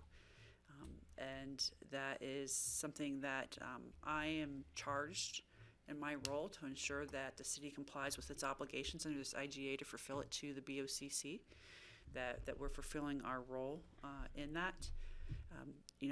I don't think this is a setting I'm comfortable in talking about specific personnel matters in.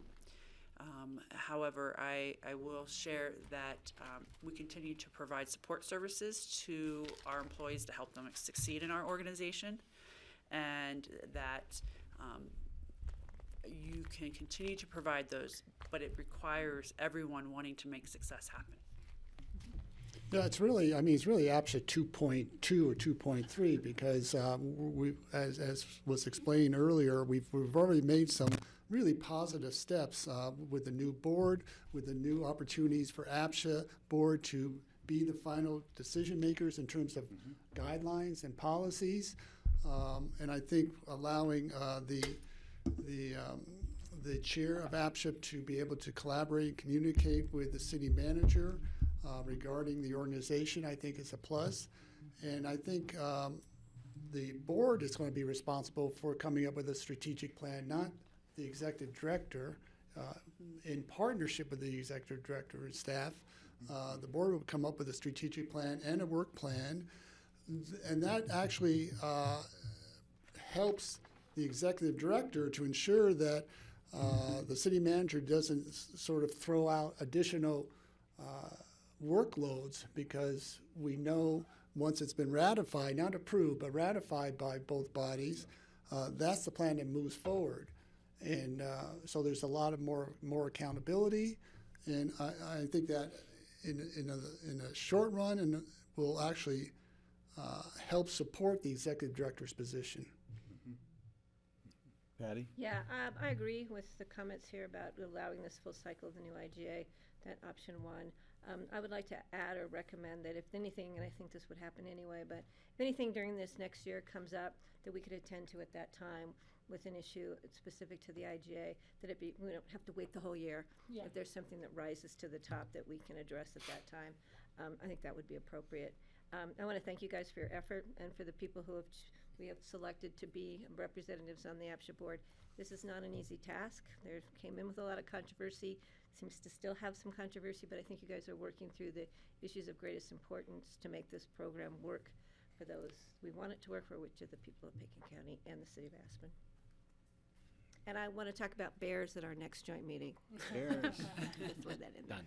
That's right, bears. Not the Chicago Bears or whatever those guys are, but ones on the street. Kelly, did you have?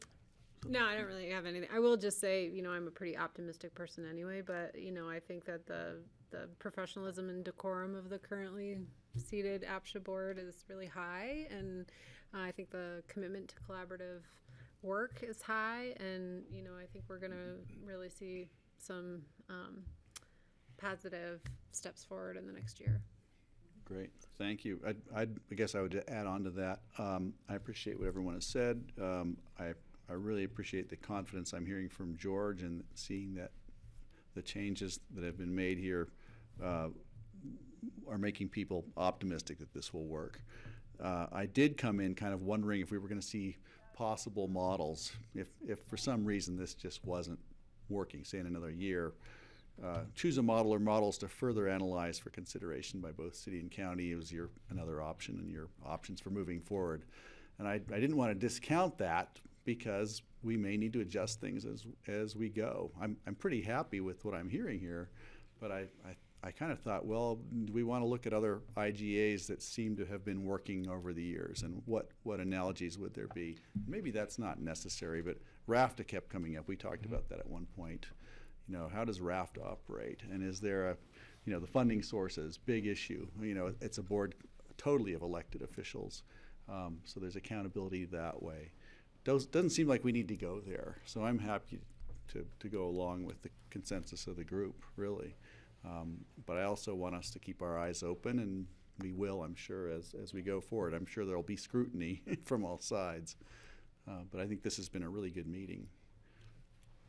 With that, if there's nothing else to... May I just add please. one thing? And so just to clarify with the, from the recommendation from the APSHA board last night, that I just want to clarify for this group that I intend to support the chair and encourage us putting in writing sort of what that interface looks like and what those parameters are, so that we have clarity with whomever serving in the chair role as that changes from year to year. So I've just learned some other things that perhaps in the previous chair had not shared with the rest of the APSHA board, that I think if we put it in writing, it will help everyone have some understanding of that. I'll leave it up to these bodies about whether that requires an actual readoption and amendment to the IGA, or if we can use sort of more of a memorandum of understanding approach to those to articulate that. Great. Thank you, Sarah. Okay. I think we can... Before you adjourn? We have one more item on our agenda. Yeah, we had future agenda kind of items to just kind of get a sense if there are items that both bodies want to visit Well, together Tori, about and in the then future. let's go to your I final... didn't mention bears. Tori. That's where I'm picking up. I just wanted to make sure that at least this list that is down at the bottom is noticed by all parties here. I want to start off by saying that this council that is seated now has a great desire to work well and work more with the BOCC and the county. That is something that we hear continually, that I want to reinforce. I want you guys to know that that is our intention. On top of that, we also feel like there is a real call right now for a lot of regional collaboration and collaborative problem solving when it comes to so many items. So I really wanted to just kind of make sure that this doesn't go by. So Patty got her bear conflict and protection in. That's one of the items on here. A couple of them I see is almost going into some of the same bucket.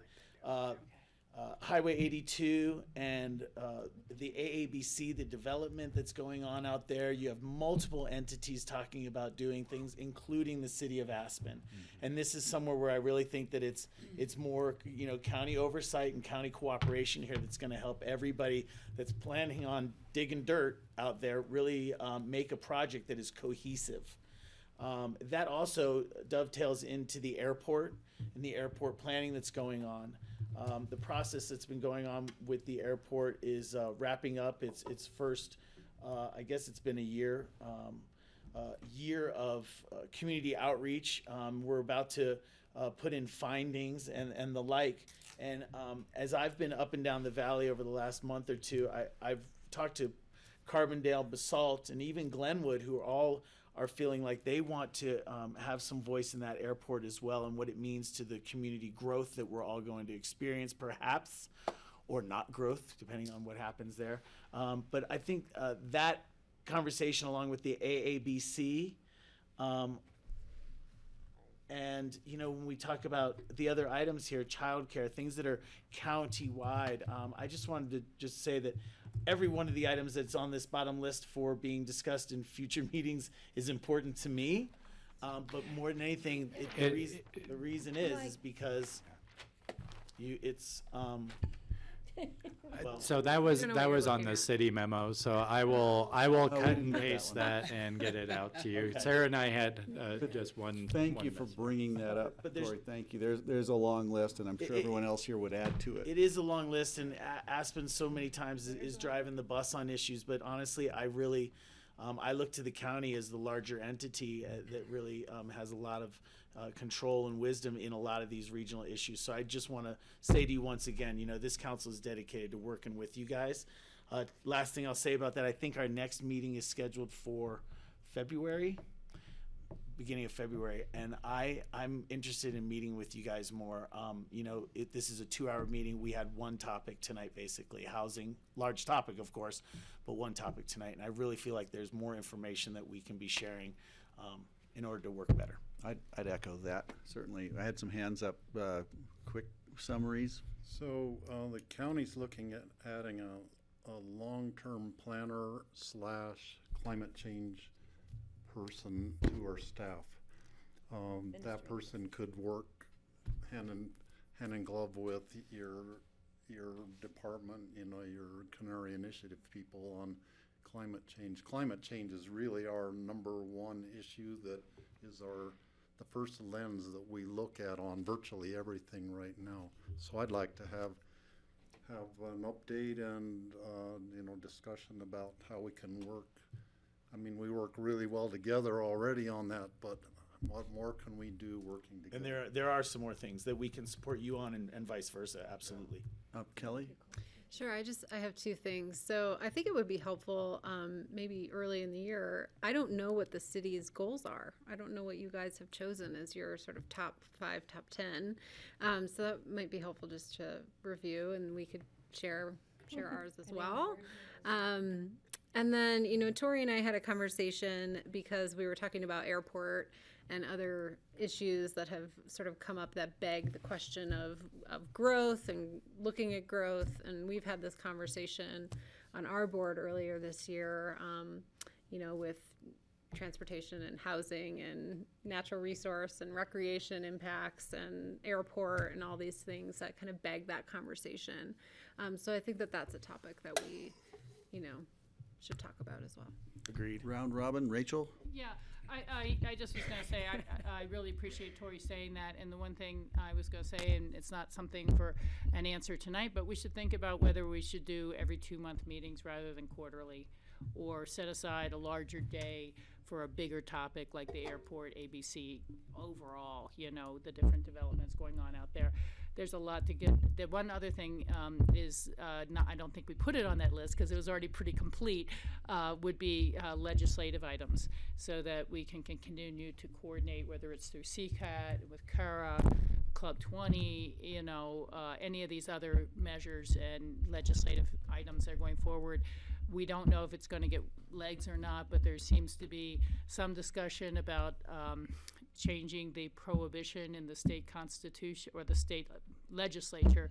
I don't think it's constitutional, that prohibits municipalities or counties from banning any type of single-use plastic. and so just it relates to the landfill, obviously, and the compost, which was on one of the topics. But again, the more we can coordinate legislatively, the better. And I really have appreciated all that you guys have done to push the CORE Act. And I was able to talk to Corey about it a little bit when I was in D.C. a few weeks ago. So we just have a lot to do together. Right. Thank you for that, Rachel. George? See, I would just say I certainly would be amenable to meet more often. But I think this format is really good. Rather than sort of have a spread of topics that we just really touch on, I think there are some substantial issues, whether it be childcare, whether it be public safety, housing we've done tonight to a certain extent. I think there's more meat to it by perhaps prioritizing topics that we're all concerned about that are topical at the time. Certainly the airport will be coming up after the first of the year, and just to vote a meeting for a topic, because we only have a couple hours. So, and we need to have the information that's presented, so everyone has a baseline of information to begin with. So that's what I would suggest, come up with a list as you've started, and then just plug away at it. Deep dive. Thank you. Very good. Anything else for the round robin? Bears. Bears. We got I bears. was just gonna say, I would support. bears Already all asleep. year. We'll Well, talk there's about a them cute next bear time. down at the Hickory House, one on the ground and one on the roof. We're gonna do bears. I'm supposed to be Okay. there for dinner already, and we have Ann, brunch what, at 6 okay, o'clock. let's let Ann have a chat. Yeah, word. No, I just support George in a 2-hour meeting every Yeah, it's 2 a great months, idea. single subject. And we don't have to worry about bears till next fall. But we need to Or next spring, when they wake up. I'm with Ann. We're gonna have I know how. we'll probably get a presentation on bears sooner than that. I think we will this winter. I wanted to add to your list, which I haven't seen entirely, but the Brush Creek Intercept Lot, Cozy Point. I've had people calling me saying, hey, are we ever gonna review the master plan? What's going on out here at Cozy Point, all that. So as we work our way down Valley, city-owned property there. We spend the first 2-hour meeting just making a list. Well, maybe that's what we'll do, or drink beer and make a list, right? Yeah, good idea. Yeah. Okay, with that, I think we're gonna close it out. Thank you all for coming. This was very productive. We're gonna do this more often. Yeah. And Lord, so you know, the city is the first owner of a tiny home in Pickett County. No, it's not. It's a tiny home. It's got a bathroom, it's got a Road kitchen. time today. That's why. It was good, though. It was good. Yeah. I'm